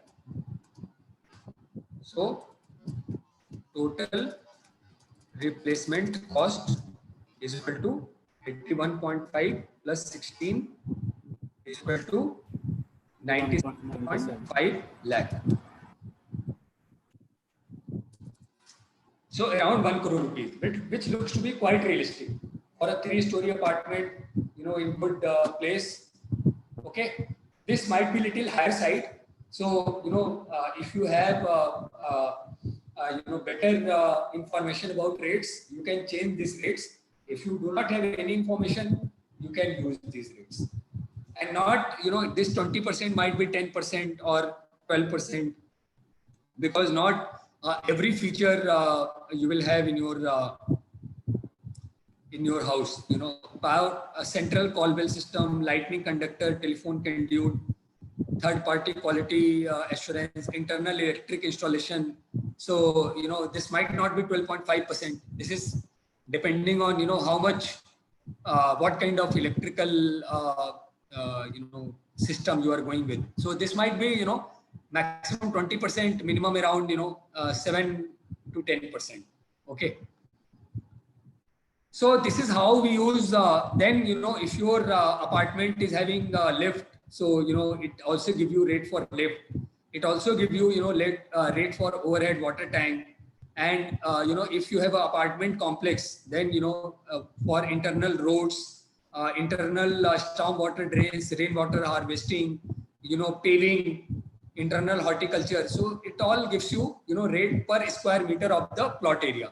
So it is a very simple and easy to use document which you can use for finding out the cost, replacement cost. Okay, friends. And this is one method. And second method is that I do estimation myself. I do preliminary design and do estimation myself, which is lot of work. Okay. So that I will do only in very complex cases where I get rewarded actually for that kind of effort, where that kind of effort is actually required. So for a simple job, if somebody is asking, me a bat made, simple cricket bat made of wood, and if I am giving him a silver or gold bat, then it is my fault. If he's paying me for a wooden bat, then okay, it should be my endeavor that I give him a bat which is of very good quality. But if I am giving him a silver or gold bat, then it is like I am wasting my resources. So similar is the thing that I will do detailed design and calculation only when it is actually being asked for, where the complexity is so demand. So this is the cost approach. Now let us go back to your syllabus. Any question related to this? Can using of these, since CPWD rates are not exact rates in comparison to actually doing the estimation, can it be challenged for not being accurate by somebody? Suppose you are doing an IBC valuation, then does it need to be that accurate? So basically, nobody can challenge you that you did not use a detailed estimation, you did not design. So only that person can challenge you, the person who himself is an engineer, and that too a civil engineer.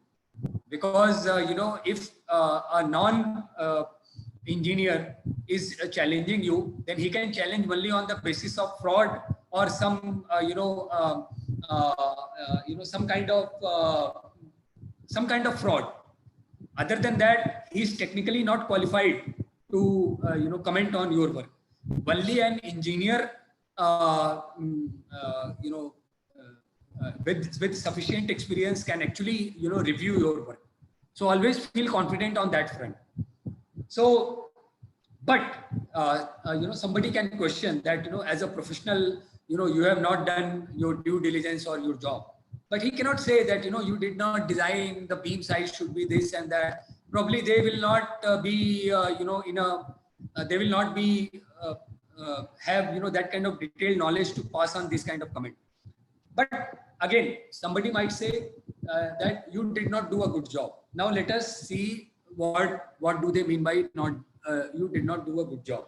And you're coming to your specific question that you have applied CPWD's PAR, which is not correct. So I am not saying, nobody can say I might work very hard on my assignment, and I might prepare a very dedicated report, but still somebody might say that this is not correct, or you have done a very shoddy job. So not exactly, but something like this actually happened to me, that the assignment that I did, it was a very big steel plant in MP, and as I was giving the example that we went there, and we did a thorough site visit. We got the IP was not able to give even the basic documents, but we actually went beyond our call of duty and got the record room. I mean, taking the mobile torch, we actually searched and found out the drawings and all, and handed over all these documents to IP's office, and took a print out of layout and lease and relevant documents. And later on, the IP got changed, and the new IP said that whatever. So it is not related to work, but it is related to some kind of payment that there was some dispute, and so our payment got under dispute. So and the kind of work that we did there, so that work only you do only you are very highly paid as a consultant, because that is we are going beyond our call of duty to do something. So as a professional you might like to do that, fine, I might I mean, as a professional, if I can do something better, even if I'm not being paid for that, or even if it is not my job, let me do. If I can do better, why not? This is for the country, betterment of country. You might think like that. Nothing wrong in that. So coming back to your question, that they might say that, you know, you have applied CPWD's rate, which is not equal to, you know, real rate. So let them supply the rate, and let, you know, you sit on, you know, item by item. So unless that guy is an engineer, he will not be able to argue with you on rate by rate basis that how these rates are built up. For example, I asked you a question: why basement plinth area rate is higher, 30,000, whereas for other stories it is only 19,500? You were able to answer that it is because of retaining wall. Can you tell me how many non-engineers be able to tell what is a retaining wall and why there is reinforcement necessary in retaining wall? No, they will not be able to answer that. So similarly, in stilt area, rate is only 8,000. Why it is 8,000? So how do you do estimation? See, again I will give the same reply, that if I am required to give a wooden bat, I will not give you golden bat. I don't have to give, either by law or either by any yardstick of professionalism. I'm not a fool. My time is as much important. I am as a VIP in my domain of work as any, you know, bigger CEO or secretary sitting anywhere. My time is also important. So that is why if I know how to do estimation, I can do a multi-story apartment design and estimation. We have studied that. We know what goes into, you know, actual planning, feasibility planning, estimation, contract tendering, contracting, actual construction, project management, project scheduling, project risk management, and then ultimately handover. We know all that. Site closure report, everything we know. But then this valuation exercise is not, you know, construction exercise. So CPWD's rate I will take, but I also have to examine. Let us say you have these rates are, you know, national rate. So if you go to a state, for example, we have a experienced engineer in form of Sanjeev Sharma ji is here. So he will tell you that Punjab state PWD, they publish, you know, their own rates. So you have to, you know, if you have access to that rate, you see what is the rate applicable in Punjab. But it might so happen in that in some state, those rates are very old. So maybe after, you know, 2002, they have not, published any new rate. In some states, it might be possible. So there, you know, you don't have any other option but to, you know, apply CPWD rates. But if you have, you know, rates, I will invite Mr. Sharma to give his comments. But let me complete. Let me complete my my thoughts. Sure. Yeah. So if, you know, I have apart from CPWD PAR, if I have Punjab plinth area rates, which also were published in, let's say, 2018, then I will, for a property which is located in Punjab, I will use that rate. So, and other than that also, let us say in some state, let us say in Kerala, I do not have, plinth area rate of Kerala state available. Then I take CPWD PAR. Then I have to get it that CPWD, they internally, they give some kind of index or weightage factor, which you have to, you know, multiply to get the to convert these national rate or, you know, Delhi schedule of rates to the local state rate, because quite a lot of labor and some of the material which goes into construction, it is locally sourced. So rate of labor or availability of labor is not the same in the whole nation. So maybe rate of labor in Karnataka might be more than the rate of labor in Bihar. So those factors get captured in that factor, in that multiplying factor that is applied to that state. So if you have access to that factor, that you can apply. But if you do not have access to any of these things within the given time, then you can apply CPWD, PAR. I have applied it and I have not seen anybody challenging it or even commenting on that. So people respect that this is not coming from somewhere else. I am actually using a standard and with a proper logic and proper reference. I am doing valuation. Yes, Mr. Sharma.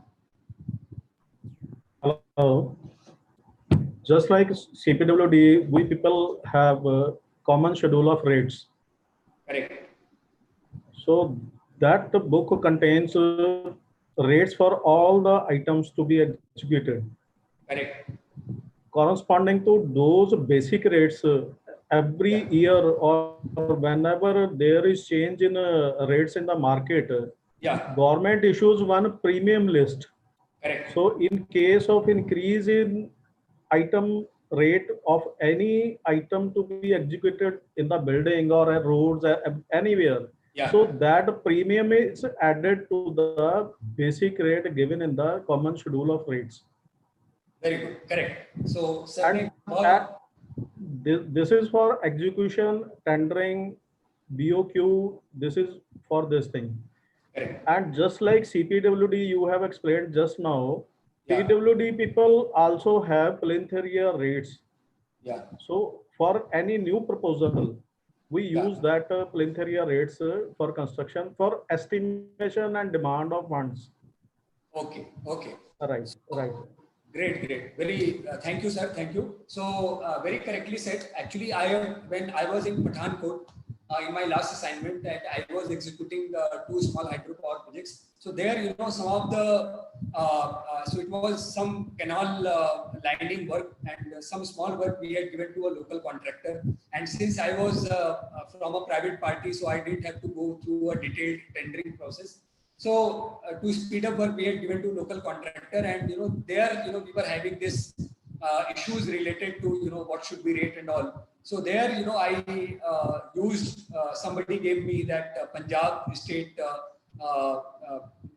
schedule of rates. So using that as a reference, I negotiated with the contractor.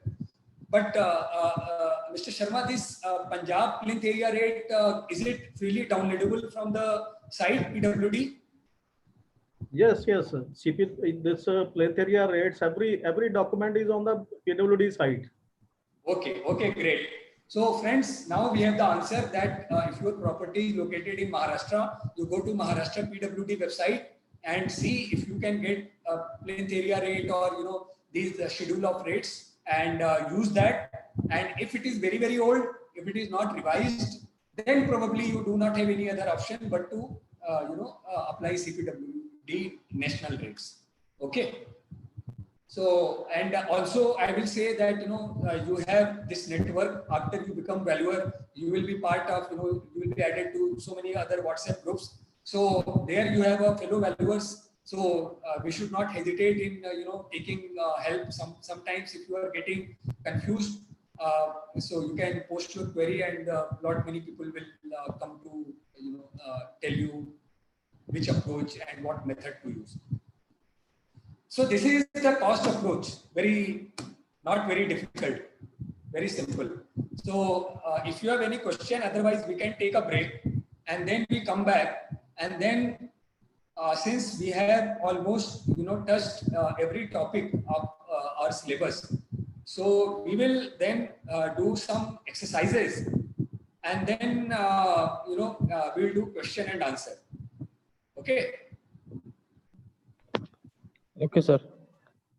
So okay, sir. If you have any question, then fine. Otherwise, shall we take break now? Right, sir. Right. Yes, sir. Yeah. So when should we come back? 4:15? 4:15. Okay, sir. Okay, no problem. Or 4:10, whatever you say. 4:15 is okay, sir. 4:15 sharp. 15. Okay. Yeah. Okay. Fine.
So I'm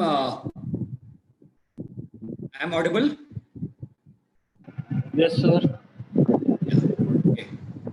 So we'll quickly go to your syllabus.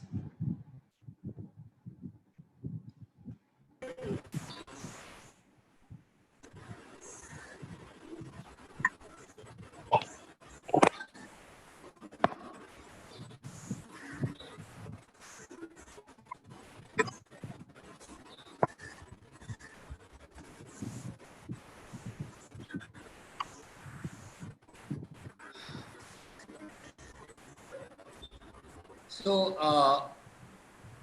method of cost estimates for buildings, we just discussed that. Life of building, economical, physical, legal factors affecting life of building. We'll discuss about it. Total life, age, estimating future life, various methods of computation of depreciation that we discussed.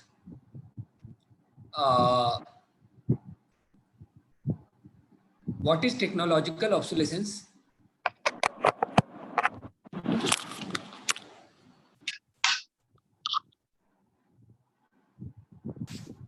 So technological obsolescence is when basically, you know, especially in land and building, there is not much like in electronic gadget or in electronics, the rate of change of technology is very fast. But in real estate, you can say, you know, it is like maybe at the gap of 30 to 40 years, some new thing comes. So maybe, you know, even 30, 40 years before, you know, major buildings were RCC buildings. Even now the buildings are RCC. So yes, in terms of, you know, you can see that as far as industrial structures are concerned, there is a now greater demand of modular buildings, and you know, cold formed steel has gained more acceptability, and you know, prefabricated structures again have got more acceptability. So we have, you know, Breed and PWD engineer here, Bridge and Road. You see earlier how much time it used to construct a flyover. Nowadays, you have, you know, all these panels, and layer by layer, you know, you go on constructing, and you know, there is this tile which is supported by overburden. So because of, you know, these new methods of construction or modular design, the construction has become faster. So in residential buildings, probably it is not that much visible, but if you go for industrial structures, you see that the construction equipment have become better, especially for bigger projects, and the designs are more modular. I mean, I am really surprised to see that, you know, how fast, if every clearance is given, the construction has now become very fast, especially, you know, flyovers, bridges. So all these precast girders are there. You just you know, place it, and very quickly, you know, it goes on placing all those complex, big-looking equipment you have seen during the metro construction also. So as far as commercial or residential real estate concerned, there is not you know, any new material has not come. It is still concrete. In terms of architecture, architectural stuff, yes, you know, new you know, better new design of doors, windows, hardened glasses, uh, uh, steel, glass, especially for, you know, office and other commercial properties, especially office properties. You know, this glass walls are now in trend. So these kind of things, probably you can guess that these are the technological changes, and if your property is subject to any kind of obsolescence due to this technology. Let us say I go and I value a property which is old, but it is in very prime location, but that property is like, you know, normal load bearing brick wall, it is not an RCC property, then definitely you should apply more depreciation. And you can find many properties which are not purely RCC. So nowadays, you know, you see where I live, you know, one property is getting completed, then, you know, after 3 houses, another property is getting demolished and it is getting reconstructed. So especially the areas, you know, where people have more disposable income and people can afford to go for frequent rehabilitation. So you can see that after every 20 or 30 years, people are going for this rehabilitation. And if it was a brick construction or not a very, you know, very sturdy design, then they are going for, they demolish their buildings and they get a fresh construction done. So that is technological obsolescence. Then one more thing I would like to tell, that let us say I go, same example we go to a 3-story apartment building. So the example that we discussed here, here, we valued only building. You know, we find out a replacement cost after we apply appropriate depreciation to get DRC. So so that is only valuation of the building. What about land? So let us say land area is 1500 into, it is 20% more. So is equal to 1800 square feet of land is also there. So how will you value this land?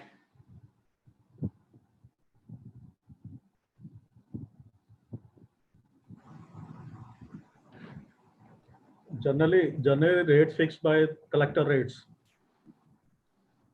So what sir is telling, that circle rate is there. So that is one. Yeah. So the circle rate we can apply to get the value of the land, but in many cases you will see that market rate might be you know, maybe quite more, or you know, it might be even less than the circle rate. So in case of land, you have to again inquire from the nearby areas and do some research and ask some brokers, even informally, that, you know, what is the market rate. So if it is, you know, somewhat near circle rate, you can adopt circle rate because it is safer. Nobody will, you know, can ask a question. But if there is significant difference, so in that case, you should go for market rate. And as we discussed yesterday, try to, you know, gather as much evidence. For example, if you are going for a property websites, then, you know, if there are too many ads, you know, having asking for the rate in the same range, then you can very well think that, you know, people are not giving any absurd range. If I go to purchase, I'm giving a very, you know, very unconnected example, but just, you know, if I go to market to buy vegetable or buy fruit, if everybody is selling apple, you know, between 180 rupees to 220 rupees kg, so I cannot expect to get apple at 100 rupees kg. So similarly, you know, if all the ads on the property websites, you know, for the similar, you know, land in similar location is asking for, let us say, you know, X rupees per square feet, or, you know, it is between 0.8x to 1.2x. So I can note down all the rates and I can take its average and I can say that this is an indication of market.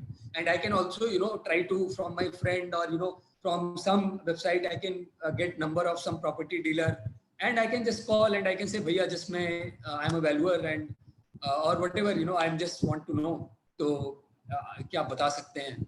So there are some people who are polite enough to tell that ye rate chal raha hai, sir. So that is enough. But he will not tell you double rate, na. he to sell, he might tell you some extra rate, and you have already this website rates as a reference. So based on these things, you can have a good idea. So that you can apply, because see, we should not become very defensive, that because I should take government rate, because then nobody will be able to challenge me. So probably if you are doing income tax valuation, then nobody will be able to nobody will challenge you. But probably if you are doing the Companies Act or IBC, then you might get challenged if the market rate is very different from circle rate. So that is I would advise that if there is significant difference, means market rate is double of circle rate or market rate is half of circle rate of government, then you apply the market rate, and you try to give as much evidence as possible. You can let's say you visit an area and there is a shop, so kuch nahi hai, so at least you took a selfie and you can just put a picture there that I had visited this this area on that date. This is proof, and I inquired in nearby areas, and this is what I was told.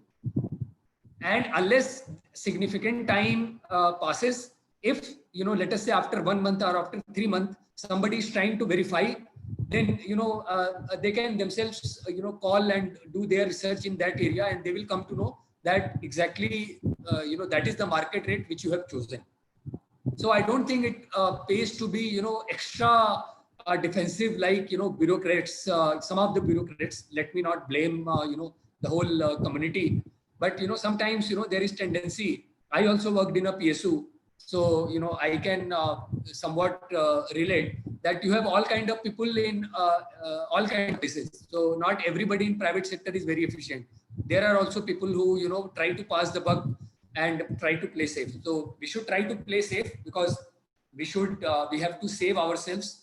We have to do a professional job, but not a job where our report should not get challenged.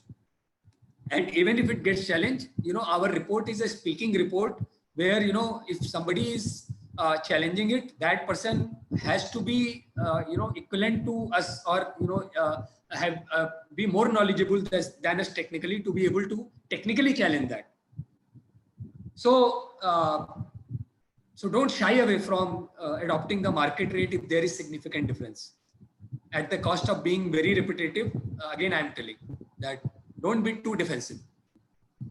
So land, so this is what is land and building method. Sometimes some old valuers called it land and building method of valuation.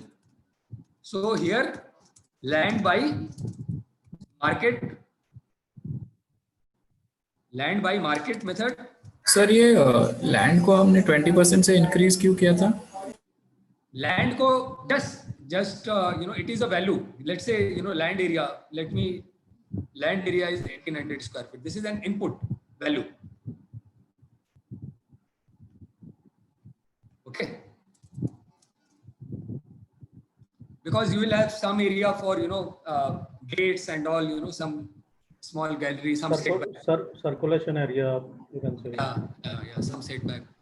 So so that's what we covered. Then one more topic is that life of building, factors affecting life of building. ये तो बड़ा general, this is a very general term. You all know what are the factors affecting life of the building. Let us say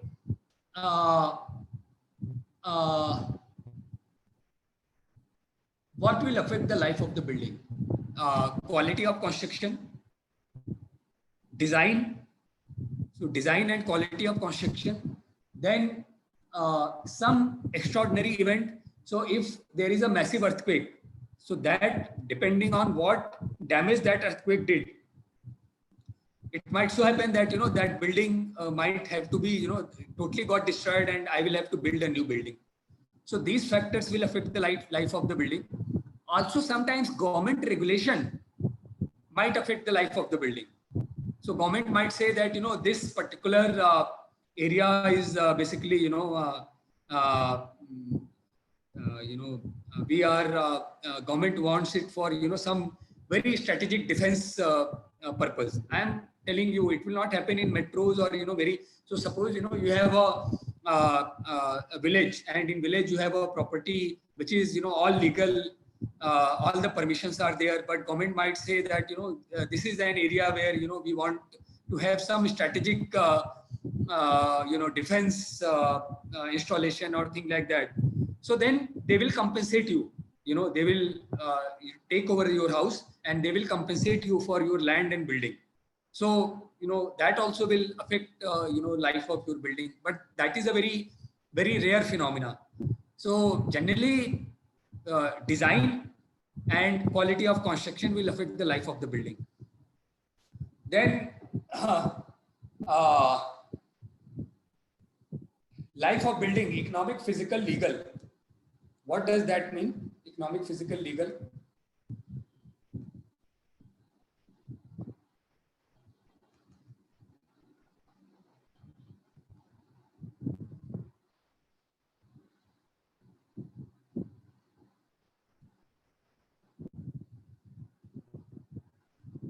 So what is the economic life of building? So for the period it would be economically viable. Yeah, it is giving me some benefit. Physical, it might be in physically good shape, but let us say it is a office property. So structurally, it might still be in good shape after, let's say, 40 years. But the way it is constructed, now all the architectural preference and the way openings and all must be there, so that have changed. And you can see that in commercial and office properties, the rate of change is faster as compared to residential. So it might so happen that structurally my building might survive another 40 years or another 30 years, but now I will get very less rent, because now very different design, very posh looking properties, office properties are there, and companies are preferring to rent, take leases there. So then it might not be economical for me to operate that office asset, because if I am operating that office property, I have to have centralized AC, centralized firefighting, I have to pay municipal tax and all those things. So then, I might try to sell that building, and maybe, some other developer will, build a new property there. They might build a new office property, or they might build a hotel there.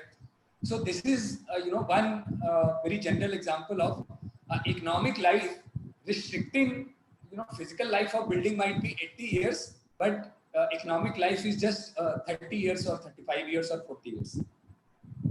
Then what is legal? So legal is that, if you see Companies Act, at the end of Companies Act, there are some schedules. So in those schedules, I will have to tell you, I think Schedule 2C or some schedule is there. So there you have been given what is the life of various assets. So wind power plant or thermal power plant, or factory building, bridge. So what is the life of a different kind of assets? So that we can take as a legal life. And physical life, we all know that structurally it should be sound.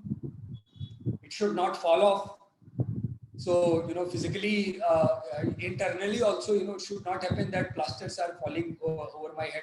But as we discussed that, architectural items are not very costly to get repaired. Structural defects are very costly to repair.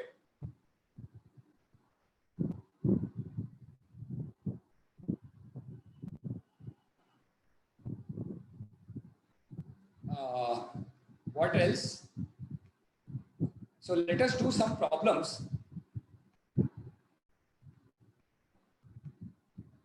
So there is this problem.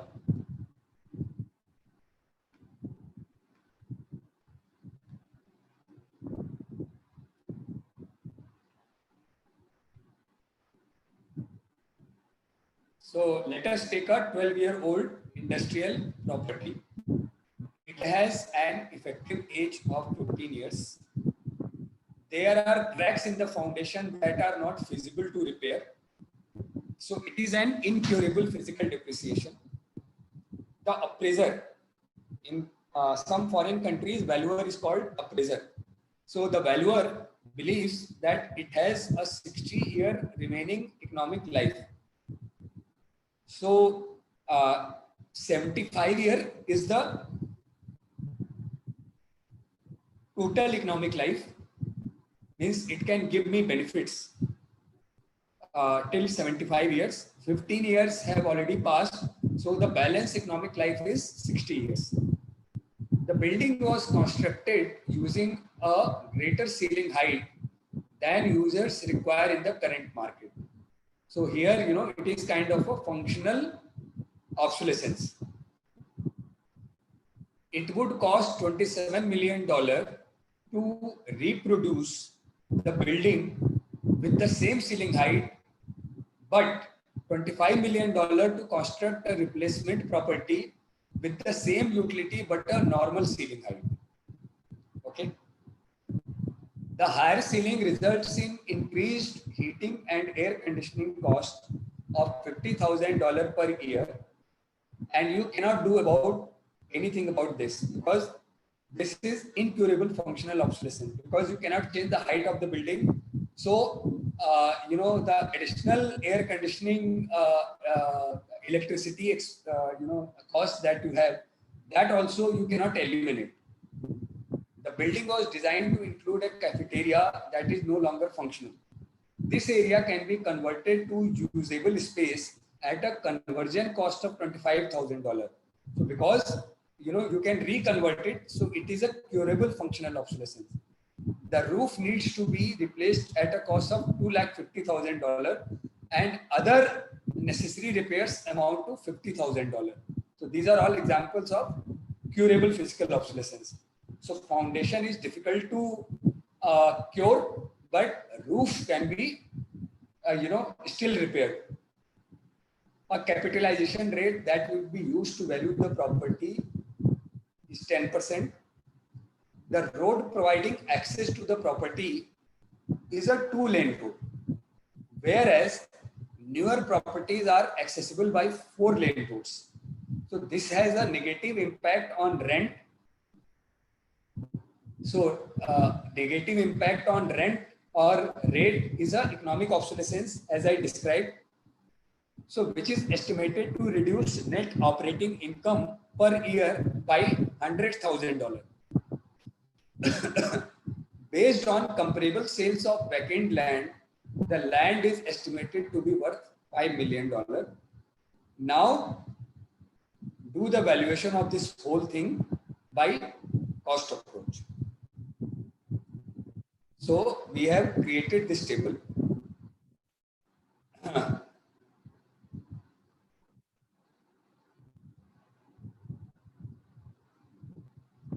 So what is the issue? Issue is that there are cracks in the foundation. So crack in the foundation is like, you have to demolish the whole property, to be able to actually repair that, because there is a severe damage. So cracks are not, one corner crack. This is, a crack which is basically traveling almost throughout the foundation. So in a way, you have to replace the foundation. And replacing the foundation means foundation के ऊपर जो कुछ भी है वो आपको, it is not like you can hang everything above the foundation in air and repair the foundation and fit it. That is not possible.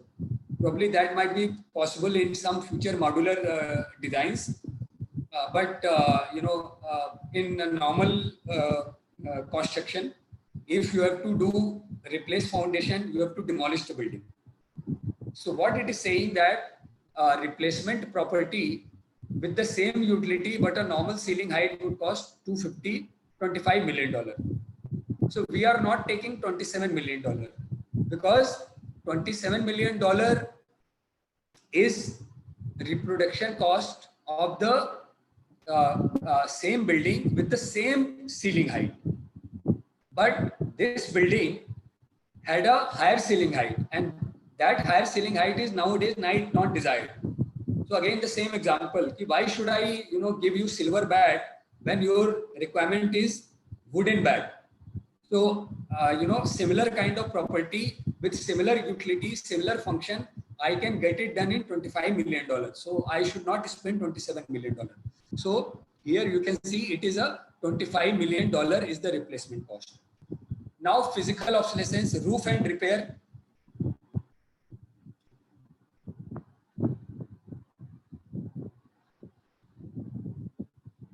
Yeah. So now this is a brand new property. So now I have to make this property like my property. So I have to basically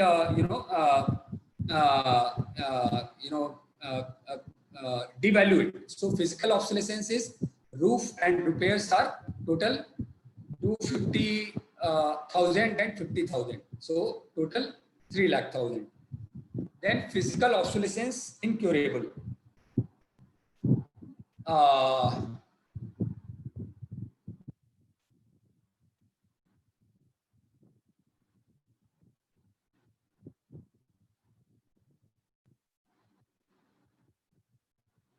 Wait a minute.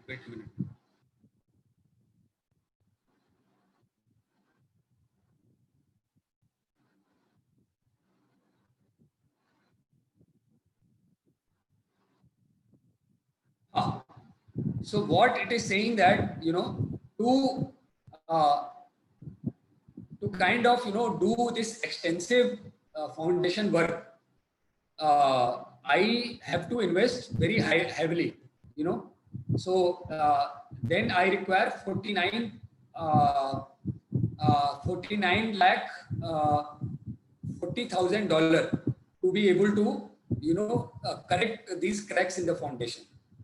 So incurable is actually little misleading term. Incurable means that it cannot be cured, but what he means here is that it can be repaired, but at a very, very high cost. So you can see that roof damage and other repairs are costing only $3 lakh, but this foundation repair is costing me $50 lakh. Okay, 49 lakh $40,000.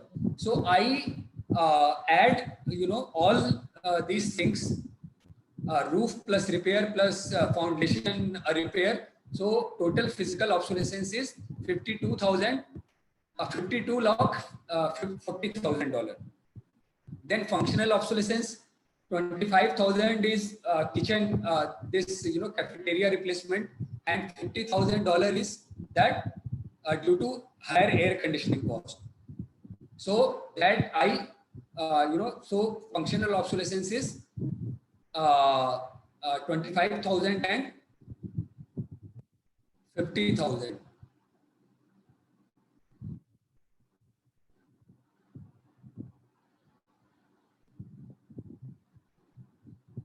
So it is probably 5 lakh. It is wrongly printed here. It is probably 5 lakh. Okay. Incurable is 5 lakh. Let me correct here, so that when I give it to you, you don't.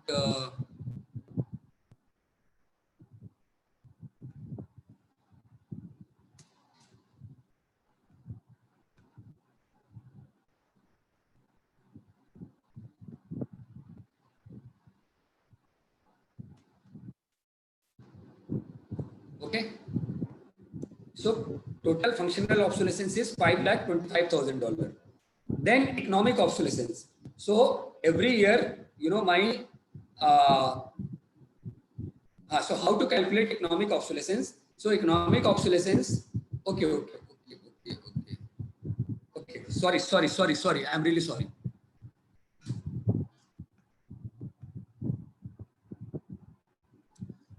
ये क्या था कि see these are one time cost. This repair is one time cost, but this air conditioning and heating is and this rent, these are recurring values. So I have to, convert it into one-time value. So what I take, again, we use the formula that I by D. So I will think that every year, so 60 year is very a long time. So you can do that Excel thing that we were doing, that you write year 1, 2, 3 and write values and then calculate present value. So if you do it for 60 years, that value will be as close to the value that we get by using the formula, I by D.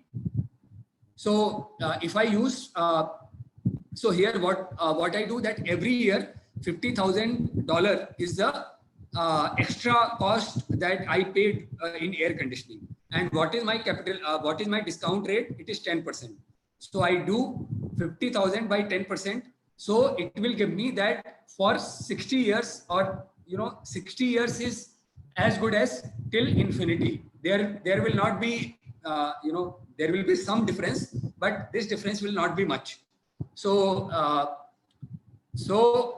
its lifetime cost, to calculate lifetime cost, I divide, divide 50,000 by 10%, so I get 5 lakh. Similarly, negative impact on rent. So every year I have $1 lakh less rent. So its lifetime value, how I calculate, I divide this by capitalization rate. If you remember, again I am going back here, what we did for valuation, we did net operating income by capitalization rate, which was I by D. So, and where it was coming from, that it is when it is up to, same thing is up to infinity. But what I'm saying here is that if I write here 1, 2, 3, 4, 5, 6, 7, 8 up to 60 years, and I calculate this, this present value. So if I get whatever value I get, that value will be very close to if I apply the formula of I by D, because 60 years is a very long time. But if it is only 10 years, then I by D formula and this way of finding out present value will give very, there will be very large difference between these two values. But that is why I was telling, if it is more than 50, 60 years, you can use I by D formula and still you will be in the range.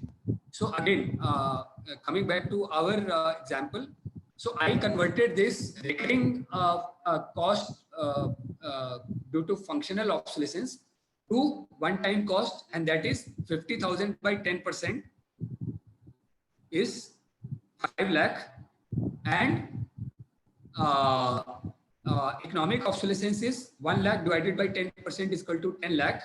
So total obsolescence is 52 lakh 40,000, 5 lakh 25,000 and 10 lakh.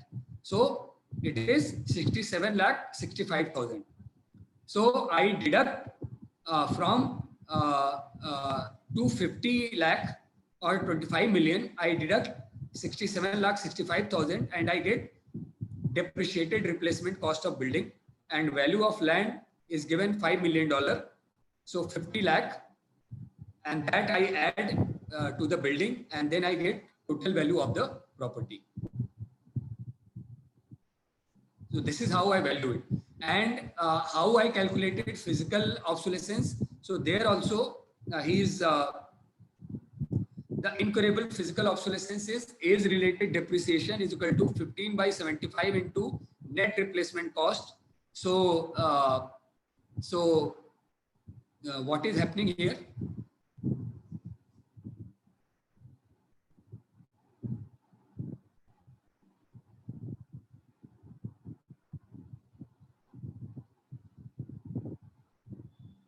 That if I have to replace a property, again I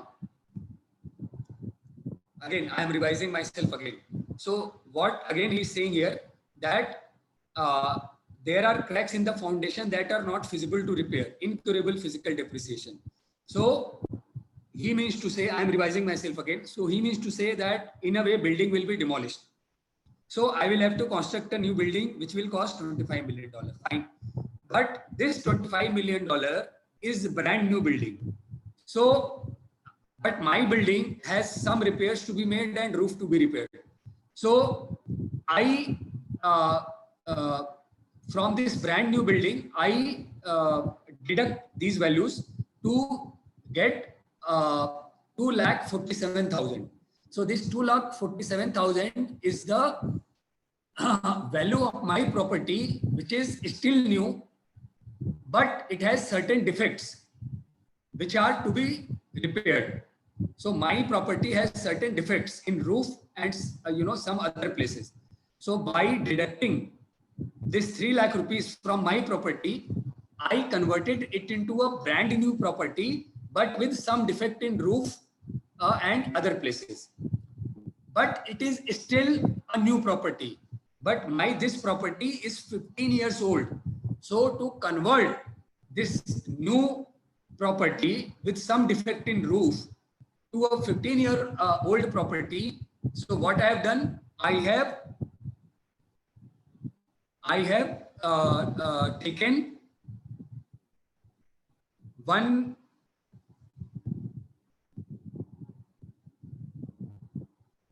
the incurable physical obsolescence is equal to age-related depreciation. Yeah. So this is yeah. So net replacement cost. So I have converted it into a new property. So it, with some defect in roof, but it is a new property. So I have to make it 15-year-old, but its total economic life is 75 years. So that means 1/5 life has gone. So 75 years is equal to 100% value. Then if 15 years have passed, then only 60 years remain. Then that means building will have only 80% of its value. So that is why they are taking 20% as depreciation. 20% they are deducting it. So that is how this 49,40,000 is coming. So that is the physical depreciation, age-related physical depreciation, and these are depreciation related to other repairs. I mean, these are specific repairs, and this age-related depreciation is for the whole property, and this is for the specific repair. Okay, so this is an example where physical, functional, and economic obsolescence has been applied together to value the industrial property by cost method.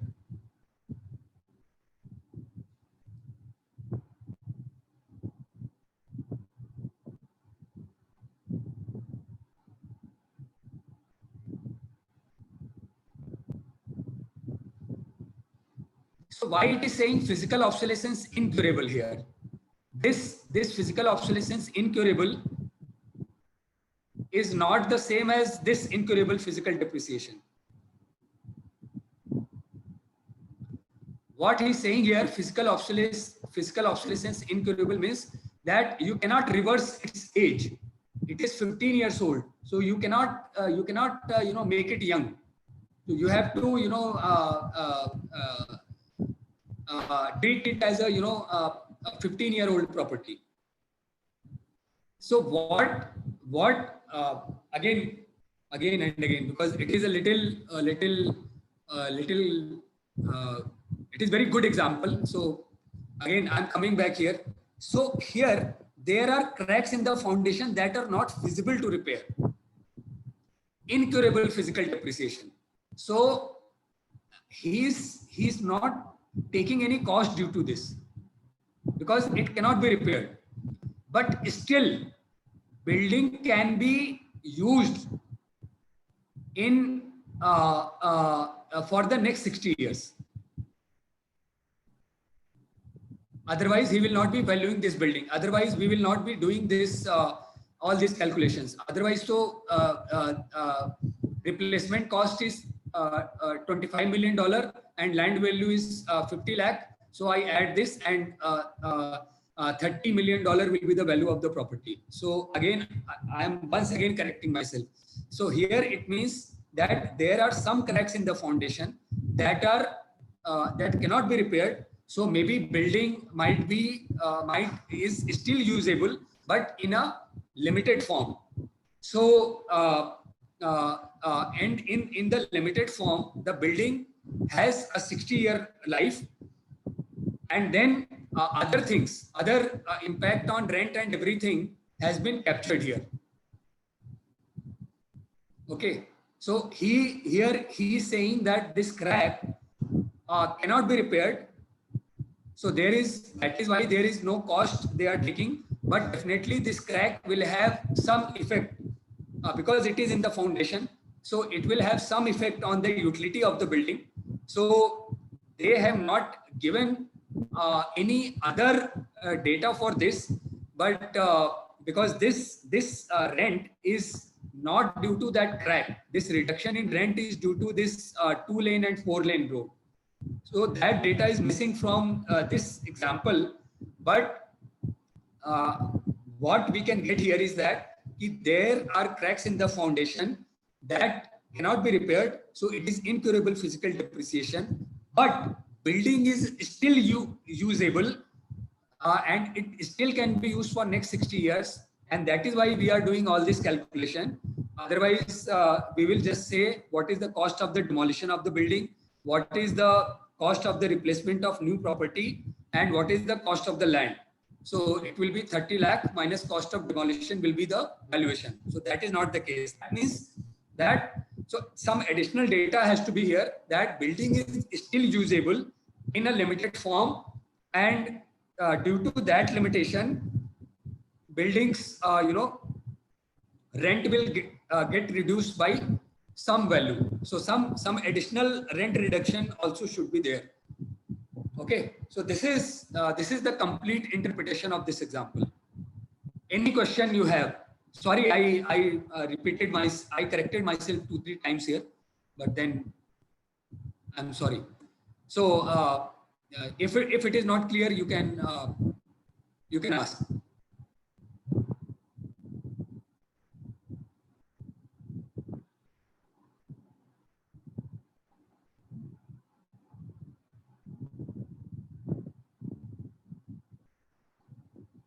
So from this example, we can see that, for example, let us say the increased heating and air conditioning cost. Why this is increased cost? Because I have a bigger room. So bigger room not in terms of size, bigger room in terms of height. So my building is having a greater height. तो AC को जो है ज़्यादा area volume cool करना पड़ता है, तो I get higher bill. So I cannot cure this. I cannot now, reduce the height of the building. So I have to live with it. So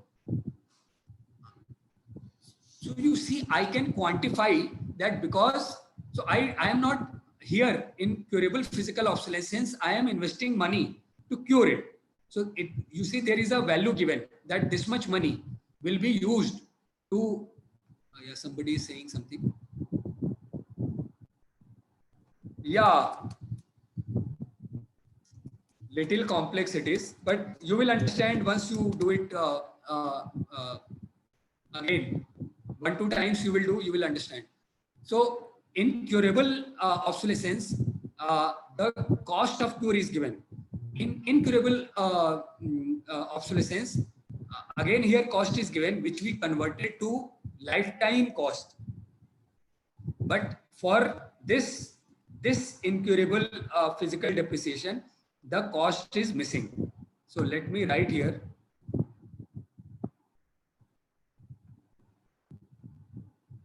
क्या हुआ यार?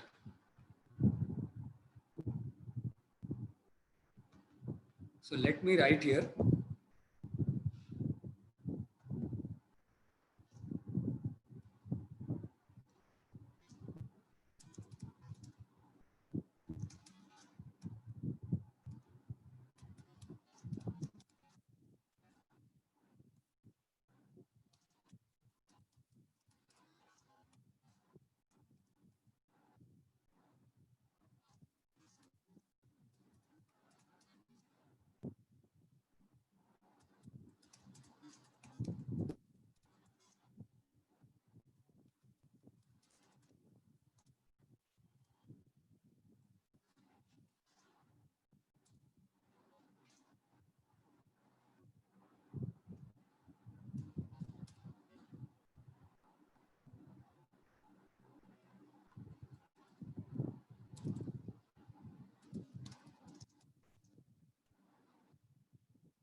Okay. So let us say I introduce this thing that because there are cracks in the foundation, so it is not feasible to repair, but it will have some reduction in utility, which is equivalent to $2,00,000 per year.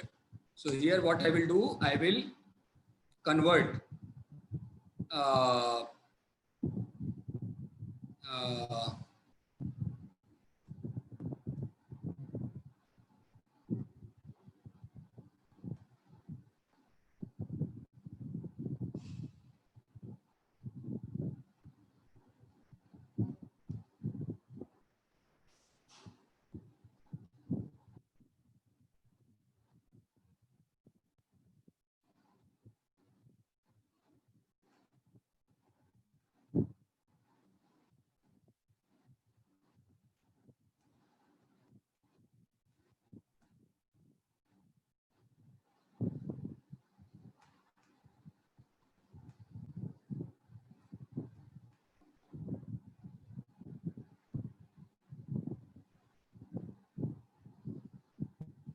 okay, I will add this element and I will share with you. Okay. It is taking some time. Format table, select table, and design. And wait.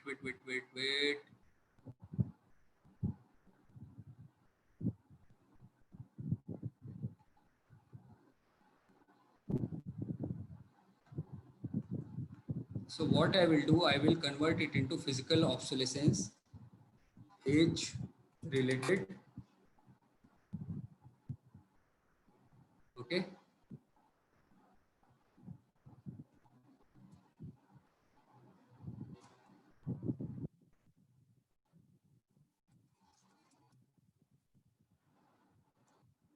And I have to add one more table here, one more row here where I quantify.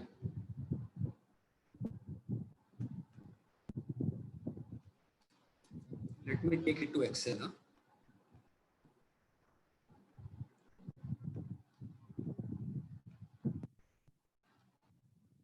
Just bear with me. Huh?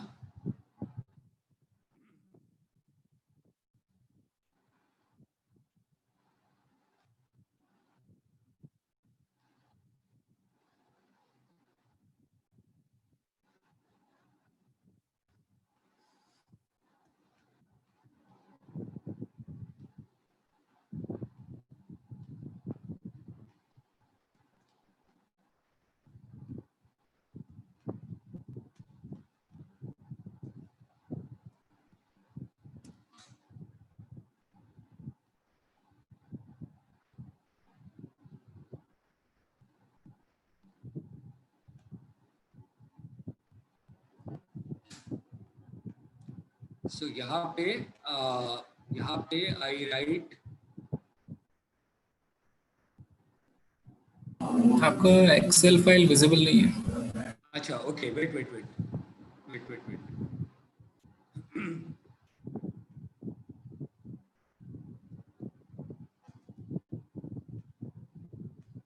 अभी visible है?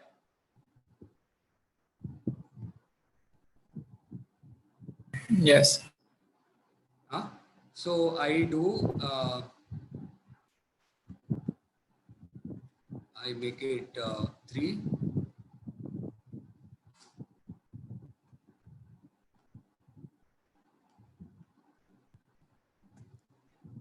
Bus, give me 2 minutes and we will finish it.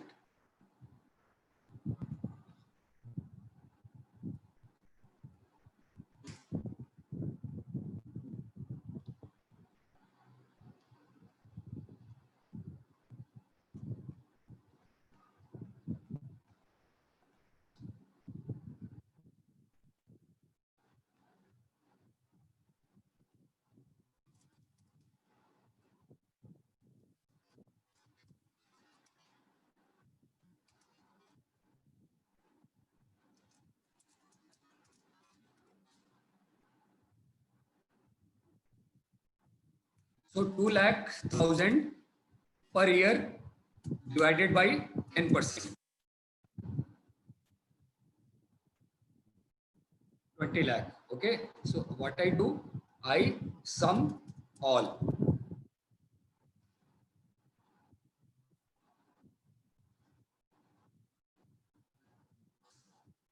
And this value will become,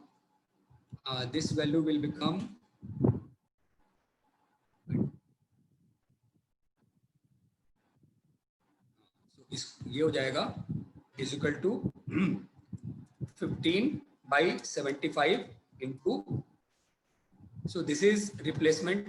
My Excel is clearly visible. थोड़ा सा और yes, wait, थोड़ा और percentage में बढ़ाता हूँ. Wait.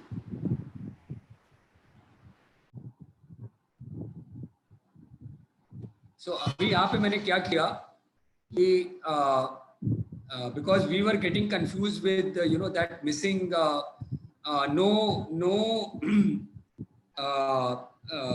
no cost associated with that incurable physical obsolescence, because foundation, there is a crack in foundation, so it will affect buildings utility in some way. It will have some cost.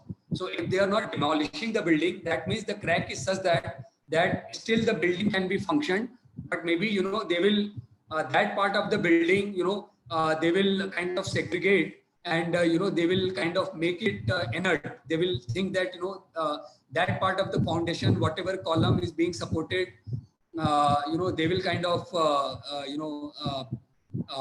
consider it dead, and that maybe that space they will not use. So if the valuer is thinking that the remaining life of building is 60 years, then that means valuer thinks that the building can still be used. So sometimes as a valuer, you alone might not be, you are also an engineer, but it's not that one engineer, in any infrastructure project, only one engineer doesn't do himself all the jobs. So you have geotechnical engineers, and you have topographical surveyors, and irrigation engineers, and so there are different specializations. So what you can do, because there is this foundation crack, so you might ask the client that you get this tested with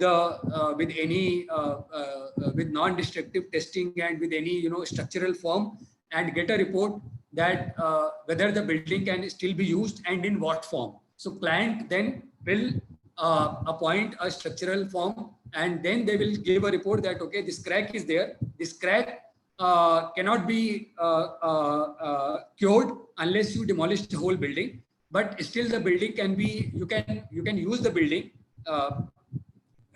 for the whole life, but this kind of utility will get affected. Maybe you have to have limited number of load. You cannot load the building, and maybe you cannot use this particular part. Something that firm will suggest, because we do not know the whole history.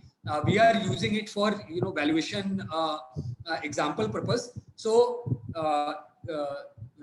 valuer thinks that the building has a remaining life of 60 years, so he will not probably he will not assess this himself. Sometimes if he is confident, he might assess himself. Sometimes he might take the help of a structural firm. But even if the building is usable, because of this crack, it will have some effect on the utility of the building, and that we have quantified as $2 lakh per year. So $2 lakh per year will get converted to lifetime value of $2 lakh divided by cap rate. 10% is equal to $20 lakh.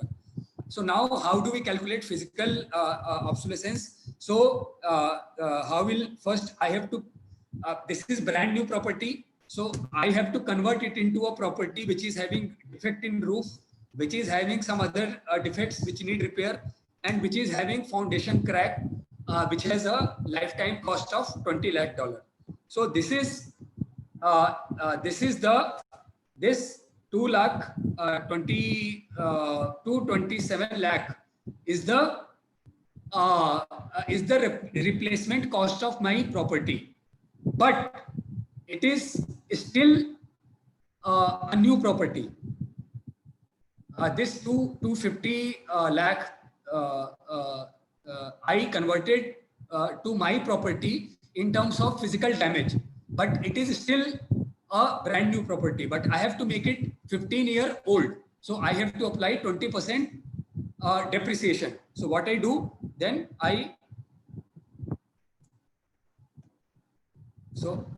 here we are calculating the amount of depreciation. So I will apply 25% depreciation. So 15 by 75. So that is this. So total physical obsolescence is summation of this to this, which is 6840. So now I add everything. Wait. So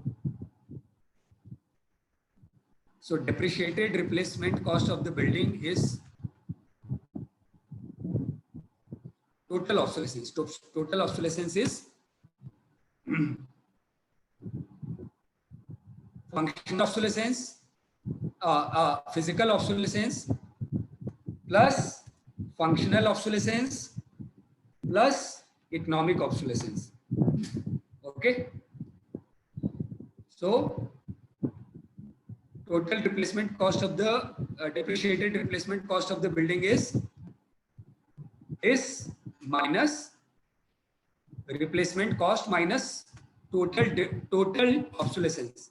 So this is this, and land value is this. So total value of my property is depreciated replacement cost plus land value, that is 216,35,000. So let me change the name of this Excel sheet. So this is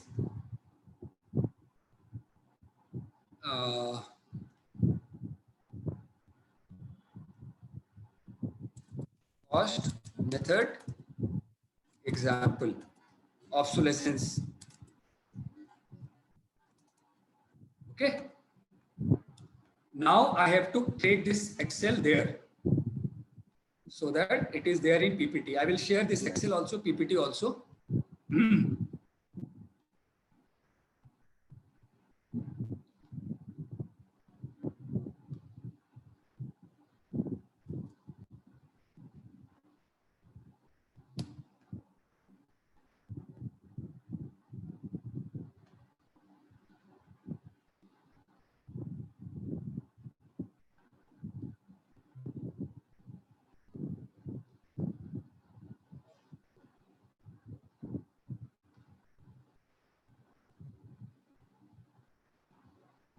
Okay, some formatting needs to be done. I will do that formatting, but now you can understand it.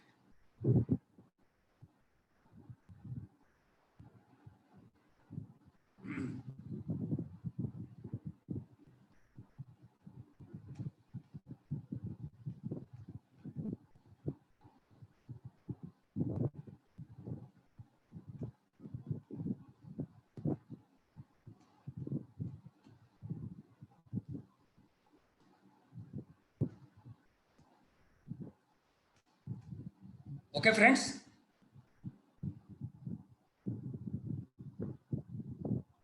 I will share Excel also so you can get all these things.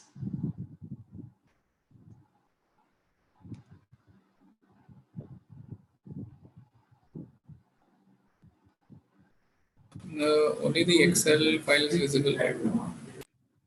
अच्छा अभी Excel file ही visible है. ओहो.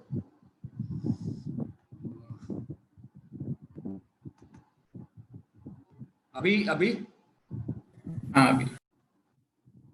अच्छा. Okay.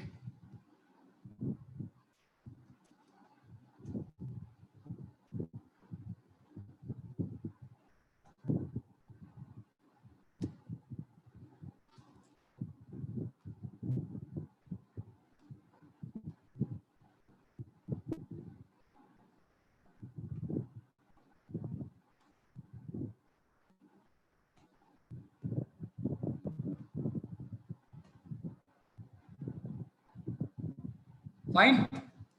Any question related to this?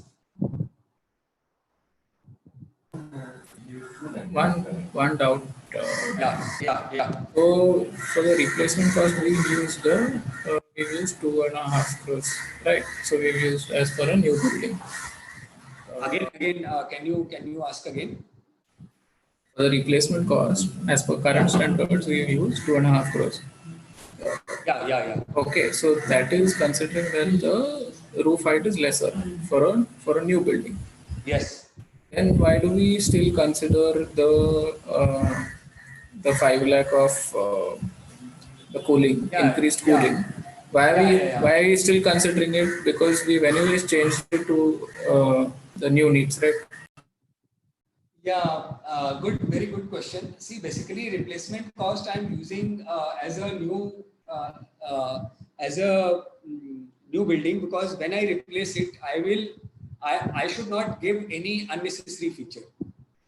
See, if I have to replace this property, how much it will cost? So, why should I add something which is not at all required? So that is why I am using 250 lakhs. Now, coming to your question, that why still I am using this extra AC cost? Because extra AC cost is a physical reality, is actually every year actual expenditure that I have to incur. You understand? This is something which cannot be removed. So I reduce my, so if in terms of replacement cost to build a brand new property, I will not invest more than 25 lakh, because having a higher ceiling height is of no use. So that is fine. But when calculating, when actually valuing it, so okay. So with 2.5 crore, I built a new property. But this new property has the normal ceiling height. It is not having extra ceiling height. But it is having the extra 50,000 AC cost. So that we have to take into account now. नए वाले building में sir वैसे भी हम लोग extra ceiling height देने नहीं वाले, इसलिए हम लोगों ने 250 lakhs लिया. तो फिर वापस वायर भी like I get that you understood what I'm saying, but then I get it. इसको थोड़ा सा ना think about it. Just think about it. Why we are using that? Because we are. You have asked a very good question, and थोड़ा सा खुद भी सोचना इसके बारे में. It is because, see, when I am taking it as a replacement cost to build a brand new property. In building a brand new property, I will not go for unnecessary features which are not at all required, which is not at all affecting my utility in any way. Now I have to, introduce bad elements into this new property. So I am introducing, bad elements, or cost due to bad elements. So my roof is broken, my wall is broken. So those things I am introducing to convert it into my property. So I have just reduced its height. So that I have corrected, but I have not been able to correct the extra AC, cost that I have to pay. You understand? In terms of, while building property, I took lesser building height. So that is fine. My cost of construction got reduced. So that is fine. I am okay with it. I didn't lose any utility. So I am okay with it, with this reduction of $2 million. So he's saying, if I use higher height, I pay $27 million. With less height, I pay $25 million. So I'm okay with this reduced height as far as construction cost is concerned. But I have to then, but my building has a bad feature of extra AC cost, because my height is bigger. So this bad element I have to introduce in this building. So in fact, again, you see, so in capital cost, I reduce its capital cost because I am okay with it. But I cannot do away with, this every year extra AC cost because I have to live in 60 years in this building, and that is not going away. Okay, so think little more, and you'll be able to get it. So it is very good example. I will say it is. I had picked it from some book or somewhere, from some article somewhere, and I found it very good because so many things are there in this one example. So that is why I took it. So friends, there are two different components basically. The replacement cost and the obsolescence, they are two different components. The replacement cost is basically the standards according to the maybe the prescribed standards we are calculating the cost, and we have to deduct the obsolescence part from there. Usme to we have to take the AC thing and all. Yeah, so AC thing is actually real cost that we are paying. So while replacing, I would like to have, while replacing, I will take the same building, but अगर उस building की height थोड़ी कम भी कर दोगे, है ना, तो आई एम इक्वली गुड. मतलब इनफैक्ट बिल्डिंग की हाइट कम करने से I will feel more good, because higher building feels odd that I am living in 1950. So building की height कम करने से उसकी cost कम हो रही है, but I am also I am liking it aesthetically. So to convert to my same replacement property, I have to see that I get 100% utility. But if I can do away with some features, it's like in modern construction has become more efficient. So my capital cost has become reduced. But the bad element that is there in my property, so this new property, I have to convert it to equivalent to my property. So all the bad elements in my property, I have to live for next 60 years, because I intend to use it for next 60 years. So that bad elements I have to use into this new property. Okay, so fine. So we didn't pay $27 million because we didn't need to. This $2 million was not at all, it was not giving any value add to me. So that is why we went for $25 million. Because if let us say again, I am stretching it, but let us say I used $27 million and I prepared a valuation report.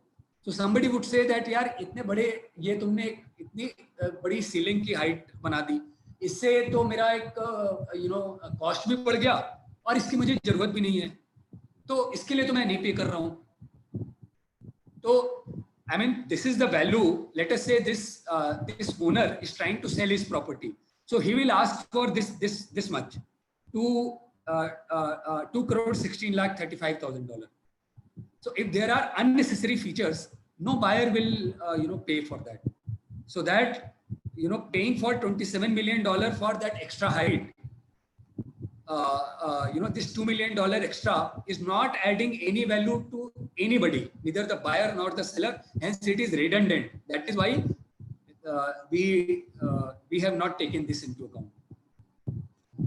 So cost method we have completed. We have completed, in fact, our whole syllabus. Now we have around half an hour, 40 minutes, and we can engage in question and answer. You want to solve more questions?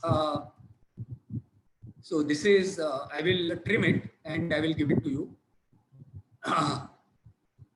See, you will be asked the questions related to, things like what we did here.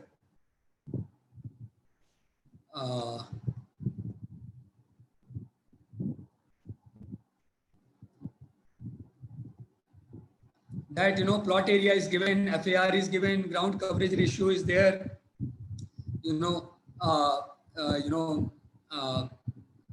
how much you can build, or how many floors you can build, and then what is undivided share of land, and then things related to useful life, things related to depreciation. Be careful of straight line depreciation. So yesterday again revisiting the formula, that I have a property. I have a real estate office complex. Its initial, when it got completed, it got inaugurated, it has initial capitalized value of 100 crore. At the beginning of year 1. Its useful life is 25 years. Its salvage value is 10%. That means after 25 years, its value will be 10 crore. So total depreciation. So during the lifetime in 25 years, its value will come down from 100 crore to 10 crore. That means 90 crore depreciation will be there. So if we are applying simple linear depreciation, then 90 crore in 25 years. So every year we will reduce 3.6 crore. So 3.6 divided by 90 is equal to 4%. Depends on what you keep in denominator. So if you keep initial capitalized cost, then it is close to 3.6%. Written down value is that here, instead of deducting the same amount, we apply depreciation on the depreciated value of the asset. So this 100 crore becomes 10 crore after 25 years. So you can calculate that effective depreciation rate is 8.79%. So you will have question related to these things only: present value, future value, year purchase, how to calculate. You have already done that. You can in Excel, you can yourself create and see whether you are getting these values or not. Then we got to know how to calculate capitalization rate. So this is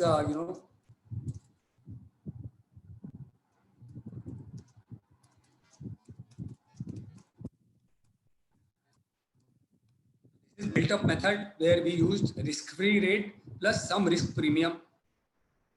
Then we calculated NPV. How to calculate NPV? IRR, we calculated IRR definition. We got to know that it is that discount rate, that value of R at which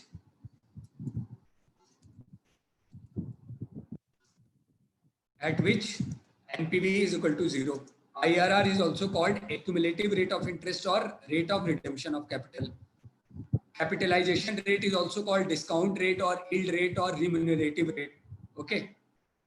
So this formula we have seen that if net operating income is stable and it is for long term, more than 50 years, then you can simply, to get the value, you can simply use this formula: net operating income by capitalization rate. Okay. And then we used cost approach, how to estimate quickly the cost of a building by plinth area method. And how to use, if you have to value both land and building, then you value land by market method and building by cost method. Because unless it is office property or unless in that area, similar, unless it is a flat, flats are mostly sold on market rate, that 4,000 rupees per square feet or 6,000 rupees per square feet. So unless it is a flat, because flats are kind of similar, so all 3 BHK flat in a tower will be similar. Maybe some discount or premium will be applied depending on whether it is on first floor or whether it is on 15th floor. But otherwise all are similar. So there you can apply market rate, market approach. But for independent buildings, because no two buildings are same, so therefore it will be very difficult for you to get market rate for building. So that is why most of the independent buildings are valued by cost method.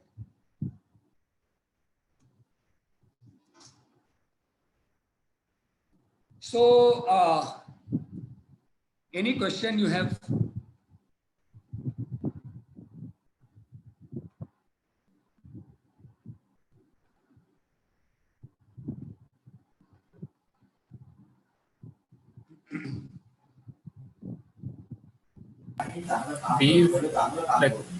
we've considered that 250 lakhs we will use in case we are in case there is a person who's buying the property. In that case, if we're doing the valuation for a buyer, then we would like to decrease the cost of the property. But in case the owner of the property is suppose mortgaging it to say a bank, then we would try and increase the cost of the property. Like instead of using 250, so हम लोगों ने with time कम किया, हम लोग somebody please mute here. Who is no Vishwesh, you unmute yourself. You asked the question. Somebody else was on. Yeah Vishwesh. So I'm saying since it was from the seller side, since it was from the buyer side, we're looking at the valuation that somebody has to buy it, then he'll keep it minimum. He will consider lesser replacement cost, 250 instead of 275. But when suppose as an owner, if I'm mortgaging the property, will I try and increase the price so that I get more? No. In the previous example, we did not try to do any favor to buyer or seller. In the previous example, we tried to do that somebody is asking for a wooden bat. Let me give him the best quality wooden bat that is available. He does not need silver bat. In fact, silver bat will become a problem for him. No, this is not like just with regards to the previous example. What I'm saying in general, suppose we're using the cost method, then See, so there, as a valuer, we have to do a fair value, because see, if you are, let us say that if I am appointed by buyer and if I am trying to do some trickery to favor the buyer, then how much can I do? 1%, 2%, 3%. Maybe I can play with the numbers to decrease his cost. Maybe for income tax if I am doing.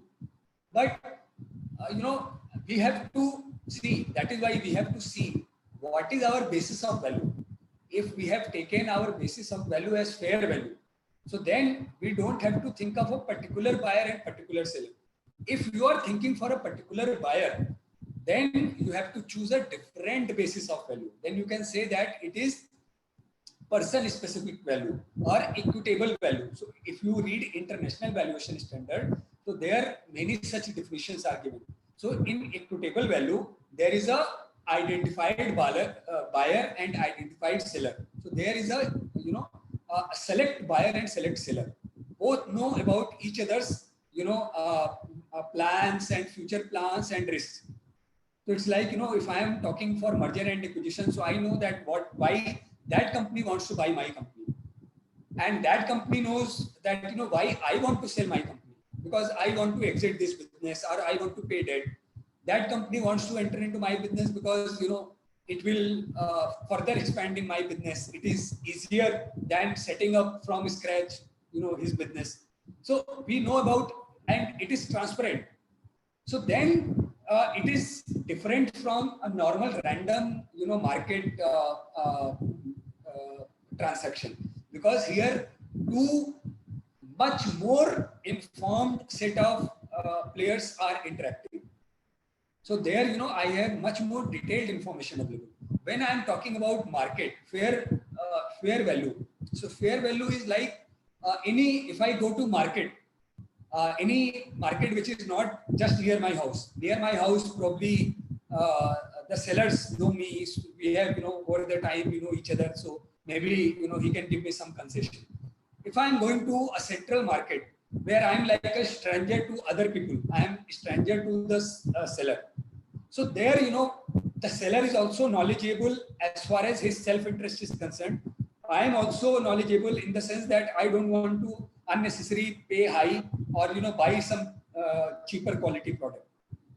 So when if my basis of value is fair value, then I will not look at a special buyer or special seller. I will look at the property and its potential. I understand what you are saying, that sometimes, you know, if our client tells me that this is the purpose of the valuation, sometimes to help our client, you know, you might, you know, try, it will be in the back of your mind that, you know, I should not get very high value. But then if you artificially try to suppress the values, then you will do some calculation error. Because if you have taken capitalization rate very low, then if somebody challenges your valuation, you will not be able to defend. If market rate you have taken very low, then, you know, probably it is lower than government rate, and that is actually not the case. Then you will not be able to defend. So, I understand, you know, any valuer will try to help the client. So maybe somewhat, I mean, because valuation is based on so many assumptions, it has a, you know, so many types of value, use of value. So based on the type and use of the value and assumptions, you can play with the numbers a bit, but there is very little scope. You can't really do much change. And if you are doing that, then you are taking a big risk, because then you will not be able to defend.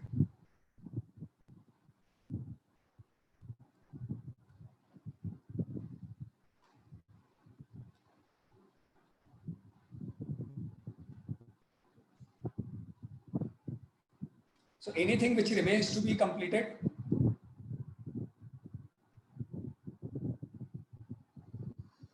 We have covered almost everything in detail, isn't it?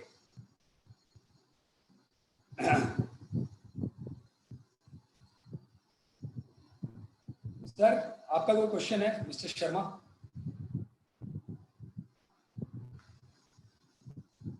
I know you joined very late, but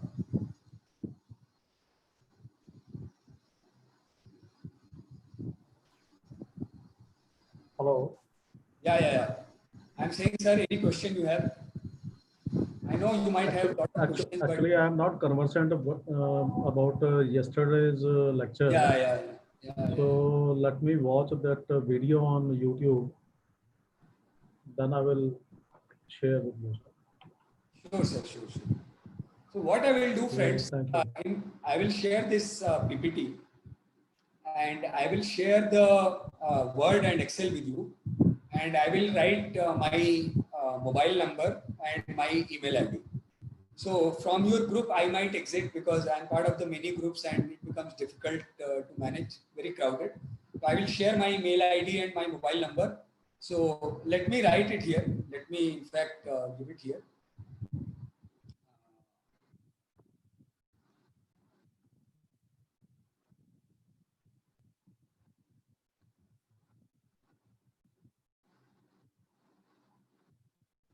So my mobile number. It's not visible, sir. Chat is not visible. No, I'm writing on chat.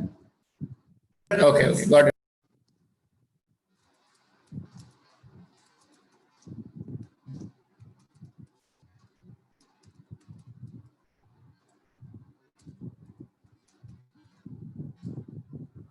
Okay. Tomorrow there will be classes or Monday? The course coordinator will tell you. I don't know. So Arvind is here.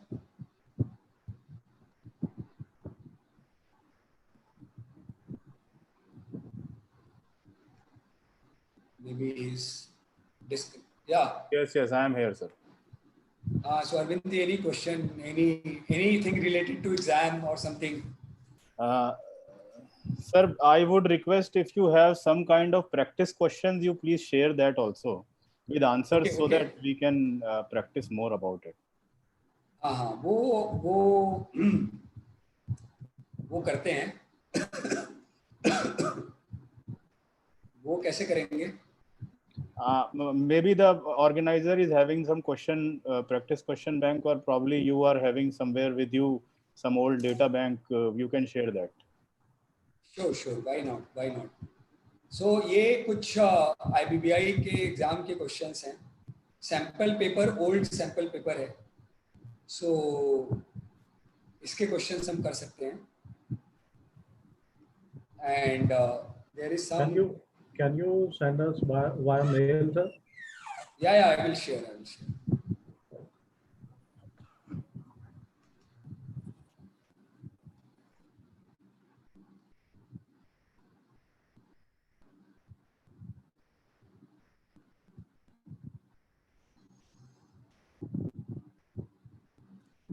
So let me.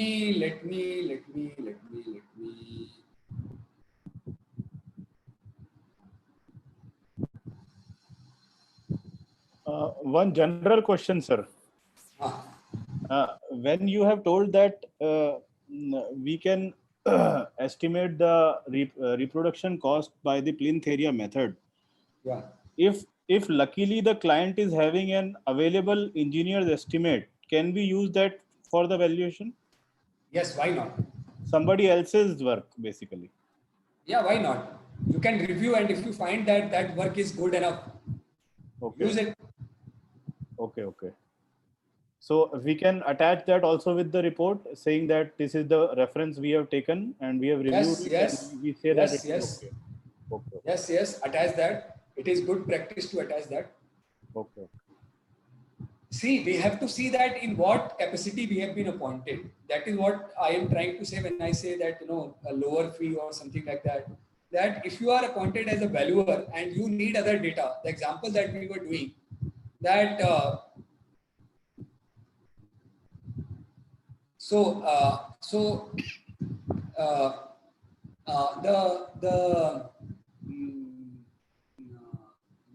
what I was saying, that the example. Wait, 1 minute. The depreciation method, obsolescence method example that we were doing. So there I said that, I go to value a property and I observe that in their foundation or main column there is a crack. Now I am having doubt that, whether this property is having some structural problem. And so generally, any RCC residential property has a life of 60 years. So whether this property will have a life of only 20 years or 25 years. So see, as a valuer, I cannot do, everything myself. You people are all experienced. So if that was the case, then only one engineer will be, doing all the work in any construction project. So you have so many engineers, you apply, you call for quality testing. Sometimes for quality testing of construction, we outsource the work. So there is a separate agency which comes and, which does the quality testing. So, so these are all very technical work. So I might have to, recommend to the client that, sir, it is not a crack in the plaster. It is a crack in the in your column, in your main column.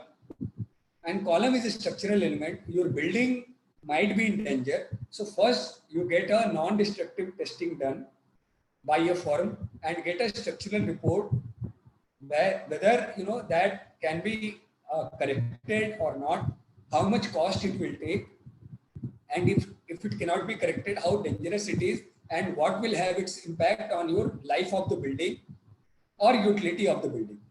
So he will appoint a consultant and, or maybe a civil engineering firm, a structural engineering firm, which will do all that. So that structural engineering firm will study the original drawing and, they will, from the original designer of the building, they will take all the data and then they will do non-destructive testing, and then they will, again check the original design, and with all these things, they will produce a report that what is the cost of the repair, and if it cannot be cured, what is the impact on the life of the building.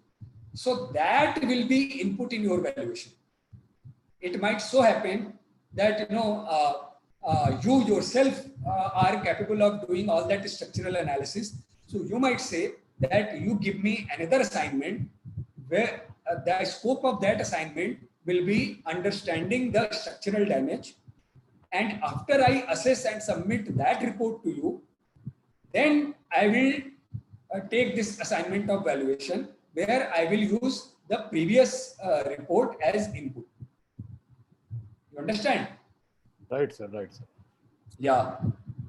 So that is how we have to do. So, just because somebody has appointed you as a valuer, for whatever X thousand rupees, doesn't mean that, you will start, doing everything right from planning up to execution, which you can't do. Now I'm a designer, but I know how to design, but I might not have all the tools because I don't practice in day-to-day life. As a designer, I don't do daily and non-destructive testing. So I might take that assignment. I might not take that assignment, but this assignment is quite different from. It is a different scope of work than valuation assignment. Both should not be clubbed together. Okay.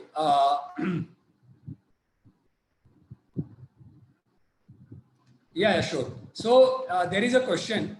Net income was reported as 24,000 rupees per year and the property sold for 3 lakh. What capitalization rate is applied to this sale?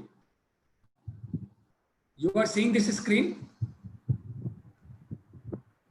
Yes. Yes, sir. Visible. So a building, a property is there. That property is earning 24,000 rupees per year, and the property is sold for 3 lakh. So what capitalization rate is applicable for this property?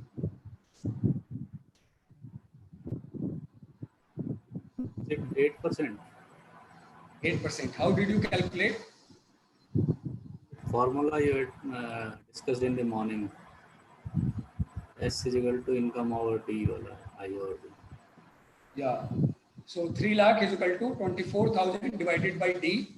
So D is equal to 24,000 by 3 lakh into 100 is equal to 8%. Okay. So that we can do.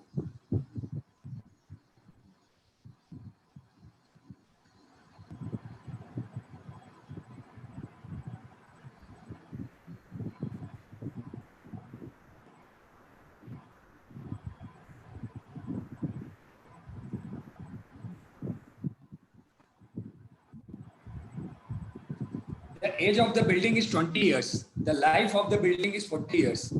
The replacement cost of the building as on today, this is as on 2018, let us say as on July 2020 is 5,000. The salvage value is 500. Using straight line method, what is depreciation rate? What is depreciation rate per year?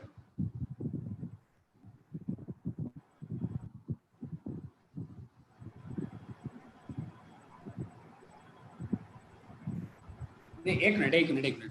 Age of the building is 20 years. The life of the building is 40 years.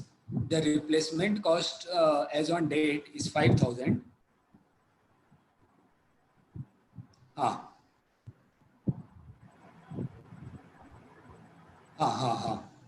Correct. So as on 2018 की जगह as on 2020 कर दीजिए. So what is the depreciation rate using straight line method?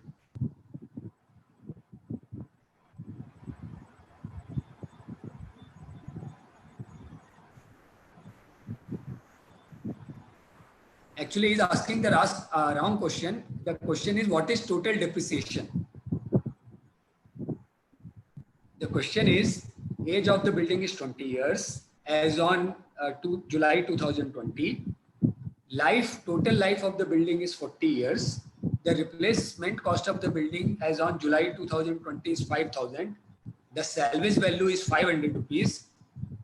So what is the total depreciation?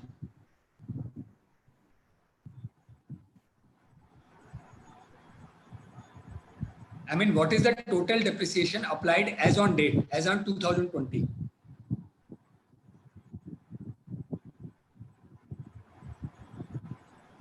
Right, 2020 में building is 20 years old. So building's replacement cost is 5,000. Salvage value is 500. So that means total depreciation is 4,500. Now that is total depreciation. That is to be applied over 40 years. 20 years have already passed. So depreciation till date, till 2020 is 4,500 into 20 by 40 is equal to 2250. 2250. Yeah. ये गलत इसने कर दिया है depreciated rate ये.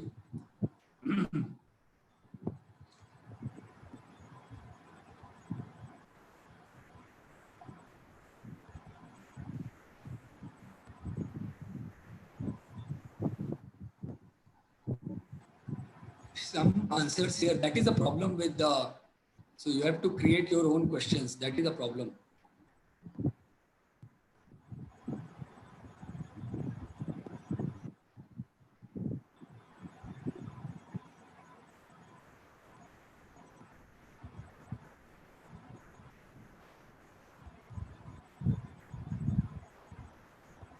So this new PDF is visible?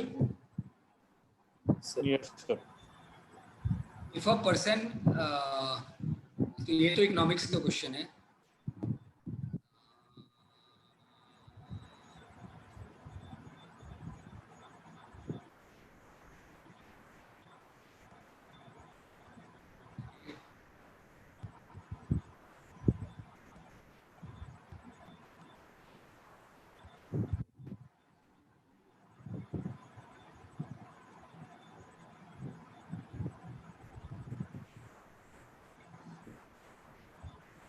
Value is an estimate of what? Value, price, cost, worth. Value is an estimate of what price ought to be. Okay. Answer is B. The value at the end of utility period of the asset without being dismantled is called salvage value, realizable value, scrap value, junk value. Salvage value. Salvage value. Okay. Real estate has some fill in the blanks. Profit, immobility, characteristics of non-marketable and non-investment use. Real estate has some use and therefore has a value.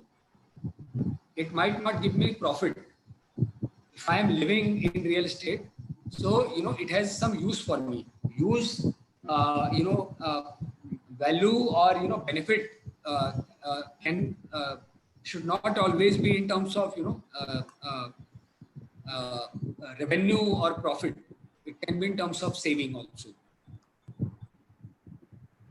Which of the following factors is not physical yet affects the valuation of the subject property?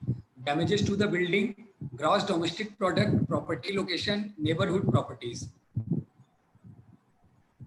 GDP. Property location.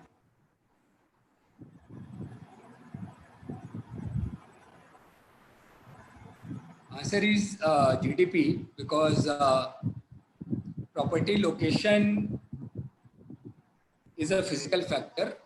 My neighborhood properties, what kind of properties are those? That if those are better or worse than my property. Condition of the property list. Yeah. So answer is B. So this is IBBI. Property is a physical, legal, technical, social. What kind of concept is property? Physical, legal, technical, social. Physical concept. Or legal concept. When we say property, unki property hai. It is you have a legal right to enjoy that. Should it not be legal? Legal, है ना? Physical तो बहुत सारी चीजें होती हैं. Physical तो earth is there, any barren land is there, bridge is there. All these are physical. But property has a legal concept because when we say property, it either belongs to individual or government or to some company or to some NGO. So it has some ownership associated with it. and that comes with legal. That is why we always look for what is my registered deed, what is my this. So without that recognition, that document, my property is. I cannot say that it is my property. I mean, even if I say, court will ask for document. The price that would tend to prevail in a free, open and competitive market on the basis of equilibrium set by the forces of demand and supply is called value in exchange, value in use, optimum value, realizable value. Optimum value.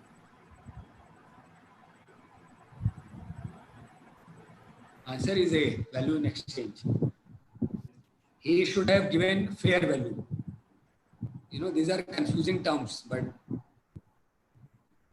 what is the subject matter of valuation? Interest in property, land and building, standard rent, profit rent. Land and building. Interest in a property. Again, there might be a property, but I might have, right to enjoy only 30% income from that property. It might be a joint property. So if you are doing valuation for myself, that what is my net worth? I have to have, loan.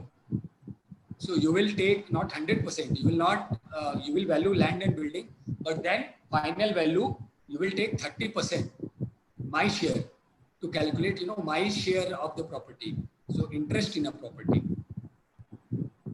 A fund formed by setting aside an annual recurring amount for a given period of time to recoup capital invested in a landed property is called sinking fund, annual amount of ₹1, annual value, investment value. Sinking fund. Sinking fund. Okay. A project requires an investment of 10 lakh rupees and has NPV of 16 lakh. What is its profitability index?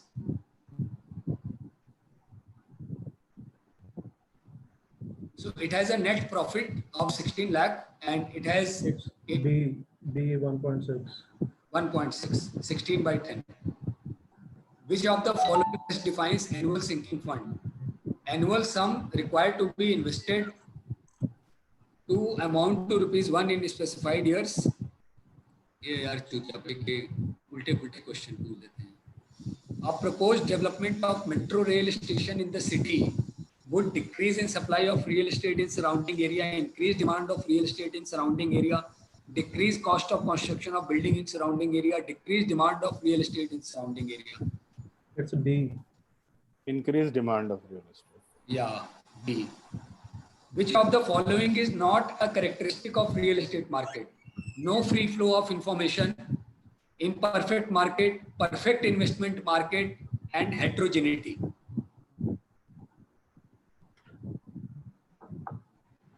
Perfect investment market.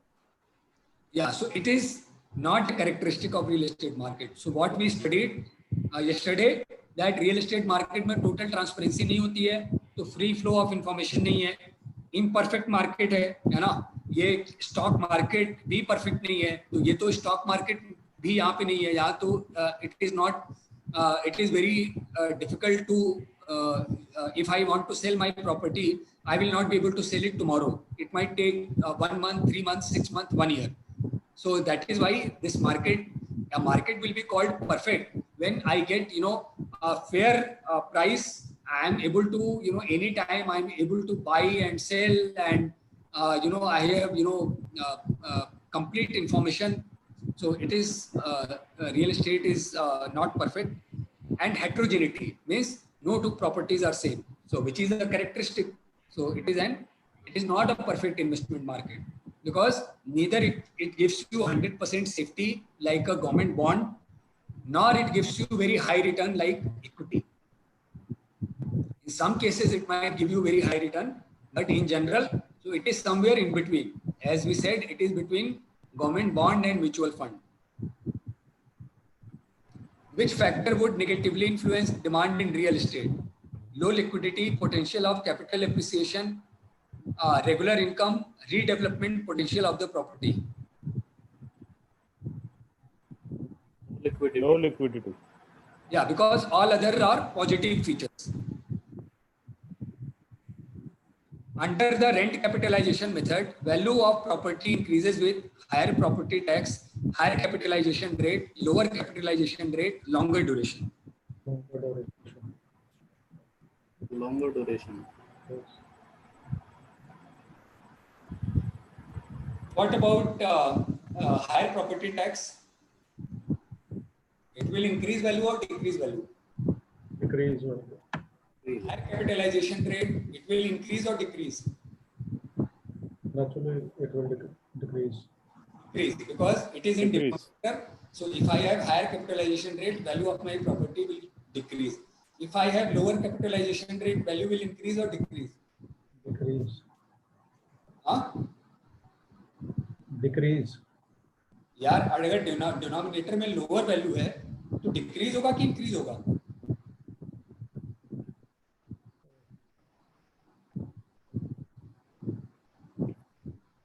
You have the same rent, but if you are dividing by a lower number, then your value will be high, na? Value will go high. Yes. So answer has to be C. C. Why not longer duration? Because longer duration might not necessarily, give you basically.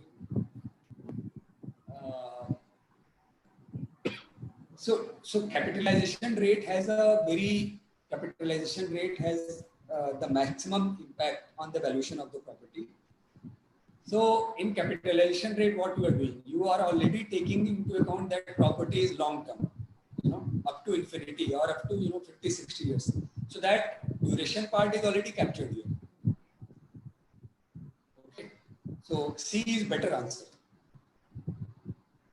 In case the unexpired period of lease is too long, then reversionary value would be